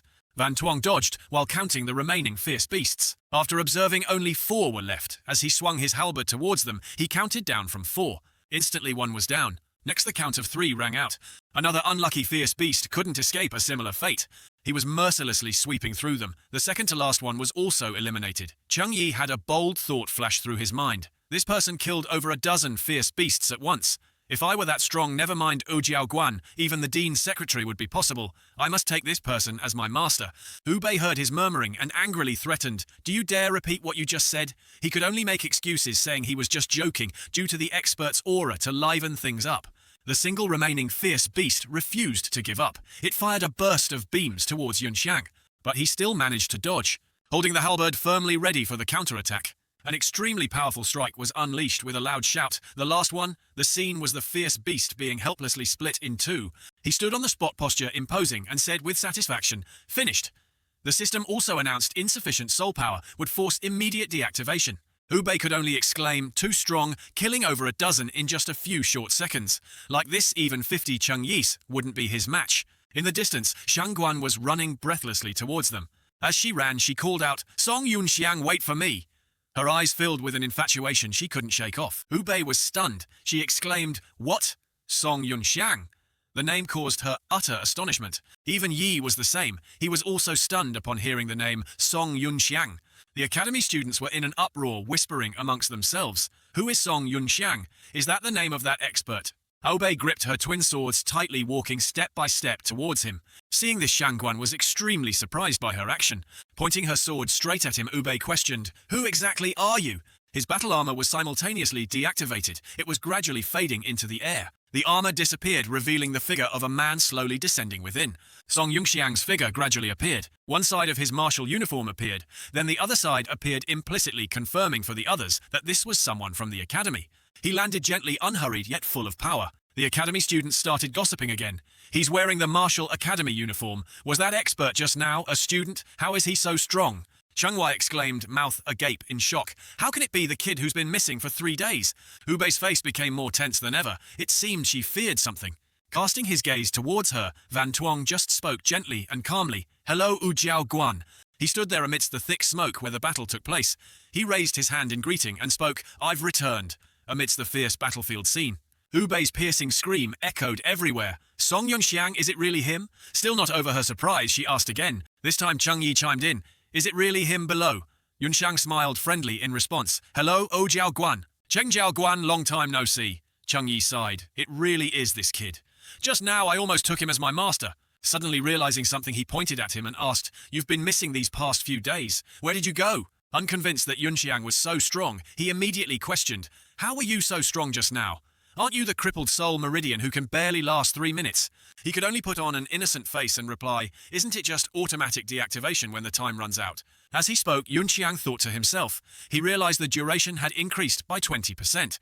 His body was gradually adapting to the recovery from the Tai Tao Dan recreation pill. Cheng Yi still didn't accept that reason. He continued to question, "Trying to fool me." Just now you lasted at least over 5 minutes. He turned to ask Ubei, simultaneously seeking an ally for himself. Right, Ujiao Guan. Her eyes were still thoughtful, not replying immediately. A moment later, Ubei spoke, her eyes stern, determined to question thoroughly. Song Yunxiang, shouldn't you explain clearly to us? Waiting just for that, Cheng Yi chimed in to support her. Angrily, he yelled, "That's right, hurry up and explain." Ubei continued to question him why during his enrollment period, Yunxiang pretended his soul, meridian, was damaged to hide his true strength. Cheng Yi was about to chime in again, but suddenly realized something wasn't right in Ubei's previous statement. He sharply turned and quietly asked her again if it was true she previously said Yunxiang was hiding his strength. Cheng Yi looked confused, as if not understanding Ubei's meaning. Ignoring him, Ubei spoke seriously once more to ask him, "Who really are you? Although we're very grateful for your help, we still need an explanation." Yunxiang could only force a smile. He truly didn't know where to start explaining, so they would understand. Suddenly a sound attracted his attention. Quickly turning towards it, he couldn't help but be surprised. Both Ubei and Cheng Yi were much the same as Yunxiang. They were also surprised by this appearance. High above, a suit of battle armor was descending. This armor was completely different from the previous ones. Its demeanor was also unusually imposing. A hasty landing creating a large tremor on the ground. It seemed this person was in a great hurry. The resulting shockwave was so strong, Yunxiang had to shield his face. He stared intently at that battle mech. It landed with an appearance full of majesty, imposing and awe-inspiring. The person inside shouted, "Spirit dissolve!" Immediately the battle mech also began to deactivate. The person inside slowly appeared. It was Gu Shijing. She was descending from the battle mech.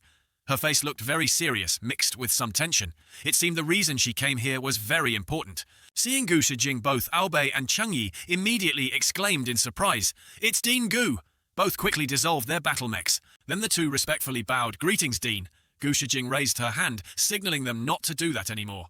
Walking towards Yunxiang, she emphasized his name in a stern voice, but he appeared calm, showing no fear. Amidst the tense atmosphere, he gently clasped his hands in a salute to Gu Shijing. "Greetings, Dean Gu." She looked at him questioningly and spoke first. "On behalf of the Jiao Guan and students, I thank you for your timely assistance, but I also want to hear how you will explain hiding your strength." He thought back that he hadn't hidden the Star-Lord system in his past life either, but whether Gu Shijing was friend or foe to him was still unclear. He could only hesitate and reply, "About this, I don't know where to start." Gu Shijing's eyes narrowed. She seemed displeased with this unclear and indecisive answer. She opened a system panel, manipulating it. Beeping sounds were heard. Then a giant cage fell down, completely enclosing Gu Shijing and Song Yunxiang. He observed the cage around him and wondered, "Can't hear any sound from outside. Is this a soundproof formation?" After a moment, Van Tuong realized Gu Shijing, through coordination, was using the Great Mountain Protecting Formation of the Mech Martial Academy, creating 2 layers of soul power membranes, as thin as paper, blocking sound transmission through the 2 layers of separation. He showed interest in this novel formation. Feeling safe, he spoke in reply. "The matter concerning my strength can be considered private information. Does the Mech Martial Academy have the right to ask about this?" Atan raised her hands to her mouth and shouted with all her might. After hearing this, Song Yunxiang left her a thank you and soared up into the sky. The spot where he stood just now was just a sunken pit with some lightning bolts that hadn't fully dissipated. Atan bowed her head, so stressed that she was sweating profusely. Since when did such a mysterious powerhouse appear in Tiandu Kingdom? She gloomily pulled up her collar to cover her mouth, thinking of the spirit general Zuo Qi. This could break the balance of power among the 3 countries. Becoming the fuse for war, I must quickly report this news to the organization. On the other side, Song Yunxiang was riding on the back of the Crimson Flame Fire Dragon and speeding forward. It darted forward like a whirlwind. He bent over and stared ahead. The Yilun Kingdom created the rift, but it was to seize the soul jade of Zuo Qi. No wonder in my past life's memory, the whereabouts of Zuo Qi's soul jade were unknown after the beast tide. Song Yunxiang wondered if the rift appeared earlier because of him, if it was because he affected Zuo Qi's soul jade this morning, or because he interfered with Atan's ambush. Never mind if my actions can change history, then I must save them. After making the decision, Yunxiang shouted loudly and ordered the Crimson Flame Fire Dragon to accelerate and shoot forward like a rocket. Yuanding City was engulfed in thick smoke and flames at this moment. In the western city area, interspersed with the crackling sound of burning fire, were the cries and wails of the suffering people. Guo Yuan knelt on one knee on the ground, putting all her body weight on the sword that was propped against the ground so she wouldn't fall. At this moment, the Yuanding City Guard, the 5th Squad of the West City Watch, arrived and blocked the fierce beasts in front of them. "Instructor Guo, are you all right?" 2 Uriel forms walked over and carefully helped her up. The person called Instructor Guo was Guo Yuan, an early-stage Xuan-tier martial academy teacher. She frowned and gasped for breath. "Captain Zhou, thank you for your help just now." He didn't turn around to reply. "What are you being polite for? I should be thanking you for leading your students to reinforce us." The person speaking was Zhu Tong, the captain of the 5th Squad of the West City Guard, who was at the peak of the Huang tier. He frowned tightly and hesitated. "Again, I caused them to sacrifice themselves here." Zhu Tong looked at the bodies of his students lying scattered on the ground in pain. Saying this, he turned his head in anger and looked at the giant, fierce beasts in front of him, cursing them as deserving of death. Suddenly, one of the Uriel forms shouted loudly, calling for Zhu Tong. "There are 2 more coming from the left," Fatso warned in a panic. A fierce beast appeared at the 11 o'clock position on the right. Suddenly, one of the Uriel forms was startled and discovered something. All 4 eyes frowned and trembled as they counted the number of fierce beasts that appeared. A moment later, he announced in horror, "We're finished. There are 40 on the right." The remaining people immediately became scared. "There are only a few of us left. I'm afraid we won't be able to hold on for long." "Should we retreat now?" Zhu Tong immediately roared that they couldn't retreat. "The order we received is to die here to prevent the fierce beasts from spreading outside the encirclement. We cannot let our brothers sacrifice in vain. We, the soldiers of Tiandu, will never retreat even in the face of mountains of blades and seas of fire. Tiandu will surely win." He raised his sword and declared loudly. The remaining people were immediately inspired by this spirit and shouted in unison, "Tiandu will surely win." The 2 Uriel forms supporting Guo Yuan also silently looked straight ahead. No one noticed what was happening far behind them. Behind the broken wall, 2 terrified civilians were hiding behind it and looking out. Zhu Tong began to assign tasks. "Instructor Guo, we will hold back these fierce beasts. Take this opportunity, lead the students and the civilians behind you to retreat first." With that, he took a run up and shot up into the air. Zhu Tong led the way, followed by 2 Uriel forms, who ran as if flying, chasing after him, shouting "kill" in unison. The fierce beasts were not kind either. They opened their mouths wide, full of sharp fangs, and roared. Both sides were full of momentum, rushing straight at each other, determined to fight to the death. Zhu Tong raised his sword and slashed down, but the fierce beast caught it. Suddenly, he pulled out another sword from somewhere. While it was still busy gripping the sword from before Zhu, Tong used the second sword to deliver a painful slash to the fierce beast. On the other side, Fatty hesitated. "Instructor Guo, should we retreat?" Guo Yuan bowed her head. "Just now, I sent a message requesting reinforcements from headquarters. Hold on for a bit. Reinforcements should arrive very soon." Hearing that, he immediately raised his sword, wanting to rush forward to help the people fighting in the front. As soon as Fatty rushed over, he was knocked away by a fierce beast, sending the sword in his hand flying. Immediately, another one raised its claws and grabbed his head tightly while Fatty was still unprepared. Then it opened its bottomless red mouth wide, wanting to swallow him whole, while Fatty struggled with all his might. So one of his arms was decisively bitten off and swallowed. Fatty sweated profusely and screamed miserably from the pain. The 4 eyes on the other side, who were struggling against the fierce beasts, also roared and called out to him. Seeing the fierce beast on the other side again opening its mouth to eat the rest of his comrade, he immediately panicked. At this moment, a loud shout suddenly came from somewhere, telling it to get out. After shouting loudly, Zhu Tong kicked the fierce beast hard, making it release Fatty in pain. He anxiously helped him up from the ground and told Fatty to get up quickly. At this moment, 4 eyes on the other side was grabbed by a fierce beast by the leg and pulled up. It was trying to pin him down to the ground, causing a hole to form. Another Uriel form, who was fighting against the fierce beast's red mouth, turned his head in worry and called out to him. At this moment, it suddenly extended its sharp claws to attack. That Uriel form was immediately knocked away and fell to the ground. A moment later, several people gathered in one place, facing the surrounding fierce beasts. That Uriel form was kicked hard to the ground by a clawed foot of a fierce beast. At this moment, 4 eyes on the other side was also being pulled hard by several fierce beasts by his limbs and was about to collapse. Zhu Tong impatiently asked Guo Yuan, "Why haven't the reinforcements arrived yet?" He turned his head hesitantly. "We're not going to die here, are we?" 24. The fierce beast immediately unsheathed its sharp claws. Its arm knocked away Guo Yuan's sword, and her whole body lost its balance and fell backwards. An Uriel form saw this and shouted in panic, "Instructor Guo." The fierce beast raised its fist high, ready to strike Guo Yuan. That Uriel form was extremely panicked and flustered when witnessing that scene. At this moment, she could only lie there and silently pray, "Oh God, anyone can come." Inside the robot's body, Guo Yuan struggled, hoping someone would come to save them. The people hiding behind the ruined wall also anxiously observed the situation. At this moment, they could only silently pray for help. Zhu Tong saw the dangerous situation and shouted in excitement, "Why can't the Uriel form move?" The fierce beast quickly decided to act. Its fist immediately fell down. Guo Yuan couldn't dodge and could only bow her head to accept the attack. Inside her, she also turned away, not daring to look directly at that fierce beast. Just as she was awaiting death, a green beam of light suddenly flashed. That beam of light pierced through the body of the fierce beast, right in front of Guo Yuan. Jutong was extremely shocked when he saw the scene that had just happened. The other robots were all startled by this sudden situation. The people hiding behind the wall also wondered in confusion what that was. The place where that thing landed had such powerful force that it kicked up a cloud of dust. After the smoke and dust cleared, they finally saw clearly that it was a spear. The fierce beasts were completely bewildered by this scene. Behind the cloud of smoke and dust, a large figure was slowly approaching. Every step of that person carried power that made people feel apprehensive. He stretched out his hand to control his power, and green light emanated from his hand. The spear nearby felt the power and began to dissipate. Before everyone's eyes, the spear dissipated into floating green dots. These green dots flew towards Song Yunxiang's hand and gradually condensed. A complete spear quickly appeared in his hand. He raised the spear and spun it several times in the air. Then Song Yunxiang urged the Crimson Flame Fire Dragon to charge straight ahead. The fierce beasts gathered together, snarling and observing the situation. Then they also ferociously pounced towards him. Song Yunxiang's entire body was like a green flame, rapidly approaching.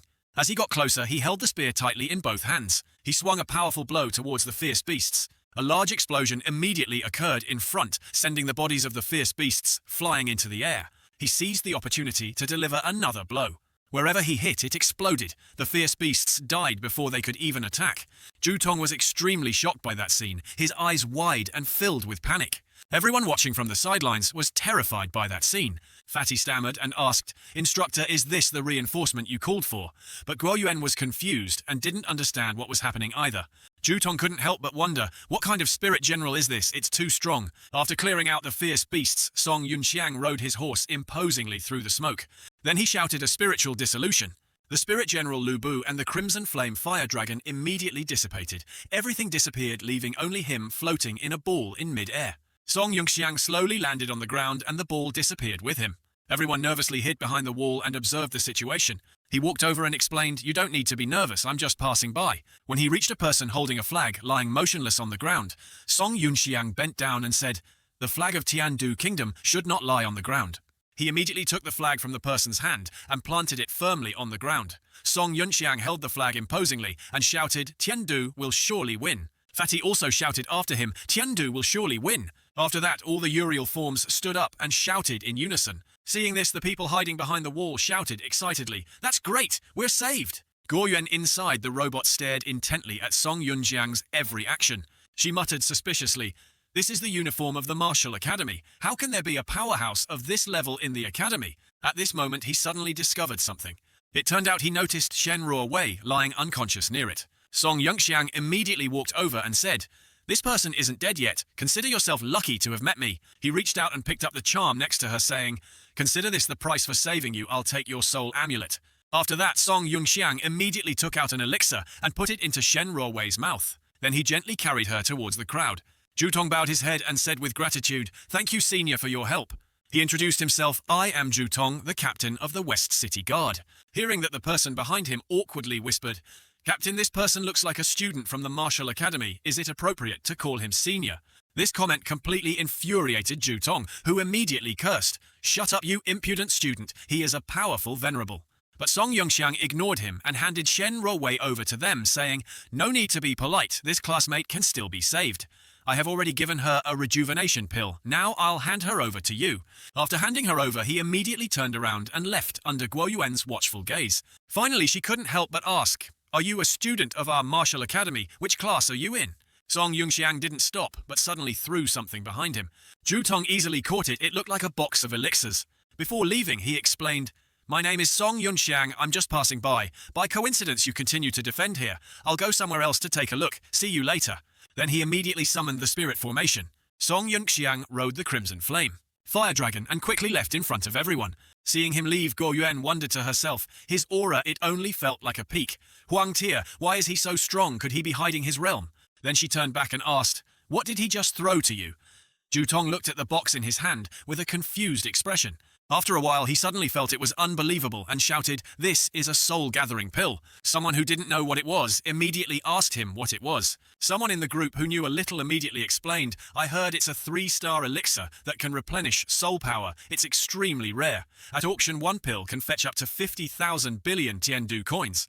Upon hearing this, everyone exclaimed in panic, "One bottle is my year's salary. This senior is so generous." Regardless of them gathering to discuss, Guo Yuan looked towards him leaving and wondered, "Song Yunxiang, who exactly are you?" Just at this moment, Shenruo Wei in her arms suddenly groaned. Then she slowly opened her eyes and her mouth immediately mentioned the name Song Yunxiang. Song Yunxiang quickly moved towards Yuanding City.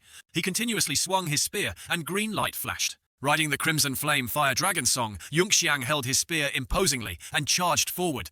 He swung the spear out at wind-breaking speed. The fierce beast was dealt with by him before it could even attack. Thus, wherever Song Yunxiang went, the corpses of fierce beasts could be seen lying scattered on the ground. Suddenly, a person appeared right where he had just passed. Xu Haiming stood calmly on the head of the giant fierce beast. He stared intently at his back as he was leaving. Then Xu Haiming burst out laughing with delight and said, "Clearly he's just a peak Huang-tier kid." At this moment, at the headquarters of the Martial Academy, the city was still extremely majestic.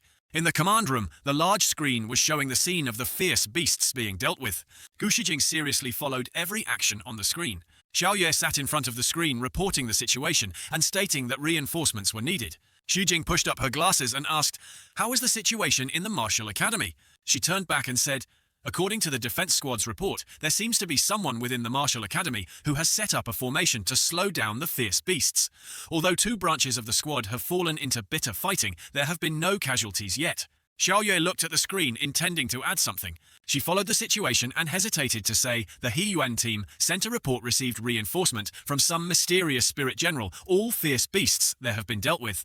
Gu Shijing asked, again in suspicion, "A mysterious spirit general?" Xiao Yue exclaimed in surprise. The squads at the 4 o'clock and 5 o'clock positions also successively witnessed a mysterious spirit general riding a horse. They have already sent the images over. The screen immediately zoomed in on the image of Song Yunxiang controlling the spirit general Lu Bu. As soon as she saw it, she recognized it and exclaimed, "Wait, that is the Fang Tianhua Ji." Gu Shijing asked in panic, "Could this be the spirit general Lu Bu?" Hearing that, Xiao Yue asked curiously, "Dean, do you know this spirit general?" She explained, "The person within Lu Bu, the horse, within the red hair. According to the confidential records in the mystic realm of Tiandu Kingdom, Lu Bu is a fierce general with unparalleled martial prowess. The Fang Tianhua Ji is his symbolic weapon. Using this title, I'm afraid he must also have comparable terrifying combat strength." After calculating, Xiao Yue quickly reported, "We have calculated its movement trajectory. The destination of this spirit general is the Martial Academy." Gu Shijing pondered deeply.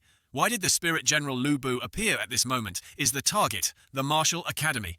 Are you an enemy or a friend? At this moment, outside the Martial Academy, countless sparks flickered and floated. Song Yunxiang stopped in front of the Martial Academy. He assessed the situation. 12. Foundation Establishment Stage Formations. As expected of Instructor Wu. There seemed to be no casualties on the martial arts field. Inside the robot, he said reassuringly, "It seems the slowdown formation set up earlier has worked. Instructor Wu and his group should be able to hold on for a while longer. If that's the case while it's chaotic, go get Zuoxi's Soul Jade." After that, Song Yunxiang immediately controlled in a loud voice, "Crimson Flame Fire Dragon Halberd, go this way." It immediately stomped its foot hard on the ground to get momentum. Then both of them easily jumped over the tall wall together. After finishing, he shouted, "Crimson Flame Fire Dragon Halberd Spirit Dissolution." It quickly dissipated, and Song Yunxiang controlled the Spirit General Lu Bu to jump up. He found the exact location of the statue of the Spirit General Zuoqi. Then Song Yunxiang heavily landed behind the statue. He was inside the robot assessing the statue for a while. Then Song Yunxiang ordered the opening of the Spirit Gate. The Spirit General Lu Bu gradually dissipated immediately. A diamond-shaped symbol appeared on the robot's chest. That symbol gradually grew larger, revealing his figure inside. In just an instant, that symbol opened wide, and Song Yunxiang completely stepped out of it. He gently put his feet down onto the ground full of smoke and dust. Song Yunxiang took the opportunity to order the Spirit Master system, "Scan the statue of Zuozi for me." After his command, the scanning sound of the system echoed. A few minutes later, it announced the location of Zuozi's soul jade has been locked. Just as Song Yunxiang predicted, the soul jade was indeed in the head. He took a run up and jumped onto the Spirit General Lu Bu. Then from there he jumped onto the statue of the Spirit General Zuoqi. Song Yunxiang concentrated his command power Spirit Master system, "Forcibly pull Zuoqi's soul jade out for me." Immediately, cracking sounds continuously echoed. The head of the statue gradually cracked open. He poured power into his arm, confidently saying, "Come out for me." Zuoxi's soul jade quickly appeared behind the shattered statue fragments. Song Yunxiang immediately pulled it towards himself. Just at this moment, someone suddenly walked up to the statue. Lu Yan stopped confused and observed the situation.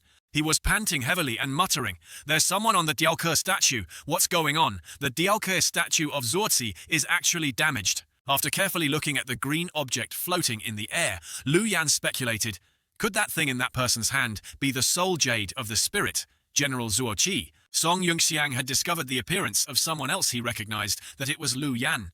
Memories of his past life flooded back immediately. At that time he was a new transfer student. While he was hiding behind a bush, he suddenly jumped out. Lu Yan also carefully observed the surrounding situation. In his previous life, Song Yunxiang must have accidentally entered the women's changing room today and met Lu Yan. At that time he was stunned and pointed at him, asking loudly, "Who are you?" He immediately motioned for Lu Yan to be quiet.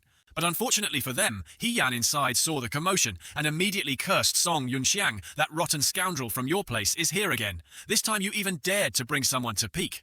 After that, the female students immediately picked up sticks and chased after him, constantly cursing and demanding to tie him up and hand him over to the dean for punishment. He ran while protesting his innocence, while he mischievously teased them. Finally, the two of them were caught and brought to the dean, who assigned them, "Lu Yan, you go to class 10, with Song Yunxiang and the others." He was tied up tightly and beaten badly, then obediently agreed. At that time, Song Yunxiang also explained to Lu Yan about the statue. "This is the sculpture of Zuoqi. I have tried it for a long time. That broken toy is useless." Upon hearing this, Upei said disdainfully, "I don't like to hear useless words. Song Yunxiang, you fight a match with this guy. Yan, lend Lu Yan your robot." The two immediately went up to fight, and Lu Yan politely said, "Senior Song, considering we shared hardships just now, please be a little gentle." He growled back, "It was all your fault that I was caught just now, you idiot. I'll settle this debt with you slowly." Finally, the winner that day was Lu Yan. Returning to reality, he pointed at Song Yunxiang and stammered, "Who are you?" At this moment, he had obtained the soul jade and replied indifferently, "I am Song Yunxiang, I am back." He thought to himself, meeting again in this life, the first sentence this guy said is exactly the same as in the previous life. Hearing that, Lu Yan frowned, feeling like he had heard this name somewhere before. After a while of contemplation, he finally remembered. Lu Yan resentfully criticized, "You are the 3-minute fast guy who went missing for 3 days, Song Yun." Before he could finish speaking, he realized that Song Yunxiang had disappeared. Then he unexpectedly appeared behind Lu Yan. Before he could say a word, he had already struck him unconscious. Lu Yan's body immediately fell to the ground. After hitting him, Song Yunxiang felt guilty and apologized to him. He remembered that based on his past life's memories, Lu Yan went missing during the battle at the Martial Academy. After that, he became Experiment Number 0 in the Yilun Kingdom's artificial host plan, appearing on the battlefield of the Tiandu invasion using the identity of the masked person Number 0. Although Lu Yan was later rescued by those people, becoming a member of their group, he eventually fought and died as a hero. Looking at his slightly strange lying posture on the ground, Song Yunxiang felt surprised. But then he thought of something else. Based on previous speculation, if it was really someone from Yilun who took the soul jade from the sculpture of Zuoqi, then Lu Yan's disappearance was likely because he was captured by people from Yilun. As he said this, he felt that the person wearing mask Number 0, who controlled the spirit general Wu Jiao and the sculpture of Zuoqi, was indeed a bit similar. If so, then the masked person Number 0 will not appear in this timeline, although he lost the opportunity to become a hero. But he was also spared the suffering of being captured by the Yilun Kingdom. He secretly told himself, "Lu Yan, from now on, just be a normal student, and don't worry." After that, Song Yunxiang thought about how to deal with Zuoqi's soul jade. He asked System Spirit Master, "Can you analyze this soul jade and replicate the stats of the Spirit General Zuoqi?" After a moment of analysis, the system reported insufficient authority analysis, failed ownerless soul jade, cannot be replicated. It can be collected into the Spirit Master system first, and then replicated after finding a suitable host. He had to agree to collect it first and then think about it later. Zuoqi's soul jade was also obtained. Song Yunxiang felt that he should go and save the instructor and his classmates, who were fighting hard. He looked at the Spirit General Lu Bu in front of him and thought, "In the original plan, I never thought I would get Lu Bu before the beast tide, control it to appear in front of them. It doesn't fit my elegant and humble style." Song Yunxiang raised his hand and shouted loudly to retrieve Lu Bu. Without haste, he took out the soul amulet he had picked up. According to the plan, using the Uriel form was enough to deal with the fierce beasts in the Martial Academy, so this soul amulet had a place to be used. Yunxiang had some doubts and asked the Spirit Master system, "Can you replicate Uriel forms?" It loaded for a few seconds and then announced, "Replication failed, data source not found in the intelligence network." Upon hearing that, he inquired further, "So you can only replicate some real items created from ancient times? You don't support producing fakes, do you?" The system immediately denied it and told Yunxiang to figure it out himself. He didn't ask anything further and accepted this answer. A second later, Yunxiang ordered the Uriel form spirit to appear. The Uriel form spirit quickly took shape upon receiving the command. It quickly formed piece by piece. Finally, its head was formed. A majestic Uriel form spirit appeared right in front of Yunxiang. He looked at it and slightly curled his lips. Uriel forms are truly missed. Song Yunxiang smoothly moved his hand back and forth across the item information panel to examine. There were 33 light crossbows and round beast-headed shields. There was also the Tiandu Imperial Sword. But these items from the academy were not good for him. Yunxiang frowned after glancing at them. In the end, he still temporarily used 2 weapons, 33 light crossbows and a long sword. Yunxiang forced a smile and announced, "Just lie on the ground for a while, I'll go save people first." No sooner said than done, he began controlling the Uriel form spirit.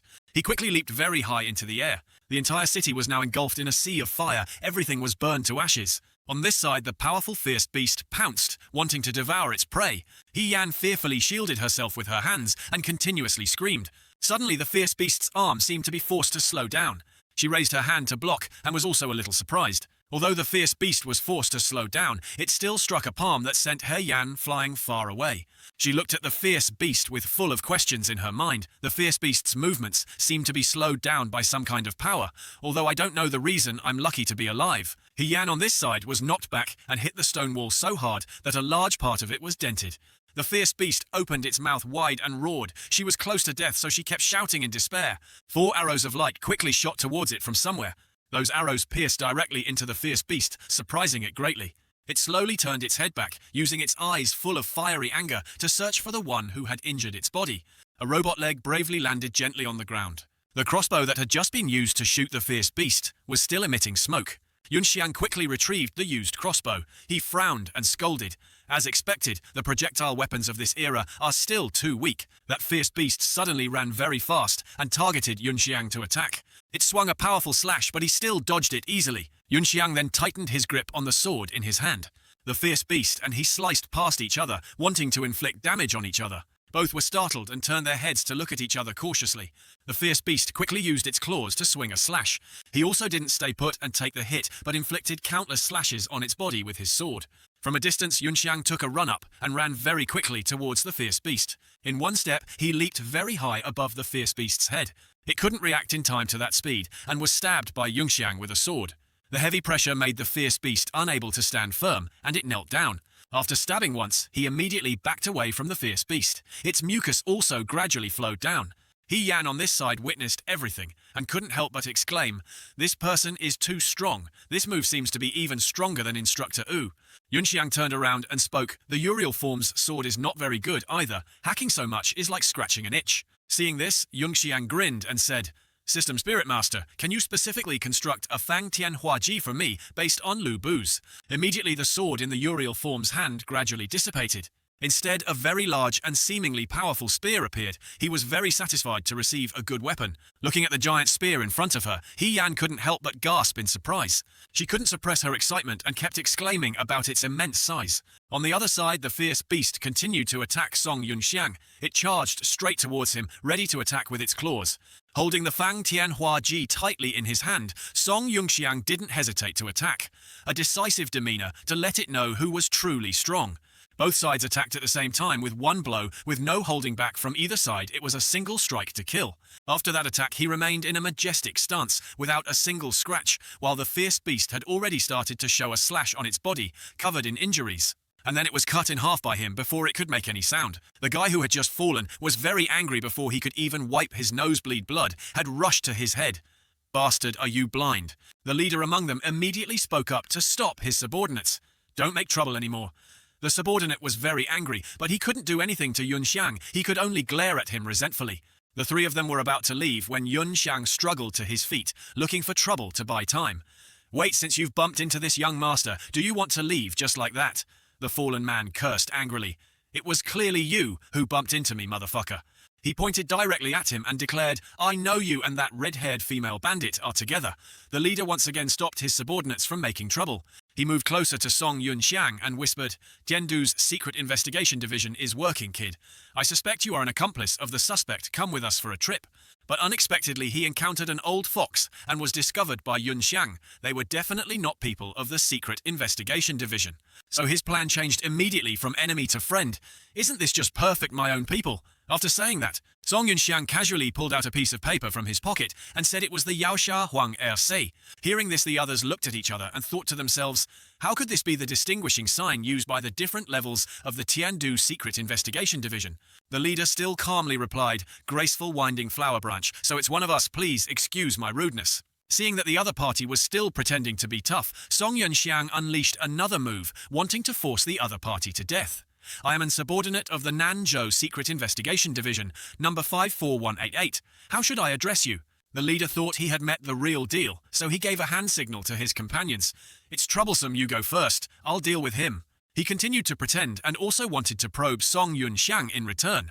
"We are scouts directly under the headquarters of the Tiandu Secret Investigation Division. Just now we saw you in contact with our mission target. Could you explain what that was about? But someone who has lived twice knows more than others. Wasn't the person you mentioned the female assassin of Taiyuan? Just now, our Nanzhou Secret Investigation Division has been tracking this target for a long time. If you hadn't shown up, I would have captured her by now." This time he seemed to completely believe it, so he thought to himself he actually knows she is a Taiyuan assassin. It seems this kid in front of me might really be someone from the Nanzhou Secret Investigation Division. The intelligence didn't say that this girl was also being tracked by the Nanzhou Secret Investigation Division. To avoid trouble, lure this kid into the encirclement and deal with him. He calmly offered a temptation. "If that's the case, brother, why don't you act with us? We can talk as we walk." Song Yunxiang wanted to see what they wanted to do, so he nodded and said, "I'll report to my superior first." As soon as he heard this, he was scared and stopped him. "Brother, you can't. We suspect that there might be spies hidden by Taiyuan within your Nanzhou Secret Investigation Division. Therefore, we didn't inform your people in advance about this operation. Don't report it first to avoid affecting our netting process." These words of his made Yunxiang realize something, so he asked again, "You guys are still setting traps?" He quickly replied, "That's right. Our people have set up an encirclement in the outer city. We are pretending to chase this female bandit. The reality is to lure her into the trap. They've gone far, we have to hurry. So that's how it is as expected of the elite directly under the headquarters. The planning is thorough." He thought he had tricked Yunxiang, but he wasn't that easy to deceive. Although Yunxiang followed him, he thought to himself, "Foolish, you still want to pretend to be someone from the Secret Investigation Division in front of me. In my previous life, I was a commander of the Xuanjing Guard in Tiandu, and I don't know how many times I've spoken with the Secret Investigation Division." Yunxiang even checked his soul power.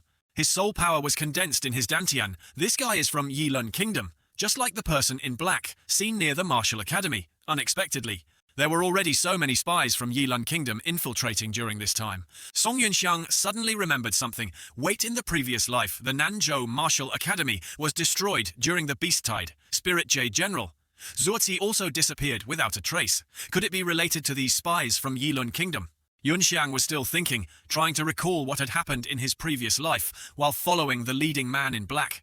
But suddenly he saw a candy cart by the side of the road and thought to himself, "Strawberry candied whores, I remember. Atan seemed to like eating this." He indulged her, and Song Yunxiang pulled over to the candy stall and bought many kinds of candy, making the shop owner very happy. So after buying, he also took a piece of candy. "Let me try first to see if it's sour," and the leader in black looked at it and evaluated it. Suddenly he asked, "Right, brother, I forgot to ask just now." Although he was half believing and half doubting, he still wanted to confirm Song Yunxiang's identity. "This humble one is Gu Ming. You can call me Old Gu, brother. How should I address you?" As if knowing his intention beforehand, Song Yunxiang smiled smugly from behind and replied, "My name is Cheng Yi. You can call me Little Cheng." The distance they had travelled was already far from the market in the central city just now. Meanwhile, Cheng Yi, the person whose name was mentioned, kept sneezing. Hao Pei on the side saw this and asked, "Are you all right?" Instructor Cheng, he immediately replied, "I'm fine." At this moment in the dense forest, branches intertwined, and a figure suddenly flashed across a branch. That person was A Tan. She had quickly escaped into the forest, but even so, she was still blocked by two of Gu Ming's subordinates. Atan had no choice but to land on a branch to hold her ground and plan her next moves accordingly. But they didn't give her a minute's rest and kept chasing after her. Atan had to run away immediately because of this. Finally, Atan decided not to run anymore and landed directly on the ground. As soon as she landed, she spotted a figure right in front of her. This opponent seemed to be a tough one for Atan, as her expression at this moment was not very cheerful. From within the dark tree hollows an old man with white hair appeared, but his muscles and bones were still very strong. That old man was the captain of the 3 men in black from before. The old man sneered and ordered the formation to activate. After the old man gave the order, a formation appeared above her head, covering the entire area where she was standing. All the subordinates under the old man also appeared, one after another, sliding down from the branches to the ground to fight her. In addition to fighting people, Atan also had to face 2 huge robots. At this moment, Atan's situation was not very optimistic, because she was now like the filling of a steamed bun, surrounded by them from all sides. The old captain held Atan's information in his hand and said to himself, Taiyuan's top assassin, known as the red-haired death god. Her real name is unknown, a half-step, Earth-rank spirit master, and also the owner of the spirit general Lu Bu. The old man's eyes lit up with interest, and he laughed loudly. I didn't expect it to be such a beautiful young girl. The old man's soldiers advanced step by step, but Atan remained motionless. One of them sneered, Stop looking. The great spatial formation here has been activated. There's no escape. You might as well surrender obediently. Looking at this girl's appearance is not bad. Why not let the brothers have some fun first? As soon as he finished speaking, she immediately stabbed him with a knife. His head was split in half, and blood splattered everywhere. Atan still bravely asked all of them, was it fun? The blood from the previous person splattered onto another person, making them feel humiliated and filled with rage. Another person stepped forward to command revenge for his comrade, that rotten woman, capture her. Their old captain just stood and watched, showing no suspicious actions. At the same time, Gu Ming had led Yunxiang back to their attack base. The formation has been activated. It seems they have blocked that assassin. Yunxiang, with the candied horse in his hand, thought to himself, spatial oscillation is folded. While following Gu Ming to the location, he had observed very carefully. This is already a level 5 spatial barrier formation. Just as Song Yunxiang predicted, it was indeed a level 5 folded space barrier formation. Upon arriving, Yunxiang's eyes were met with a pile of things, but what he cared about most were the 2 motionless robots, the grey Uriel forms. They are the city guards robots. It seems these people entered the country through some shortcut within Tiandu and obtained the Spirit General Soul amulets. Gu Ming reported his presence to his captain, but the old man only grunted coldly and remained silent. Atan was still chopping down the men in black one by one. She wasn't afraid of any of them who rushed towards her. While she was continuously slashing, a familiar figure made her look up. Yunxiang, with the candy in his hand, made a welcoming gesture and spoke, "We meet again." Atan's knife was unforgiving. She threw it directly towards Song Yunxiang. At this moment, he was still carelessly using the skewer of the candied horse to poke his cheek. But instinct was still something formidable. Song Yunxiang's hand instinctively grabbed the shirt of a nearby man in black. Then he pulled that guy towards him to take the knife for himself instead of Atan. He shouted angrily, "Why are you hitting me? That's very dangerous. They and I are not the same group." Atan was very suspicious of life. Who on earth was this man? He clearly only has the cultivation level of a baby Huang Tia, yet he can dodge my attack. The old captain of the men in black saw one of his subordinates die because of Song Yunxiang and could only watch in silence with hatred. The old man turned to Gu Ming and frowned, asking unhappily, "Who is this person?" Gu Ming approached the old man and told him the whole story. This kid claims to be from the Anzhuang branch of the Secret Investigation Division in Nanzhou. After hearing this, the old man instructed Gu Ming, "If it's just a stray fish that got in, then he's just unlucky. Deal with this girl first. We can find a chance to deal with that stray fish later." After hearing this, he nodded and agreed. Looking closer, Atan was not only surrounded by 2 giant robots, but by 4. This time the old captain no longer stood aside and watched. He began to control the robots to attack her. Atan was busy fighting the men in black subordinates, but she still sensed the danger behind her. She was quick on her feet and managed to dodge a fatal blow from the robot that came down. Seeing that things were not going well, Atan also began to summon her spirit general. After that, her power was instantly summoned, and the energy radiating from Atan was enormous. Immediately after, a beam of light appeared from the sky and descended in the middle of the forest. Atan and her spirit general successfully merged into one. The parts of Atan's spirit general were gradually completed and assembled. First was the head of the robot, then the 2 arms also gradually appeared. Next, the weapon also gradually appeared. which was the spear that Lu Bu often used. Atan's spirit general Lu Bu was completed. Just by looking at it, one could tell its power was not ordinary. Atan controlled Lu Bu to spin the spear in the air to demonstrate its power. With one strike, Atan defeated one of the 4 giant robots. From afar, the robot of the same type as the one that had just been killed witnessed everything. It angrily rushed up, wanting to kill Atan to avenge its kind. But its fate was not much different from that of its companions. At this moment, the system inside Lu Bu announced enemy attacking from behind 18. Because she detected an enemy attacking from behind, Atan immediately dodged at lightning speed. The 2 robots that were caught off guard were surprised by Atan's divine turn. It was precisely because of that surprise that they couldn't react or counterattack in time. The result of that surprise was that they were sent flying very far away. The 2 robots were simultaneously knocked away, so it was perfectly normal for them to fall and cause a large earthquake. The men in black saw that something was wrong and rushed forward. Not only that, but they also summoned more and more spirit generals. So after dealing with the robots twice, the number of spirit generals appeared again surrounding her. Atan was having a hard time fighting the robots when she suddenly saw something on the display screen. It turned out to be the image of Song Yunxiang below, which made Atan curious, and she had to stand and observe for a while. Down here, he didn't disappoint her either. He asked them, "You are making such a big commotion in the suburbs of Yuanding City. Aren't you afraid of being discovered by the guards of Yuanding City?" Guming replied confidently, "A level 5 spatial barrier formation has already been set up here. Even if we fight to the ends of the earth, nothing will be detected from the outside." Song Yunxiang replied calmly, "That makes sense. It's very reassuring then." He didn't know that Guming had already pulled out a knife in his hand. Taking advantage of Song Yunxiang's moment of distraction, he rushed forward and slashed several times, but Song Yunxiang did not let his purpose succeed. Song Yunxiang dodged every move Guming made. Song Yunxiang raised the hand that held the skewer he had just used to eat the candied haws. In an instant, he turned around and stabbed Guming in his vital point. In the end, it was Guming who had to go meet the King of Hell. Blood spurted from his mouth, splashing everywhere. Yunxiang sneered, "I can rest assured and annihilate all of you here." After saying that, Song Yunxiang pulled out the bloody skewer. Guming's old captain realized that Guming had just been killed, so he kept shouting loudly for his subordinates to come back. The old man ordered his men in black to kill him. 3 or 4 men in black immediately obeyed and rushed forward. Song Yunxiang took out a VAT card and pulled a sword out of the card. After that, Song Yunxiang, alone with the sword, fought fiercely in all directions. All the men in black who rushed towards him had to leave their lives behind. Song Yunxiang's eyes observed the situation to see if there were any changes after he killed countless men in black like that. Song Yunxiang saw that something was wrong and was about to run away when the old captain shouted, "Chase! After him! Don't let this kid escape!" While escaping, Song Yunxiang called out to his system, "Can you hack this spatial formation?" The system immediately replied, "Yes," starting intrusion. Then it immediately analyzed the formation and reported it to him.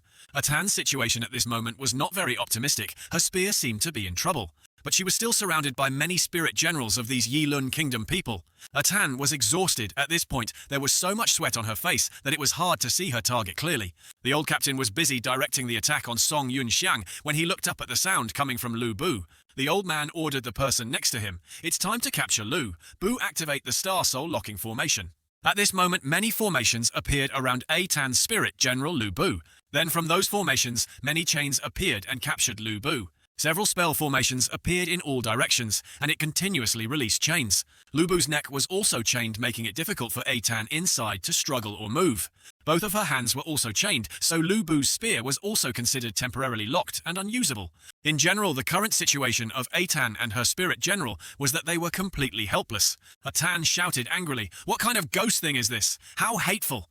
Atan tried to break free, but couldn't. She tensed up to try and break the chains, but couldn't either. Inside Lu Bu's space, Atan tried to break free, but Atan couldn't do anything about the old man's chains, and was extremely panicked.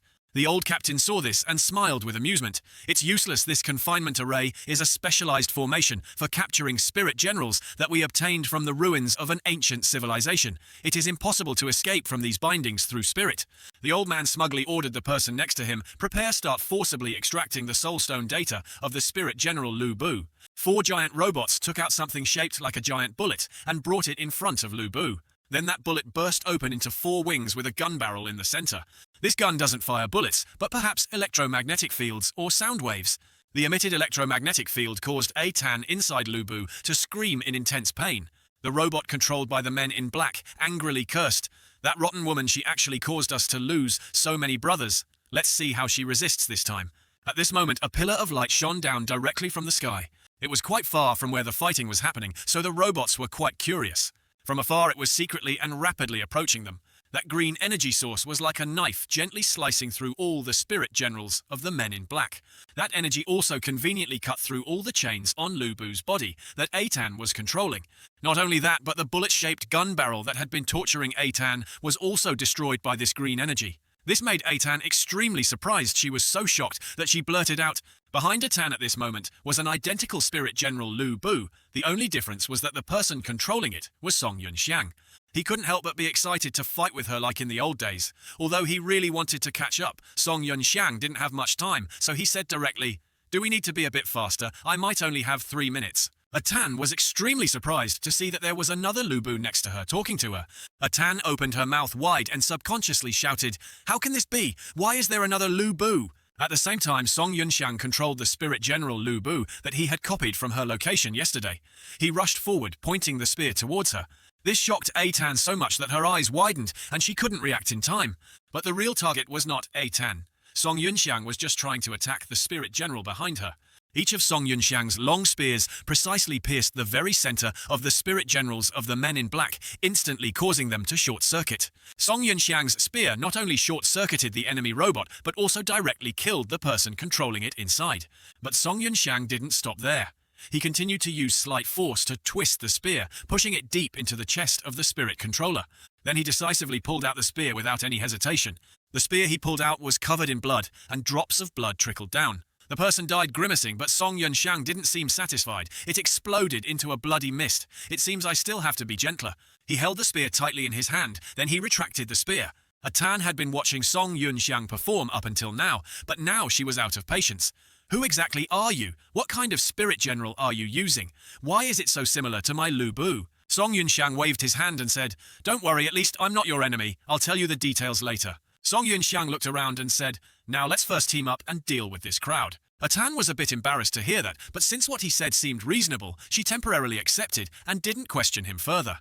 The two began to cooperate. He dealt with one, she dealt with one. Although she had agreed to cooperate with Song Yunxiang, Tan still constantly observed his fighting style during the battle. Every spear thrown by Song Yunxiang was strangely accurate. Even the way he held Lu Bu's spear was very skilled, as if this was not the first time he had controlled Lu Bu. Every spear strike from Song Yunxiang would successfully take a life in return. As for Song Yunxiang, he hadn't controlled a spirit general in a long time, so he was very excited. This strength is just right. The two of them continued like this, each in their own area, sweeping away all the opponents who rushed towards them. The enemy generals were also constantly killed, making the battle easier for the two of them at this moment. There was one guy who wanted to rush forward and die with Lu Bu. It was planning to use its small saber to cut the giant Lu Bu in half. But the result was no different from its companions. It was also skewered by him like a fish. The spirit general controllers among the men in black were successively knocked out by the two of them. Both sides were still fighting fiercely. Neither side wanted to surrender or give up at this time. Song Yunxiang was still fighting one of the spirit generals among the men in black. But they relied on their numbers, so they took advantage of the moment when Song Yunxiang was busy fighting others to rush forward and ambush him. But even in that situation, he alone was strong enough to take on two. That was very normal and easy for him. Song Yunxiang swung his spear in a circle, simultaneously cutting both of them in half. Atan was also exhausted. She was breathing heavily, but her eyes were still fixed on Lu Bu, who was being controlled by Song Yunxiang. Song Yunxiang had no idea that he was still being observed by Atan. But thanks to that, he unconsciously displayed his skills very naturally. After observing Tan began to evaluate. That person, his cultivation is clearly only at the Huang tier, but he can use only the most basic movements to accurately pierce the energy core of the enemy. He accurately controlled the unleashed soul power and clearly understood the structure of the enemy's spirit general, and that series of fluid and decisive ground-clearing movements as well. It really is like a veteran soldier with decades of combat experience. And indeed, Song Yunxiang had gained all that experience over several decades. It's just that the current her didn't fully understand him yet. After eliminating all the men in black who controlled the spirit generals, Song Yunxiang said, "One last one. Then it's just you left." With that, Song Yunxiang turned to face his opponent. This last one was none other than the old captain of the men in black controlling it. Inside the spirit general, the old man was extremely angry, veins bulging all over his face. He couldn't believe his eyes. How can this be? How can there be another Lu Bu? Where did this monster come from? My formation was completely destroyed. Song Yunxiang didn't show any respect for elders or deference to subordinates, but rushed forward and shouted, "Old man with long, bald hair, come here and kneel down to surrender." The old captain of the men in black was likely driven mad by the defeat. The old man shouted loudly, "There cannot be two Lu Bus," saying that the old man suddenly accelerated and rushed forward. "Let me come and stab you through." Song Yunxiang also quickly drew his spear, his hand gripping the spear tightly, incredibly stable. The spear in his hand immediately after cut off the two arms of the robot that the old man was controlling. The old man's spirit general's limbs were sent flying in all directions, each leg in a different corner. The old man inside the spirit general was still alive and resentful, constantly screaming. But now the old man alone had to face two giant Lu Bus at the same time, and only now did he realize the terrifying strength of the opponent threatening him. Song Yunxiang from within. Lu Bu's armor said, pretending to be someone from the Secret Investigation Division and sneaking into Tiandu Kingdom and even obtaining the spirit general of the garrison. "Tell me the truth. What do you, Yilan Kingdom rebel, ultimately want to do?" At this moment, despite being under the armor, the surprise in Eitan's voice was clearly heard. "What Yilan are they disguised people from the Northern Kingdom?" At this moment, Song Yunxiang looked at her with a look of disdain. "You don't really think these trash are people from the Tiandu Secret Investigation Division, do you?" But it seemed that Eitan had really thought so, because when she heard him hit the nail on the head, her face turned completely red with embarrassment. The old captain immediately frowned upon hearing him expose their plan and asked, "How did you figure it out?" "Never mind, it doesn't matter." Then the old man roared madly, "Go to hell, all of you! Long live the general!" Eitan quickly realized from behind that he was burning his soul power and intended to self-destruct. Song Yunxiang heard this and immediately said, "You want to self-destruct against me? No way." Eitan next to him also realized what he wanted to do. How could he suppress self-destruction? By resonating with similar soul power. Song Yunxiang channeled all his soul power into his hand and was ready to punch that old man in the face. He inside the spirit general Lu Bu shouted, "Get out of my way." A punch from Song Yunxiang sent the old man's soul flying. His old soul power was nothing to speak of. Song Yunxiang's punch was so powerful that the old man was knocked so far away that he disappeared from sight. After a long while he reappeared as he fell, blood also splattered from his nose. According to Newton's third law, an object acted upon by a force will be met with an equal and opposite reaction, and the old man was no different. Because the attacking force was strong, the responding force was not weak either. At this moment, Song Yunxiang was still inside Lu Bu, but he decided to use soul power to finish off the old man. Finally, the old man was beaten until he lay sprawled on the ground. He seemed to be unconscious and didn't know anything about the weather or the world anymore. But Song Yunxiang still didn't let the old man off the hook. He approached and squeezed the old man's mouth to observe. He analyzed after the second tooth gap on the left. There is a mark from a suicide trigger. "If I'm not mistaken, you are actually a subordinate of Ye Wang, aren't you?" Although he was unconscious hearing these words from Song Yun, Xiang made the old man open his eyes and ask, "How do you know General Ye Wang?" Eitan was also surprised by the name that Song Yunxiang had uttered. She exclaimed, "Could it be the king of mercenaries, the commander of 330,000 Tai, he remnants? The sword saint of the Tai Hersu, people owner of the general tomb of Ganjiang Ye Wang. The one who possesses the spirit, General Ganjiang Ye Wang, is the sword saint from the sunken island kingdom of Tai He Kingdom." According to what Song Yunxiang knew from his previous life, he led the remnants of the Tai Huang, using the identity of a mercenary to join the regular island army. A few years later, Ye Wang continued to fight fiercely on the battlefield, invading the Tian Kingdom. In his previous life, when he joined the Xuanjia Guard, he had fought against him several times on the battlefield. But in Yunxiang's previous life, his soul meridians were still incomplete, and he was no match for Ye Wang. Ending the stream of memories, he lowered his head and supported his forehead, sighing. As he thought about these things again, the sword scar left by the old man next to his left eye began to ache. Upon hearing this, Eitan immediately asked in confusion what Song Yunxiang had just said. He just remained silent, kneeling on one knee on the ground and saying that there was nothing. Then Yunxiang stood up and pointed down at the old captain lying on the ground. "This guy is yours. Take him back to Tai Yuan for interrogation."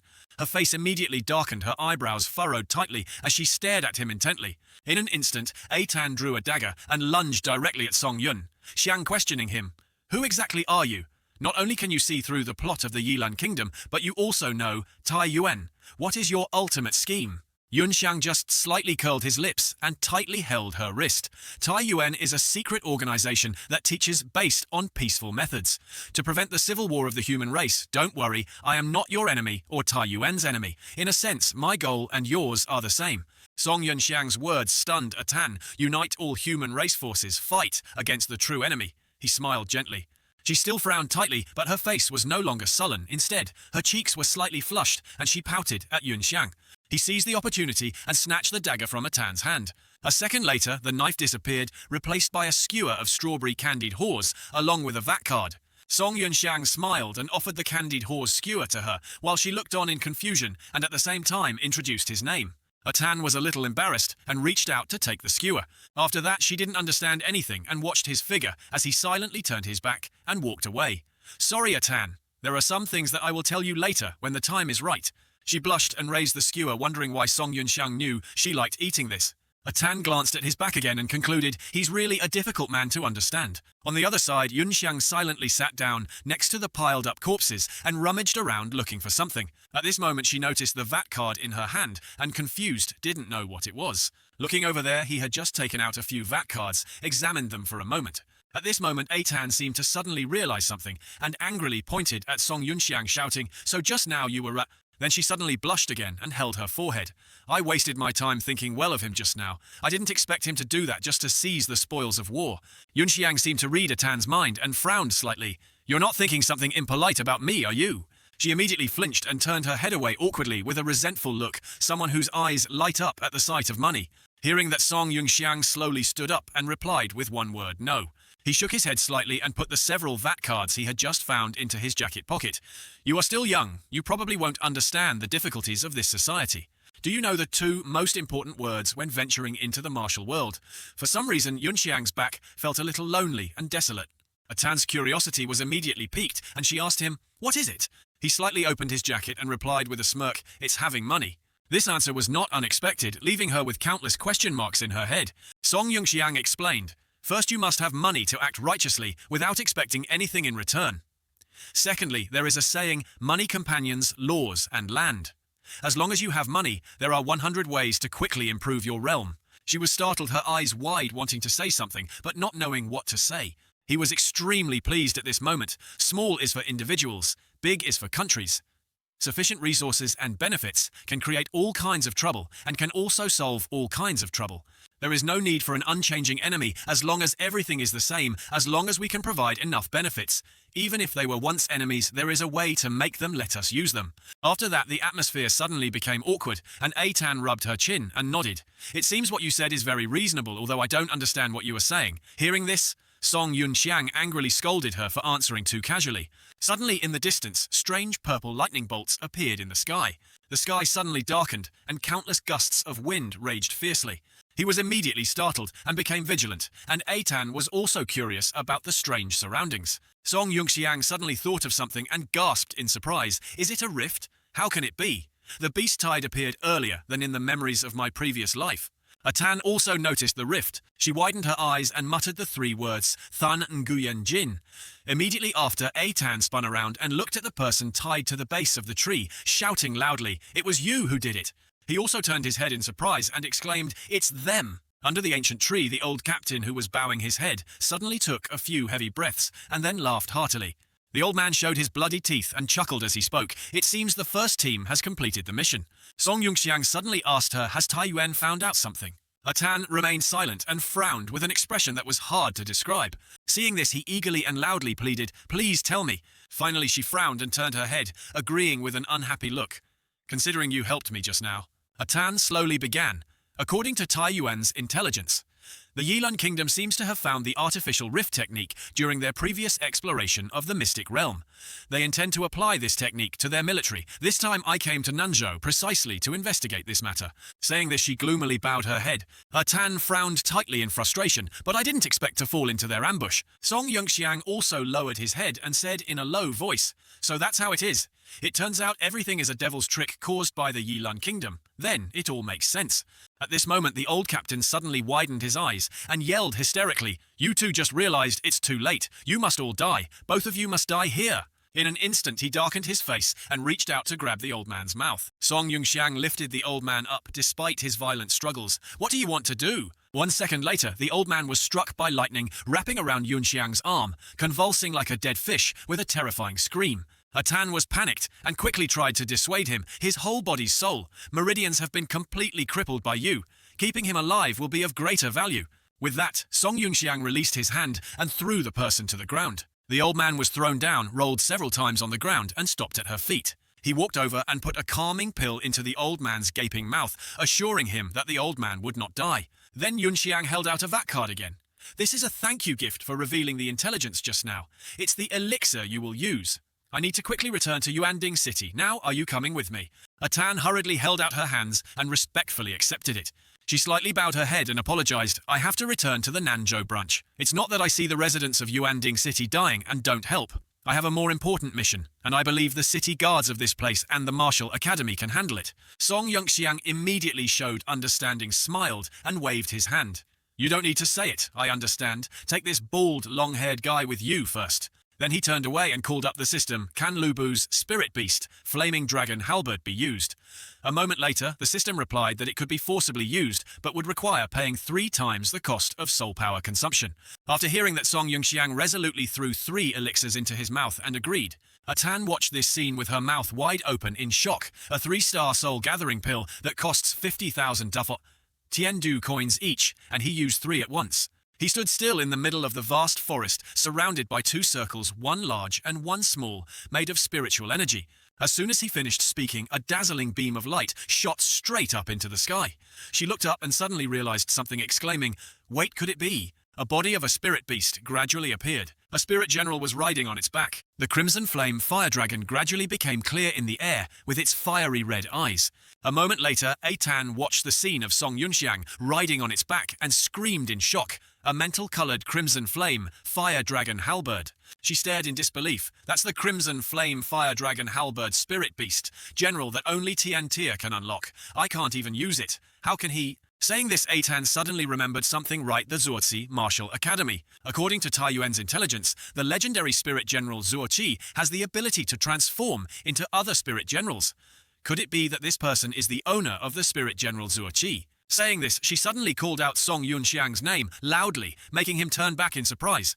This time the target of the Yilun Kingdom is related to Zuozi. Be careful. The surrounding people were extremely excited, continuously cheering, "Hey, hurry up and die! Newbie class president! 1 strike, kill him! It's getting dark! Don't make us late for dinner!" Hearing them, He Yan snorted. "Everyone calm down. Take it easy. Things will sort themselves out." Thud. Her foot slammed onto the ground. Newbie watched this move. She dashed quickly towards him, sword in hand, charging straight and swinging at her opponent. Seeing this, he was somewhat surprised and yelled, "What the heck? Ugh." The sword swing hit the ground. Crash. "Where are you running?" He Yan pursued relentlessly. "So fast," he said, retreating further away. Whoosh! He kept running quickly. He Yan angrily said, "Stop running. Where's that spirit you had earlier?" Continuous slashes swung towards Lu Yan. He continuously dodged, fleeing from it. Seeing his actions, Cheng Yi said dejectedly, "Damn, what is this? This Lu Yan fighting He Yan, but just keeps dodging east and west." Yu Pei spoke up. "Don't underestimate him. His footwork seems chaotic, but he manages to avoid He Yan's attacks every time." Hearing that, Cheng Yi's face showed extreme surprise. "What the heck?" That skilled clang. He Yan's sword swung towards him. He used his shield to block the attack. His feet slid backward, each step incredibly heavy. He thought to himself, "What the hell? Senior Sister's mecha strength is really strong. Does a 2-realm difference in Soul Master level really cause such a huge obstacle?" The people in the stands were extremely excited seeing Lu Yan being pushed back. They shouted, "Hey newbie, fight back! What the heck? This newbie is only yellow rank initial stage, while He Yan is already yellow rank late stage. How can he possibly fight? That's right, it's a 2-realm difference. The strength and intensity of the battle armor must differ by at least 40%. No good, can't just take it head on like this. Totally can't resist. Just maintain distance first." Seeing him evade like that, He Yan said smugly, trying to run. Her senior sister doesn't seem good at controlling her attack methods. At this distance, it doesn't hurt at all anymore. Lu Yan used his shield again to block the attack. He Yan trembled with anger. "What the heck, bastard? Doesn't hurt, huh? You asked for death. I'm angry now. Lu Yan, take this." Whoosh. Look, she's using that move again. People around cheered. That kid is really lucky managed to make He Yan use that move. There are 2 possibilities. This time, he's definitely dead. The shield can't withstand this move. Cheng Yi was also extremely surprised. Not good. He Yan is serious now. Lu Yan can't block this move. A blinding blue light began to swirl around her body. Seeing this, he was extremely astonished. Boom boom. Countless blue-white light beams shot out. Zap zap. Ouch, ouch, it hurts. Everyone was terrified. Just looking hurts. A newbie able to resist. He Yan. Too tragic. Too tragic. What the Chung-Yi exclaimed. Yu Pei snorted. Humph, the newbie won. Instructor, you're not kidding, right? The newbie was beaten useless. Look closely for me. Hidden deep within the thick dust was Lu Yan, unharmed by her attack. The red mecha, although severely damaged, but his sword was pointed straight at the blue mecha's weak point. According to the rules, Lu Yan won. He Yan's eyes widened in astonishment, mouth agape, disbelieving what she had just witnessed. What? Lu Yan said smugly. I lost. The surrounding people couldn't believe it. That newbie actually beat the class president, who is 2 realms higher than him. Today's combat practice, everyone performed well, especially the battle between Lu Yan and He Yan. Lu Yan at yellow rank initial stage defeated yellow rank late stage. Lu Yan, share your fighting method with everyone. Meanwhile, this is quite strange. Senior sister attacked too fiercely. I basically had no chance. Her mecha's accuracy is better than mine. Battle armor speed, all better than mine. He Yan, standing beside, snorted uncomfortably. But when I paid close attention to her movements, I noticed she rarely used soul power to increase speed. I guess maybe her chest isn't big enough, or perhaps her fighting habits lean towards defense. Hearing those words, Yu Pei thought, during a fight with a stronger opponent, he can still calmly analyze. This kid is interesting. Lu Yan continued fluently. So I increased the distance and discovered that indeed senior sister isn't good at using soul power. Also earlier, I noticed her registration temper was quite hot-headed, so I intentionally provoked her. Sure enough, she fell for it. Standing beside him, He Yan trembled with extreme anger. She shouted, "Enough, bastard! It was just luck. Also stop calling me registration sister. Call me class president." Lu Yan looked frightened. Clutching his head, oh right, wait a minute. Mecha number 16, I borrowed earlier, got damaged by senior sister. Do I have to pay for it? Hearing that, she replied, "You shrimp head. Are you an idiot? Soul generals are summoned by soul masters. They don't get damaged. Stop asking such stupid questions. A Mecha 16 doesn't belong to Song." Cheng-Yi immediately said, "That's right. It belongs to that useless 3-minute young master, Song Yunxiang. That guy skipped class for 3 days, now still hasn't shown up. I'm going to report him missing. 3 minutes. What does that mean?" Referring to that aspect. As soon as he finished, everyone around burst into laughter. They said heard his celestial soul is defective, can't hope to advance in this lifetime, so the soul general he summons only lasts 3 minutes. Right after 3 minutes, poof. Simply put, he's the trash of trash. Hey, keep your voices down. He's a young marquis who used connections to get into the school, ha ha ha. Yu Pei angrily shouted, "What the heck, enough, shut your mouths. It's getting late, hurry to the cafeteria and eat." Everyone dismissed. Suddenly, a crimson crystal appeared in the sky. The surrounding atmosphere became oppressive, the sky turning dark. Seeing this, He Yan was somewhat panicked. What's happening? Although it's just dusk now, why did it suddenly get so dark? In the sky, lightning continuously struck down below. Monsters emerged from unknown locations in the sky. They were countless. Alarm sirens immediately blared non-stop. Damn it, it's a rift. The rift has appeared. People around screamed in panic. Everyone was in utter chaos, screaming loudly. Damn, it's a rift. The beasts are here. Run quickly, the beasts have erupted. Monsters continuously dove down from the sky. Whoosh, whoosh, whoosh. Sounds echoed non-stop. They continuously dove down, destroying the surrounding areas. The beasts are here. Hide quickly, run. People scattered and fled. A blue light appeared in their mouths. Seeing that, everyone was terrified and astonished, as if disbelieving what was happening. We're done for. It's over. The blue light instantly disintegrated that person. Surrounding objects also began to disintegrate from the light emitted by the beasts. It pierced straight through thick walls, charging straight forward. Seeing this, Yu Pei yelled loudly, "Instructor Chung." Hearing the command, Chung-Yi responded, "Understood." Soul assemble the instructor's Yuan Shi Mecha. He instantly donned battle armor and stood against the beast's attack. Crash. Everyone was astonished. The attack's destructive power was immense, blowing some people into the air. Ah! Yu Pei stood tall, observing the events unfolding before her. Some who could resist quickly got back up. The system's sound chimed ping. Warning, maker damaged by 73%. Soul power strength at 22.6% and rising. Hearing that, Chung-Yi was extremely panicked. What? The beast's arm raised high. Ferocious beast. Gluttonous species. Yu Pei observed the unfolding events and muttered softly. 2, 4, 6. Gluttonous types. 9, 0. 10 of them. She raised her voice. All class. 10 students' attention. These are not enemies you can fight against. Star core power full, the system announced. Star outer shell battle armor restored by 2%. All retreat. Evacuate the combat zone. He Yan quickly said, "Instructor, can we stay and help you in any way?" Lu Yan also spoke up. "Yes, actually, we..." Before he could finish, Yu Pei yelled, "Obey orders, retreat." As she spoke, she ran towards Chung-Yi. Hearing this, He Yan was unwilling. This The beast screeched, hoo, hoo, hoo, then opened its mouth wide, charging towards Chung Yi. Seeing this, he said, "Damn it, soul." Suddenly from afar, a pinkish-purple force shot over. Yu Pei, wearing her cool battle armor, rushed to rescue her junior. Assemble, get out. Her blade slashed straight towards the opponent.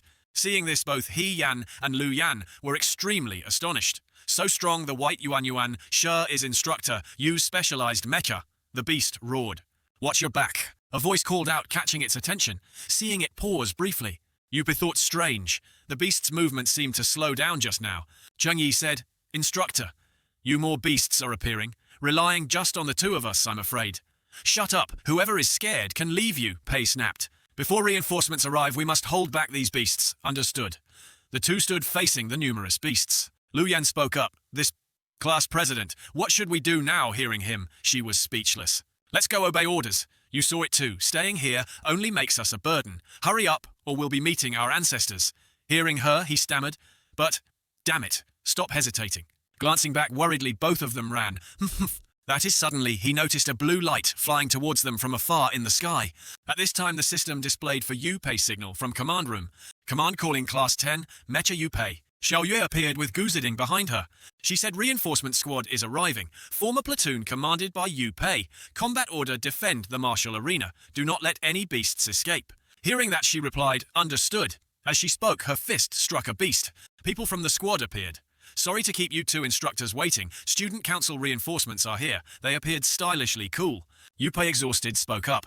"Very good, thank you all for coming to reinforce. All mechas, listen to my orders from now on. Combine into a battle formation, 12 mechas against the beasts." Hearing that command, everyone shouted in unison, "Understood." Tiger wing formation. All 12 stood in formation against the horde of beasts. In the command room, Gu Ziding observed the ongoing battle. She said, "Tiger wing formation. The main general area is responsible for luring the enemy. The two flanks provide support kills. Can utilize geographical advantages and is suitable for long-term defensive combat." Xiao Yue looked at the formation system displayed on the control screen and said, "Worthy of being the white fox of the northern battlefield, Yu Pei." Direction 8 o'clock. Yu Pei's team has successfully established a defensive line. Reinforcements have arrived. With the rift as the center, the encirclement of the beasts is complete, requesting the next command from the captain. Hearing this, Gu Ziding replied, "Very good. All Nanzhou Jiwu Academy mechas. Attention, defend positions to the death. Encircle all beasts within the perimeter.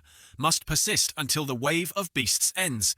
Beat them into oblivion." As the command was transmitted, the combat team members immediately roared, "Understood." They ran quickly, charging towards the horde of beasts before them.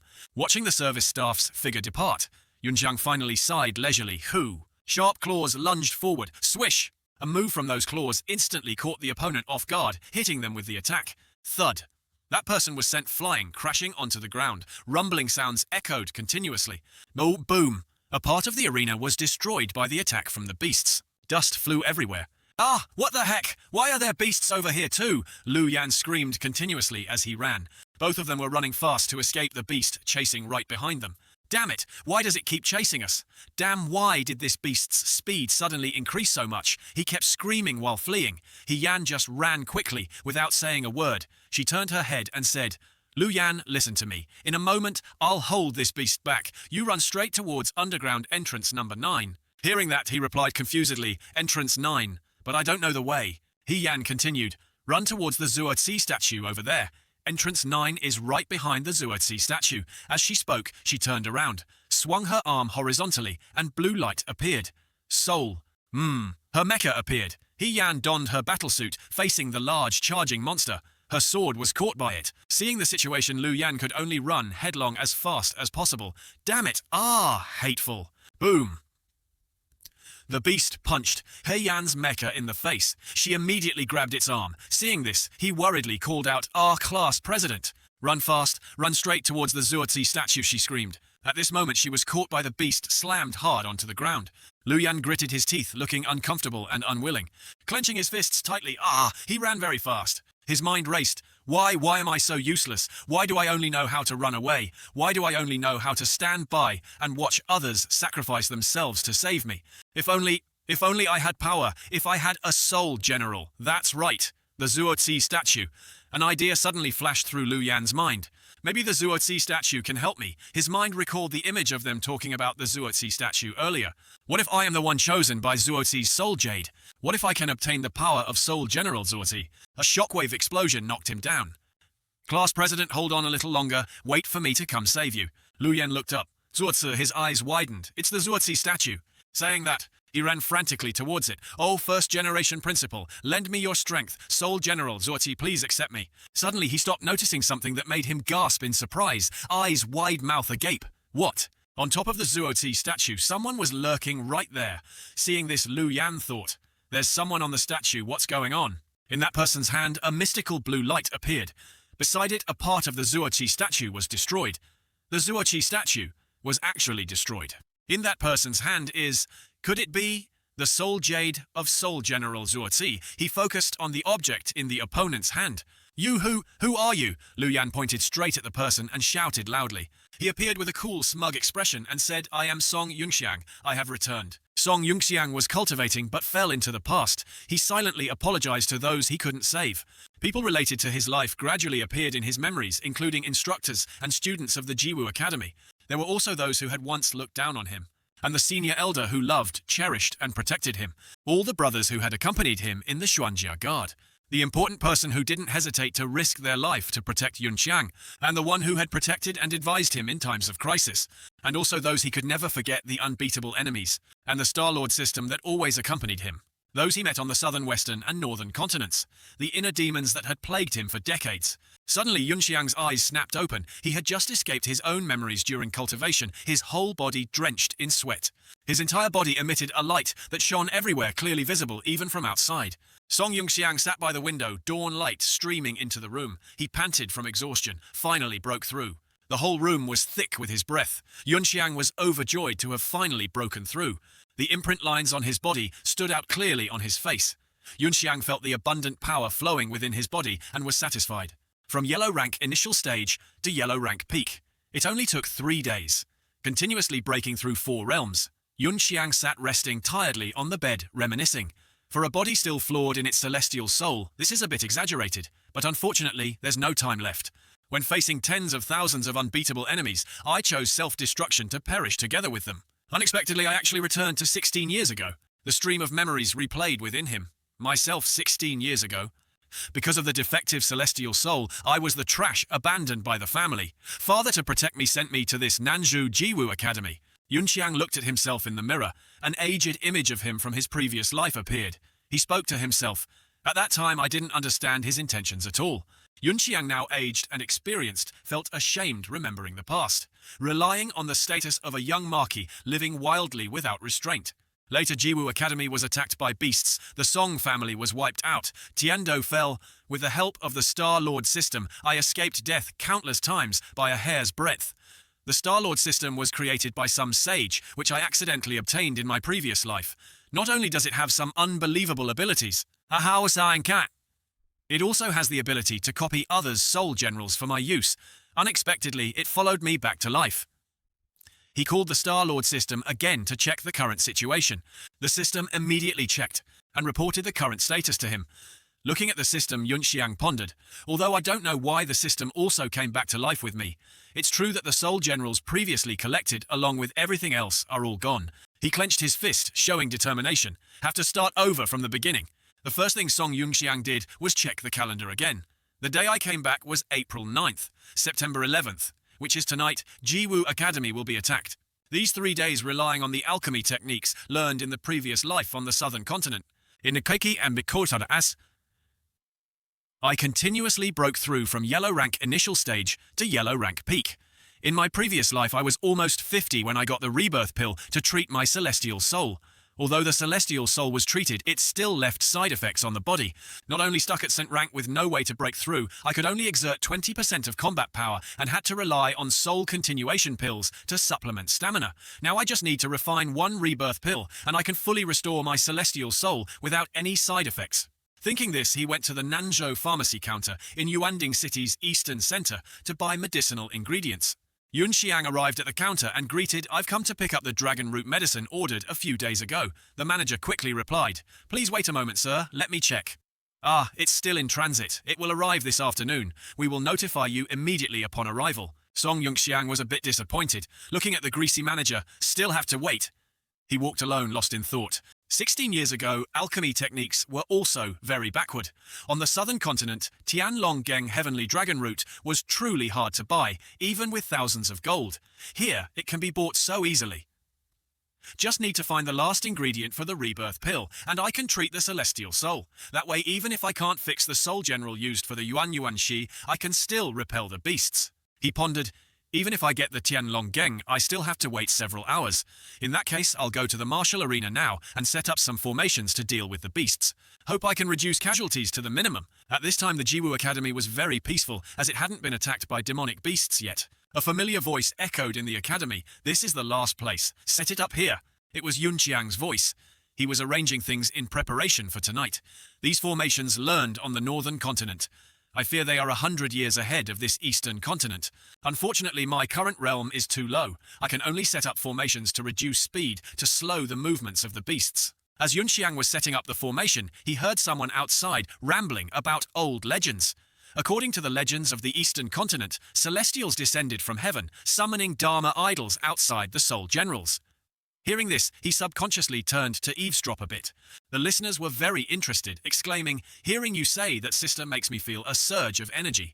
Turns out the storyteller was He Yan. She seemed very knowledgeable about ancient legends and continued the story. The first principal was the hero chosen by Soul General Zuo Qi. He Yan continued passionately engrossed in the story she told everyone. Soul General Zuo Qi, Then she told many more things. Meanwhile, Yunxiang stood on the upper floor, leaning against a pillar listening to her and lamented, "This day in my previous life. Abasakuram, I also ran before you like a stray dog, begging for your strength, but received no response at all. This time is different." He called out the system and told it to scan the statue before him. The system immediately reported back, "Scan complete. Ownerless soul. General soul, Jade detected. Target confirmed soul, General Zuo Qi. Force extraction." Immediately after the statue, like a giant robot was pulled outwards, surprising everyone. He Yan saw the scene before her with great excitement because it was just like what she had heard. This is soul power resonance. Could it be Zuo Qi's soul jade? Lu Yan, still young and inexperienced, seeing this scene for the first time, was very panicked and asked, He Yan, did something just light up? What's this situation? Yunxiang, high above, saw their surprise, but ignored it. He spoke to the system. "Star-Lord system, have you copied Soul General Zuo Qi?" Yet the system replied, "Ownerless. Soul Jade cannot be copied, can bring it into the system space. After finding a host, copying can proceed." He calmly said, "If it's useless now to avoid causing chaos, we'll take it tonight when the beasts arrive." At this time the system reported a new message. Yunxiang was a bit surprised, wondering, the Tianlonggeng has arrived. Then he tried to arrange everything stably to go pick up the goods. Preparations here are almost done too. Go back to the pharmacy to get the goods first. Must quickly refine the rebirth pill to restore the celestial soul. This time I won't let everyone sacrifice themselves in vain again. Returning to the market to head to the pharmacy, Yunxiang walked slowly through the crowded street. But on that path he suddenly passed someone. Just a fleeting glance made him take notice. His eyes held doubt. This person felt both strange and familiar, leaving Yunxiang very confused. Then he secretly asked the system to scan the mysterious person's information. Seeing the high suspicion of the person before him, Yunxiang asked the Star-Lord system to scan this person for him. After the system scanned, Song Yunxiang confirmed his speculation was correct. Soul power condensed in the dantian within the chest. This is a cultivation method only found in the northern kingdoms. And he had an even bolder inference: the person before him was from Jilin-Guo. Jilin-Guo and its neighboring country bordered the northern frontier of Tiando-Guo. It was also one of the three nations inheriting the orthodox culture of the eastern continent. In the memories of my previous life, about 3 years later, the belligerent Jilin-Guo broke the balance first. They launched a full-scale war of aggression against Tiando-Guo. The nations were gradually drawn into the war. This eventually became the fuse that destroyed the eastern continent. Yunxiang couldn't help wondering, why would people from Jilin-Guo appear here at this time? Or is there actually some secret behind it that I don't know? Yunxiang temporarily put that matter aside. He returned to the Nanzhou Grand Pharmacy, the branch in Yuanding City, to pick up the medicine he ordered. From the hall, Yunxiang was warmly welcomed and continuously solicited. Right now, Golden Bright Powder and Body Tempering Solution are having a special price promotion. Also, the new stock of Star Gathering pills just arrived. These were personally refined by the second-rank pill master from our Nanzhou headquarters, faced with continuous invitations. He just mumbled an affirmation, then stated his purpose. "I've come to pick up the Tianlong-geng medicine ordered 3 days ago. My surname is Song." The staff member, realizing she had been too pushy, guided him. "Please come to the VIP area and wait, sir." Yun Xiang sat down, and another girl came to confirm, "Mr. Song, the Tianlong-geng you ordered from our shop 3 days ago has now arrived. The original price is 130,000 T blood. Because you chose express shipping, minus the 20% deposit you paid previously, you still need to pay." Suddenly Yun Xiang waved his hand, stopping the girl. Then he felt his pocket, but didn't take out money, instead slowly speaking. "I don't have enough cash right now, but..."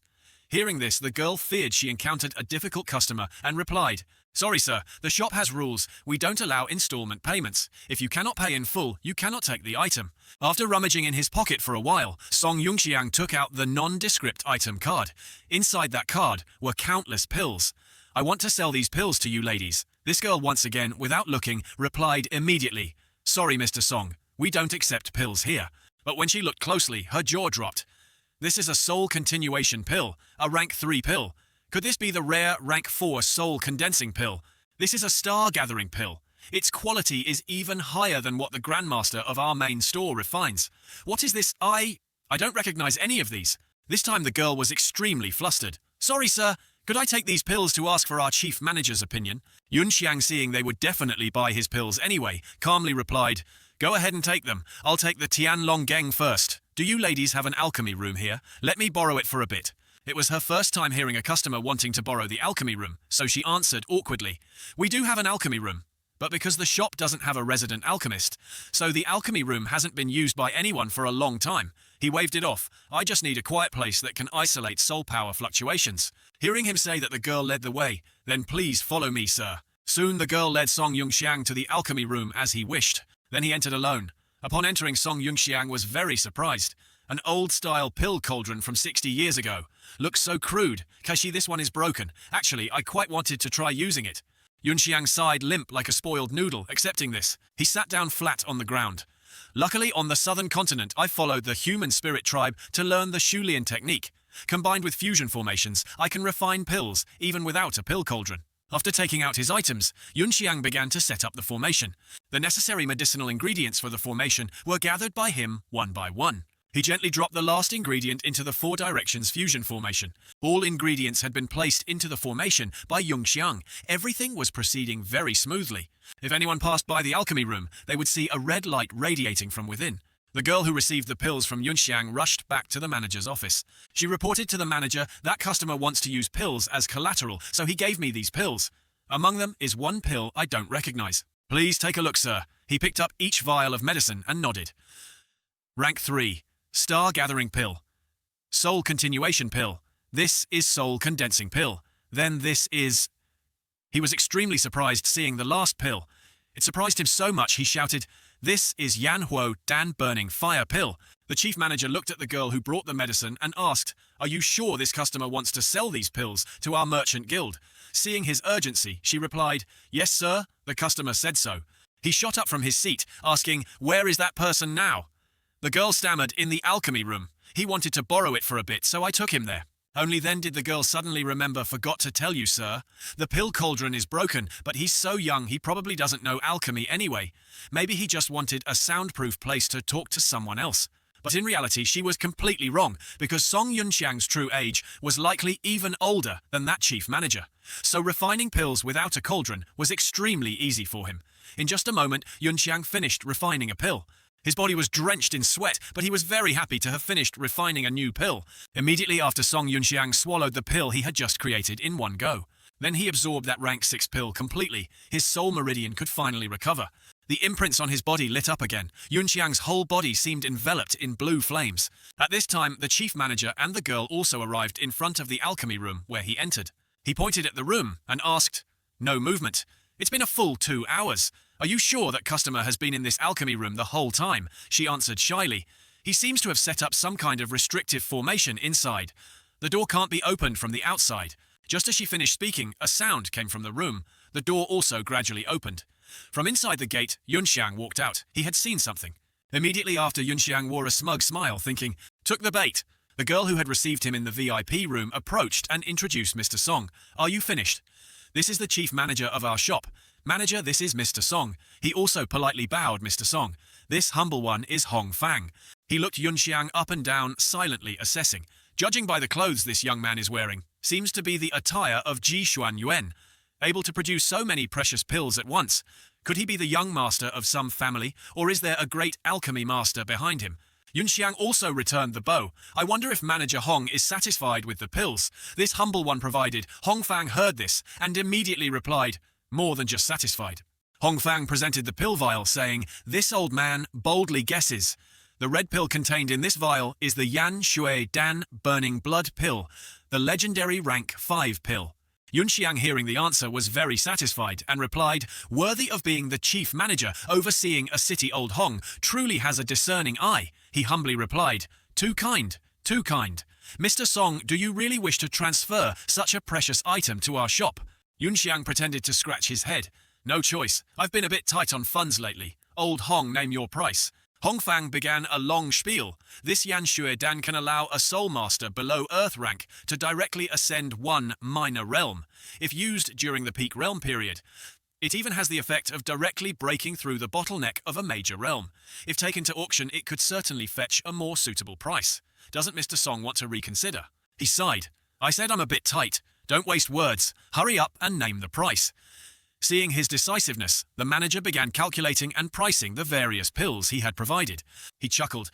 "However, this old man wishes to befriend Mr. Song. I will take the liberty of using my authority as chief manager. 444,000. We'll round it up. Make it 500,000. I wonder if Sir is satisfied." Yunxiang heard this and laughed inwardly. "This old fox, seeing my youthful appearance making me think I got a bargain. Next, he wants to probe the origin of these pills of mine." Yunxiang imitated the bargaining ladies from the market, pretending to be haughty. He rubbed his chin. 500,000. Hong Fang, seeing he seemed unwilling to sell, grew a bit anxious and added more. "Mr. Song, to be honest with you, our shop could only sell these pills for $600,000. Paying you 500,000 is already the limit this old man can authorize. How about this old man adds medicinal ingredients worth several tens of thousands more for Mr. Song?" Seeing the fish had taken the bait, he took out his spatial card again and said, "Old Hong, that's not what I meant. I, Fujiu and Ho, have never taken advantage of others." Then he materialized 2 more rank 5 pills and said, "I'll add 2 more Yan Shui Dan, total 1 million rounded up." Hong Fang took the 2 vials. Yunxiang just offered, his heart surging. Took out 2 more rank 5 pills. Could this young man have a rank 5 pill master behind him? Wait a minute. Fujiu and Ho, is it that Zhou and Ho, one of the 8 generals of Tiandou? This young man is the young master of the Song family in Nanzhou. Li in Ta Chue. Yunxiang watched Hong Fang awkwardly stammer, "It really is Yan Shui Dan. Moreover, this quality, commercial grade. No, calling it supreme grade wouldn't be an exaggeration." He thought joyfully, "This sentence should be enough to lure out the big fish behind you people. This chief manager Hong Fang, 90% chance he's a descendant of a branch family of the Hong Merchant Guild. In the memories of my previous life, the Hong Merchant Guild was one of the 3 major merchant guilds of the Eastern continent, holding 70% market share in the medicinal ingredients and refining industry in Tiandou. The complex entanglements of the Hong family behind the scenes in both political and commercial circles accumulated over generations. Not only incredibly wealthy, but also possessing a terrifying network of connections and resources.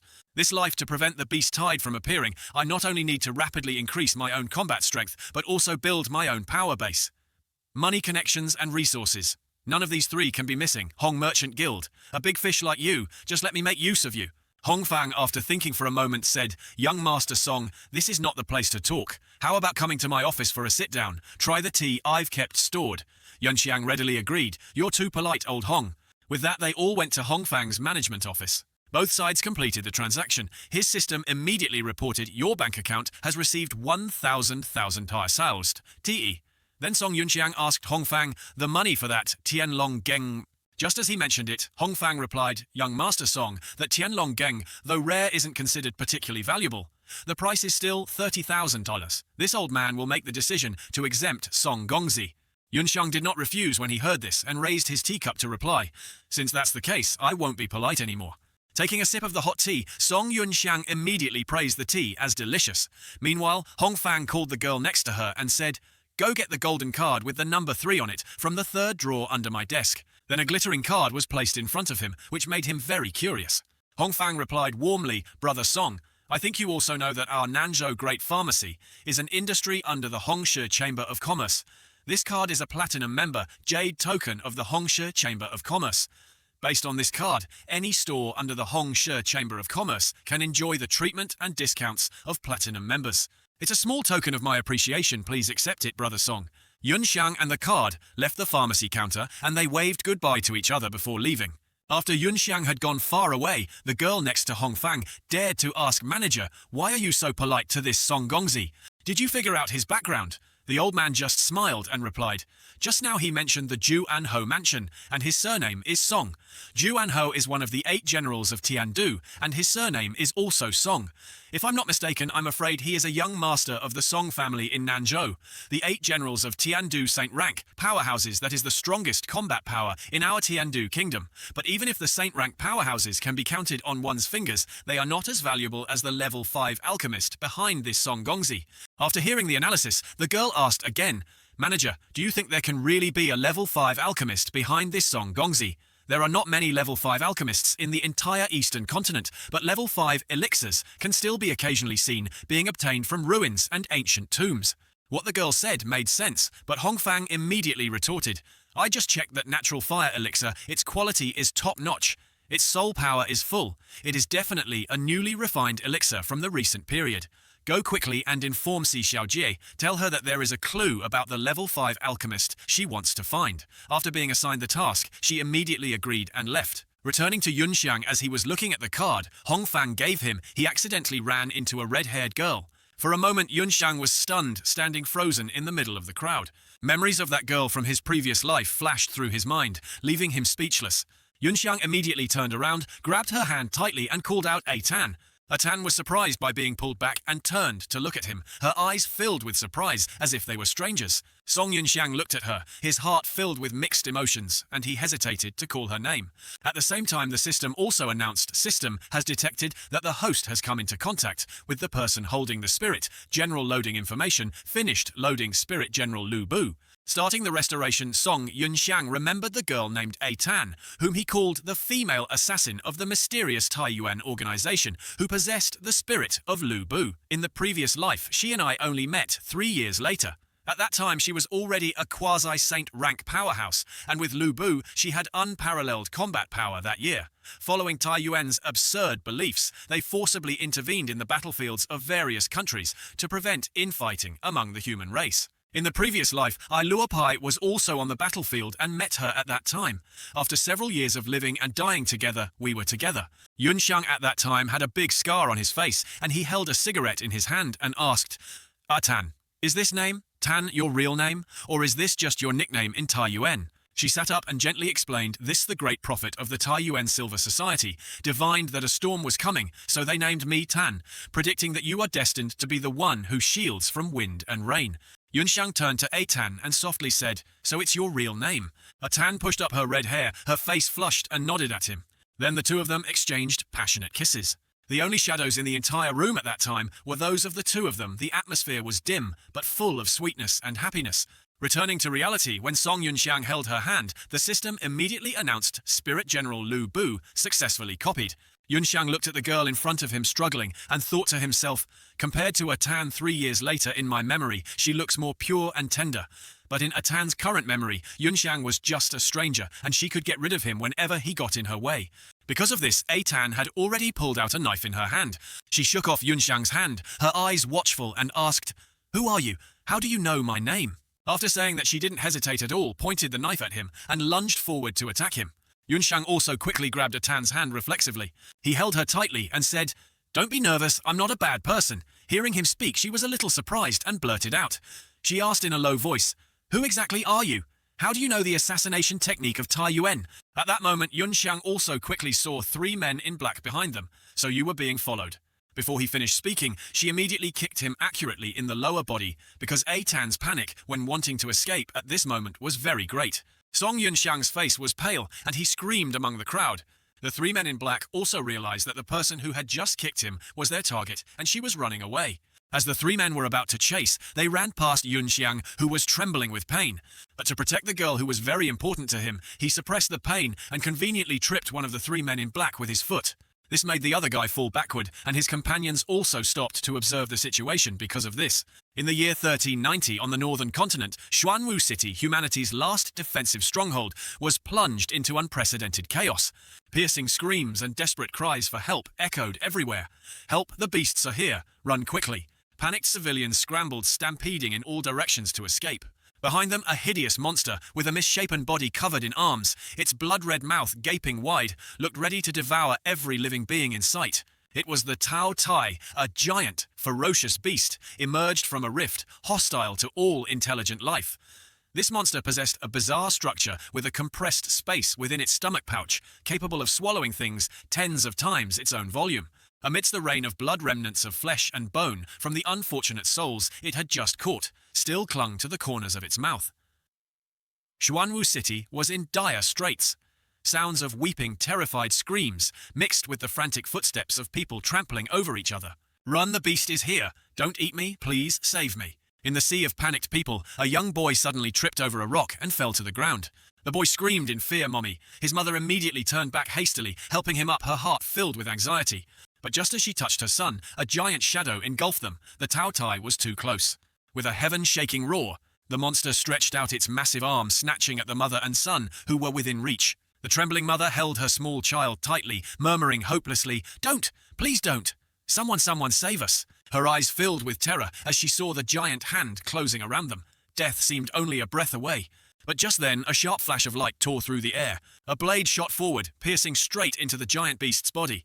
The Tao Tai roared in pain violently, throwing the mother and son to the ground. Immediately after successive attacks rained down, the figure of a valiant warrior swept across the battlefield like a storm. The blade in his hand swung. Each slash was a finishing blow to a monster. The blazing red sword cut through the sky like a firestorm, slaughtering the monsters one by one cleanly and ruthlessly. Dao Yanjian, a voice full of courage, resounded in the gloomy sky. The blades began to converge in the hands of the warrior, clad in powerful red armor. "Mommy, look." The boy pointed to the sky, his voice trembling but full of hope. "It's a soul, General." The mother burst into tears, collapsing to her knees, choked with emotion. Thank you, my lord." The city's inhabitants also cheered one after another, shouts of praise rising like waves from all directions. "It's the fleeting shadow, flying sword. The Soul General is here. My lord has come to save us. We are saved." High above against the pitch-black sky, a figure wore proud red and gold armor, standing tall like a war god descended to earth. It was the Soul General Dong Yuanchu. Inside the thin layer of armor, a series of warning sounds continuously beeped. Soul power insufficient. Remaining soul power 5.06%. Forced soul disintegration time remaining 15. 14. 13. Within that blazing red armor was a person gasping for breath after the fierce battle.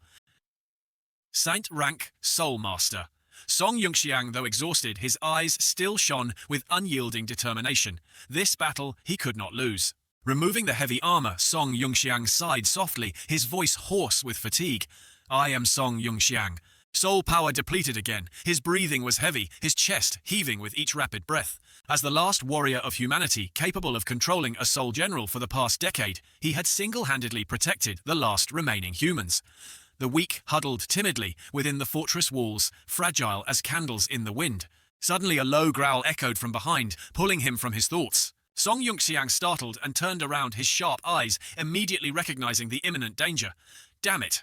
Before he could finish his sentence, a strange blue light began to condense in the monster's mouth, swirling like a fierce vortex, preparing for a devastating attack. Below in the city, the people were in turmoil, desperate cries for help echoing. "Help, I don't want to die. Why, damn it, this time there's no escape, even if we run." Then in the blink of an eye, the monster launched its attack. A blinding blue beam shot straight down towards the ground, carrying terrifying, destructive power. Song Yungxiang gritted his teeth, his eyes flashing with determination. "Cannot let them die." He waved his hand, shouting loudly, "Dao Yanjian, defensive formation." Instantly, a blazing energy shield deployed, blocking the entirety of the terrifying blow. A deafening explosion roared. The ground shook violently, the sky seemed to shatter, and the surrounding space felt like it was about to be torn apart. As the dust settled, the trembling civilians looked around, everyone stunned. Am I still alive?" A trembling voice spoke, followed by successive exclamations. "It's the Soul General. He blocked the attack for us." At that moment, a faint warning sound came from the system. Beep warning. soul power body overloaded, temporarily unable to move. Do Yanjian damaged by 90%. Dao Yanjian remaining no. Song Yunxiang panted heavily, sweat pouring down like rain. This battle he had sacrificed too much. His sharp eyes swept across the battlefield. He muttered to himself, "Damn, it must lure the beast to an uninhabited area." Thinking this, he immediately waved his hand, his voice echoing with determination. Soul General Dong Yuanchu. Dispel armor configuration. The pieces of red armor gradually faded, revealing a resolute but battered figure. The people in the city stared blankly at the scene before them, their eyes full of doubt. But without giving them a chance to wonder, Song Yunxiang continued to command Star-Lord. System deploy, replicated Soul General for me, Soul configure. Instantly pieces of azure armor appeared, swirling around and covering his proud figure. Each piece of armor fitted together like a ritual of rebirth, preparing for a more brutal battle ahead. This time, it was no longer Dong Yuanchu, but a Soul General. Cao Ren's Soul General, Cao Ren transformed spirit aspect. Song Yunxiang's voice echoed across the battlefield, and immediately the Soul General's body began to transform. The colors on the armor changed continuously, like a sparkling stream of light. A child stared blankly at the sky, eyes wide at the magnificent sight.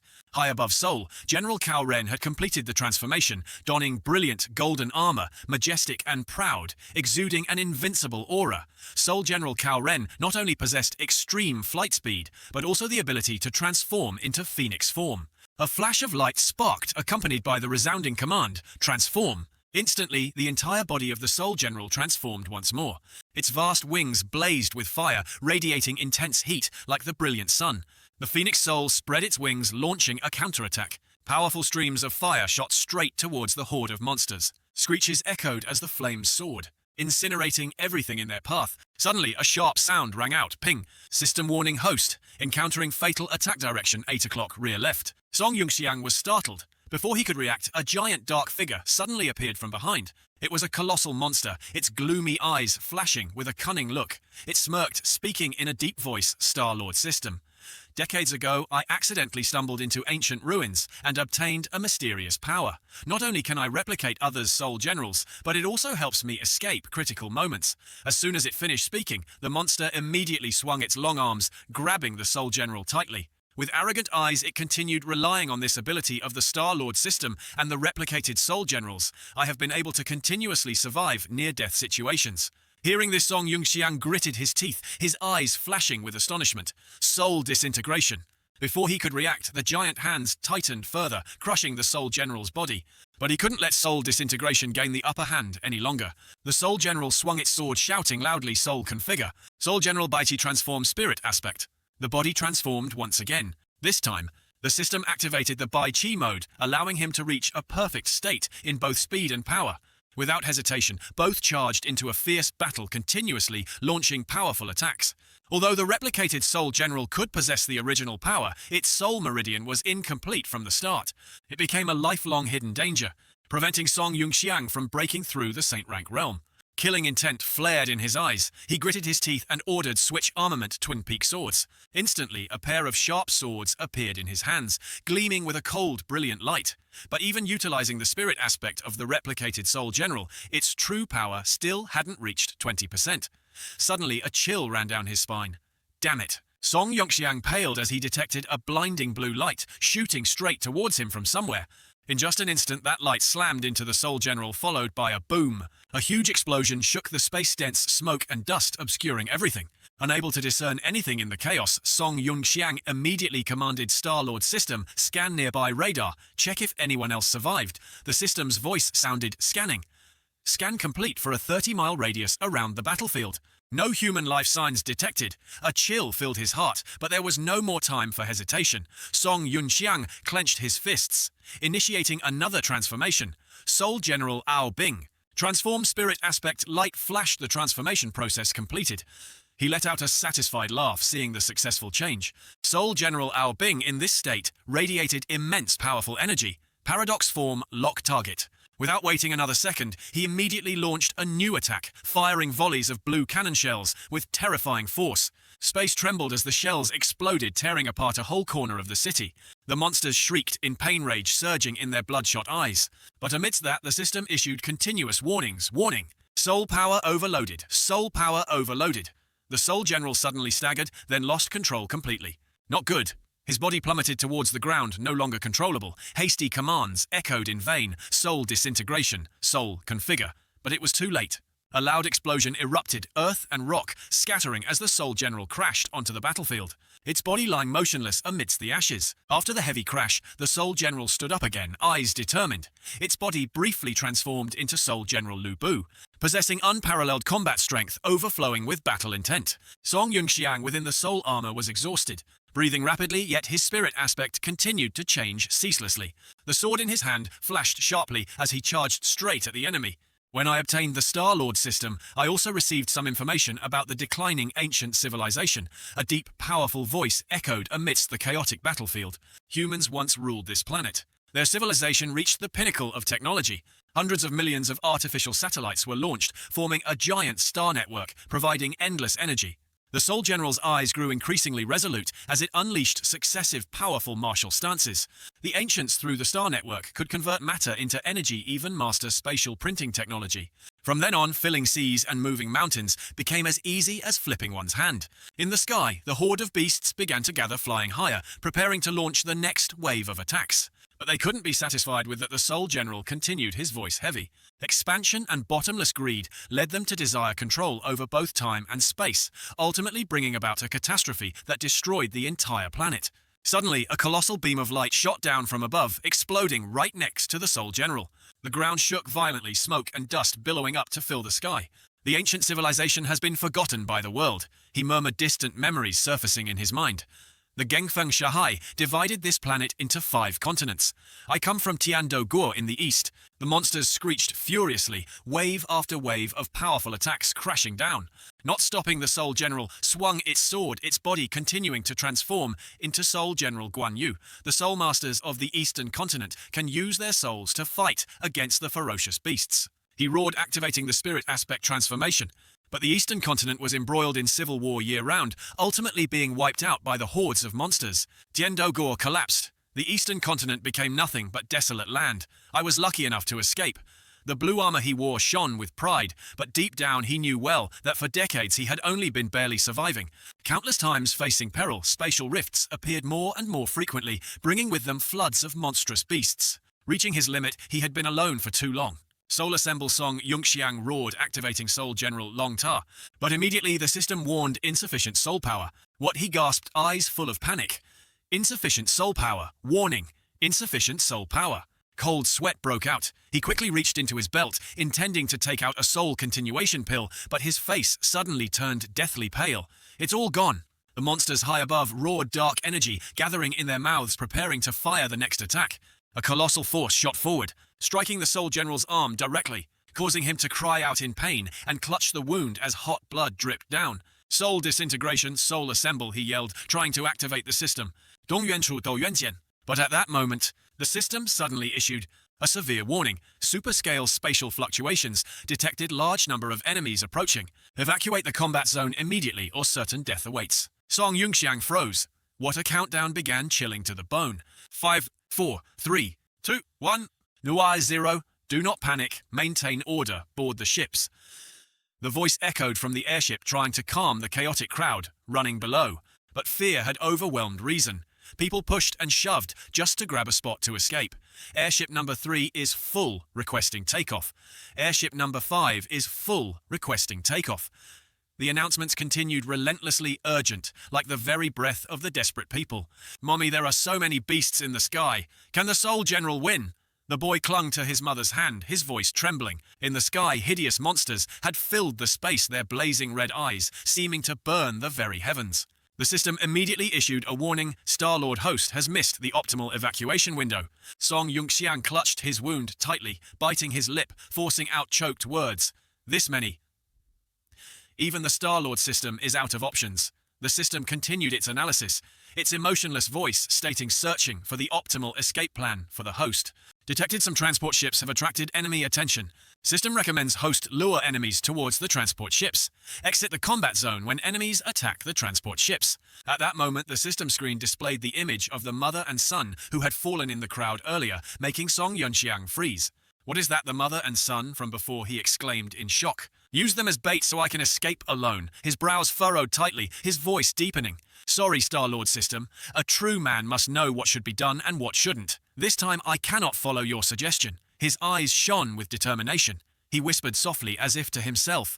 Besides, fighting alone for so many years, I'm tired too. As long as humanity keeps the flame alive, sooner or later, it will rise again. Taking a deep breath, he whispered, if escape is impossible, then let me do something for them. A strange sense of calm filled his heart. Song Yunqiang placed his hand on his chest. His soul power blazed fiercely, his body seemingly merging with a sea of fire. The system frantically issued warnings. Warning detected. Host is self-immolating life force to unleash soul power. Warning detected. Host's life is in danger, but he ignored it all. Flames erupted violently. Song Yunqiang's power was like an erupting volcano, tearing through the smoke-filled space. A world-shattering explosion roared. Millions of sparks shot out, incinerating the complacent beasts ahead.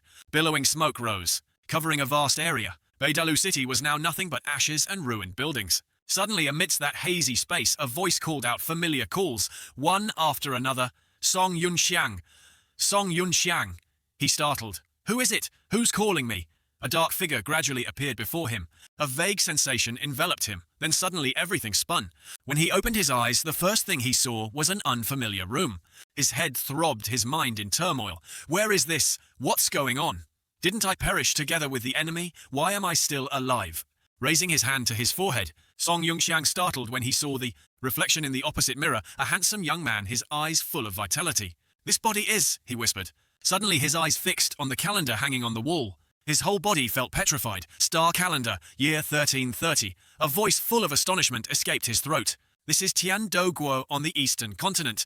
This is Nanzhou Jiwu Academy. His breath came in ragged gasps. His heart pounded as if wanting to leap out of his chest. 16 years ago. I've returned to 16 years ago. Yuanding City was a mid-sized city located on the border of Nanzhou in Tiandoguo. It was said to have been founded 400 years ago by the first principal of the Jiwu Academy. Nanzhou Jiwu Academy, one of the 3 best academies in Tiandoguo, specialized in cultivating outstanding soul masters. Next match, blue side, number 27, class 7, versus red, side number 03, class 10. The announcement echoed across the arena, immediately followed by the clanging sound of 2 swords colliding. The stands erupted with cheers and encouragement. Class 7 wins, Class 10 go for it. Go fight. The specialized battle armors gleamed with a valiant blue hue. Seeing them up close for the first time made Lu Yan's eyes widen with excitement. So cool, he cheered excitedly, joining the lively atmosphere. On the arena floor, the battle grew increasingly intense. The opponents continuously launched sharp attacks. Trying to run, Soul General number 3 sparked a bright flame, charging straight at the opponent, accompanied by a sinister laugh. How dare you play dirty, watch out, Mecha number 3. Someone from the outside shouted a warning. Trifling watch, this Mecha number 27 roared, charging straight at the opponent with terrifying speed. Here it comes, this stance. That's his ultimate move. Our Class 7 is sure to win, a group of excited students shouted loudly. But just as the slash that seemed decisive came down, Lu Yan subconsciously muttered, not right. The red mecha intentionally lured the blue mecha into attacking. The blue mecha lost. The people around immediately snapped their heads towards him with suspicious eyes. Who is this guy? What nonsense is he spouting? Not even wearing the Jiwu Academy uniform. Looks very suspicious. Isn't he a spy? But before anyone could question further, a loud explosion echoed from the arena. Did he win? Damn it, missed the crucial moment, 2 students cried out regretfully. When things cleared up, the blue mecha was cornered, allowing the opponent to seize the initiative. The audience was stunned. What, we lost? How could that Class 10 guy? Disappointment spread. It's all that guy's fault just now, made us miss everything. A few angry people looked for the speaker, but Lu Yan had already disappeared. He ran while sighing in relief. Good thing I slipped away quickly. If I stayed there, I'd definitely be targeted. But looking around, he suddenly realized, where on earth did I end up? Why is every path a dead end? Remembering the old gatekeeper told him to turn left, then right. Lu Yan thought, is it this way? But turned into another dead end. Who designed this place, he lamented. Not hesitating further, he decided, no more caring. Jump over first. Gathering his soul power, he shouted, body enhancement. Let's go. Then he leaped over the wall, perfectly, perfect. He cheered joyfully, but as soon as he landed, the sight before him made him pale. A group of female students changing clothes. What is this? Lu Yan screamed in panic. Immediately, a girl turned around, shrieking in horror. There's a pervert. Catch him quick. No, you've misunderstood. I didn't mean to.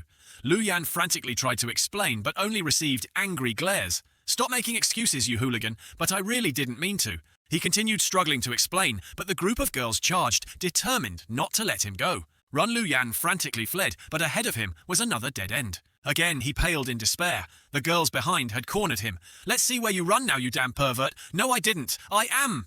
Lu Yan stammered, unable to finish his sentence, before a shout rang out.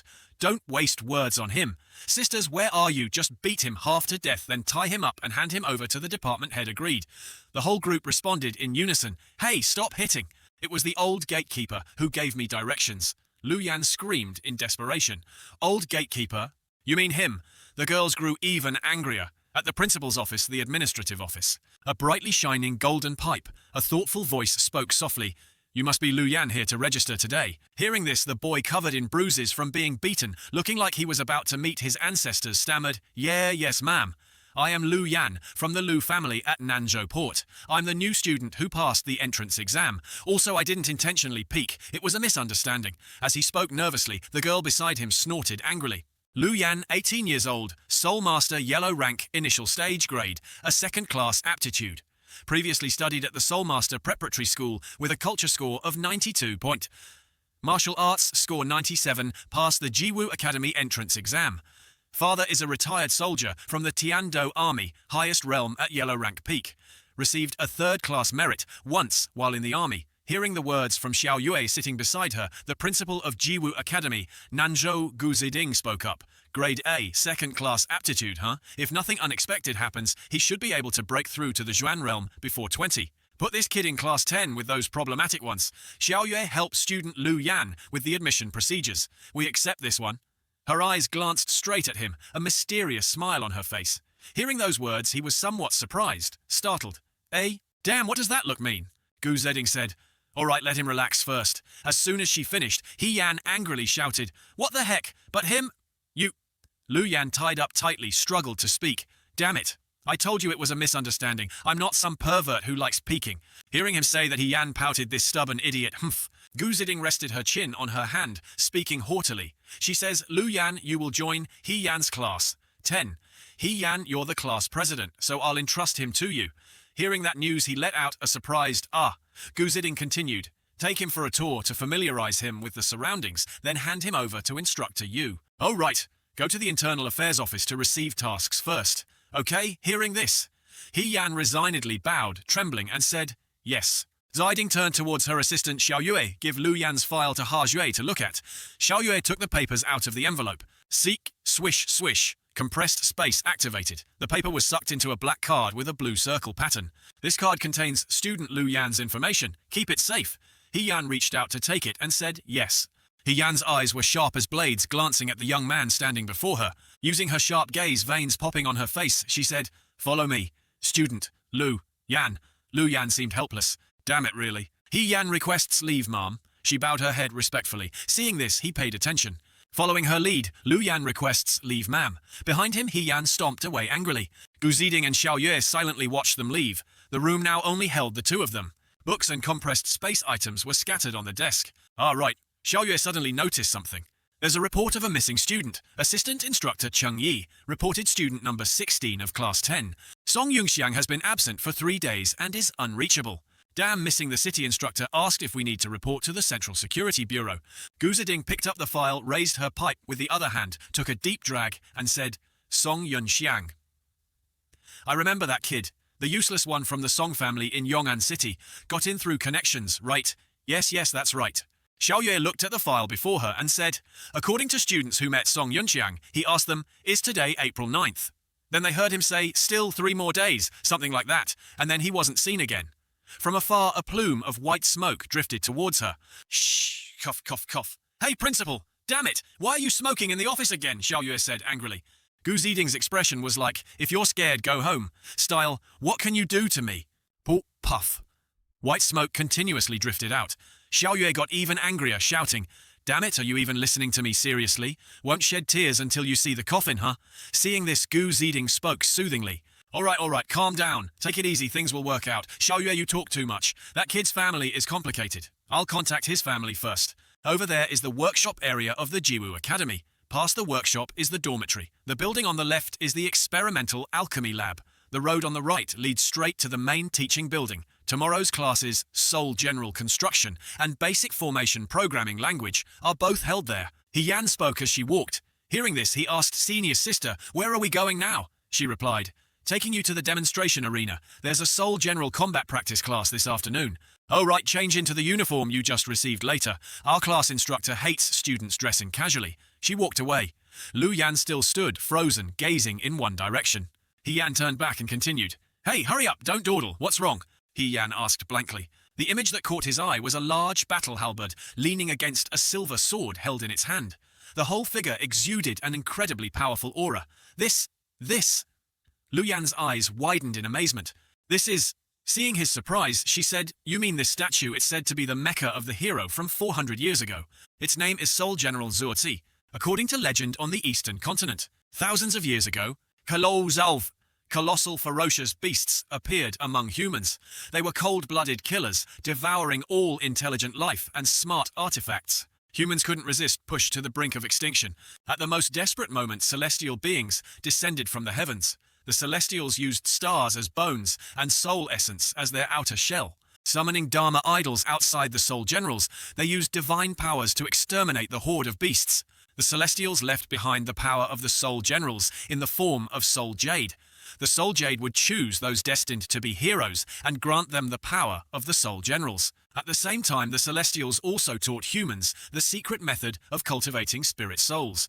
Those with the aptitude to cultivate the law were called Soul Masters.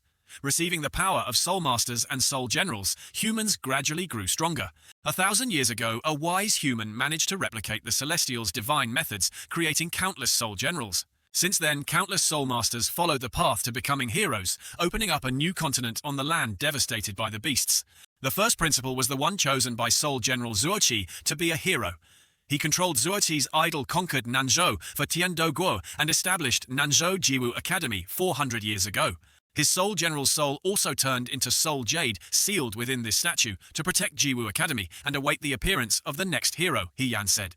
Lu Yan was extremely excited now, his eyes shining like headlights, speaking enthusiastically. "Wow, Senior Sister, hearing you say that makes me feel some kind of dark power boiling up inside." He clasped his hands together firmly and declared heroically, "I've decided. I, Lu Yan, swear I will become a hero, like the first principle. Aiming for the Tiando Hegemon General title, I will become the strongest Soul General." At this moment, suddenly a mystical blue crystal stone began to glow right at the spot of the legendary battle armor. The battle armor started to move. Its footsteps were powerful rumbling sounds, echoing continuously. Seeing this strange event, Lu Yan was terrified and screamed, "What the heck is this?" Yan stood frozen on the spot, eyes glazed over, looking up, thinking to herself, "This is a soul power resonance wave. Could it be Zuoqi's soul power?" Seeing this, Lu Yan worriedly turned to ask Senior Sister, did something just light up?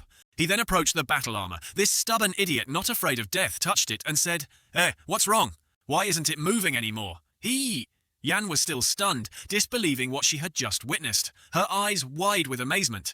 Her mind raced, thinking repeatedly, "Damn, this troublemaker, the first principle's soul." General resonated with this idiot. Is this idiot Zuoqi's next host? No, impossible. It must be an illusion. How could the first principal's Soul General choose someone like this? She seemed quite angry, glaring at Lu Yan, who was currently tapping the leg of the battle armor, saying, "It reacted just now, didn't it? Maybe I should try putting some saliva on it." As he spoke, he touched his tongue with his finger. Seeing this, Yan angrily punched Lu Yan's head, furiously snapping, "Behave yourself! Don't touch the Zuozi statue again!" The heavy punch caught Lu Yan completely by surprise. Yan dragged him towards a temple area. "Follow me this way. We need to find the instructor and report." Lu Yan painfully clutched the lump on his head from the hit tears streaming down. "Damn it, yes! But Zuoqi really reacted to me earlier." A pair of feet stood still, observing. Suddenly, a voice called out, Hey! Someone from the eastern continent, 16 years ago. Still believing the legend of Celestials descending, the back of Song Yunqiang appeared. He leaned against a nearby pillar, observing below. A blue light scattered around him. He thought happily to himself, "Preparations are almost done. This time I definitely won't let them sacrifice themselves uselessly here again." Elsewhere, people's cheers echoed continuously. They kept shouting, "Go, go, charge forward, don't be afraid of him." At the demonstration arena, the battle between the two Zuoqis raged fiercely. Both launched attacks towards their opponent. The sound of clashing swords echoed non-stop. The surrounding people also continuously shouted encouragement. The sword tip of one instantly shot forward. Fugis tu swish. The blue mecha's sword tip was now right at the neck of the red mecha. Seeing this, a voice announced, "Blue mecha wins." The surrounding spectators were extremely satisfied. They excitedly chattered, "Damn great fight, so strong, worthy of being a senior." At this time in the stands, Chung Yi, assistant instructor for Class 10, Xuan rank mountain stage. Soul Master looked at the information tablet in his hand and spoke. "Instructor, you the student controlling the blue mecha isn't bad, right? Do you want to give him an extra point?" You Pi instructor for Class 1, Xuan rank middle stage. Soul Master spoke up. Extra point, with such chaotic fighting style going onto a real battlefield, means certain death. Hearing this, Chung Yi awkwardly said, this. At this time, He Yan and Lu Yan appeared. Both bowed respectfully. He Yan reported. Class 10 student He Yan brings new student Lu Yan to report. Hearing that name? Yu Pei said Lu Yan, the one who passed the entrance exam. He stiffened and said, "Yes, reporting instructor. My name is Lu Yan, 18 years old, from the Lu family at Nanzhou border realm. Yellow rank stage. I have..." Stop, Yu Pei said, standing next to He Yan. She gave a helpless look as if thinking, "Oh God, what embarrassing thing is this guy doing now?" Hearing her, he stopped talking, looking confused. Yu Pei continued, "I don't like hearing that nonsense. He Yan present. Next match you fight him," Yu Pei ordered. Hearing that, he was extremely bewildered. "But instructor, I..." At this time, He Yan had an extremely excited expression, her eyes looking like she wanted to eat him alive, and said, "Excellent, I'll be very happy to beat you up." Lu Yan panicked. Everyone in the stands was very excited. One person shouted loudly, "Woohoo! Good go, class president. Teach this unskilled newbie a lesson. Punch him without missing. That guy better be careful. The class president's strength is top 1 or 2 in the class full of experience." Chung Yi turned and asked, "So Lu Yan, are you familiar with controlling a soul general yet?" Hearing this, he replied, "So. When I was a reserve soul master, I learned it all. My old man who was in the army also taught me quite a bit, but I haven't received a soul general yet." Chung Yi took out a blue jade piece and said, "This is the soul talisman of the Yuan Shi. One student is absent today, so you can temporarily use his mecha number 16. Infuse your soul power into the soul talisman according to its instructions to create the soul general." Lu Yan took it in his hand, his eyes shining with joy, mouth wide open in an ah. This is the soul talisman and the soul general Yuan. She created by Jiwu Academy. This design, this pattern, this feeling. The soul talisman created by Jiwu Academy is truly extraordinary. It's countless times more advanced than my old man's jade pendant. Seeing his reaction, Chung Yi was speechless, with a helpless expression, as if thinking, "What is this shrimp head talking about?" His hands raised the soul talisman jade pendant. He Yan, with a cool expression, said, "Soul General Assemble." Blue light radiated around her. Lu Yan also started using his Soul General Assemble. More and more blue lights began to gather, countless of them flying in the air. He Yan donned her white battle armor. She snorted, "Humph. Newbie, I'm going to give you a beating. I won't show you any mercy. I'll definitely beat you until you forget everything from before." He was not to be outdone, provoking her back. "Oh, I'm so scared of you." Oh, that's great. Senior sister, a fight should be fought with full force, right?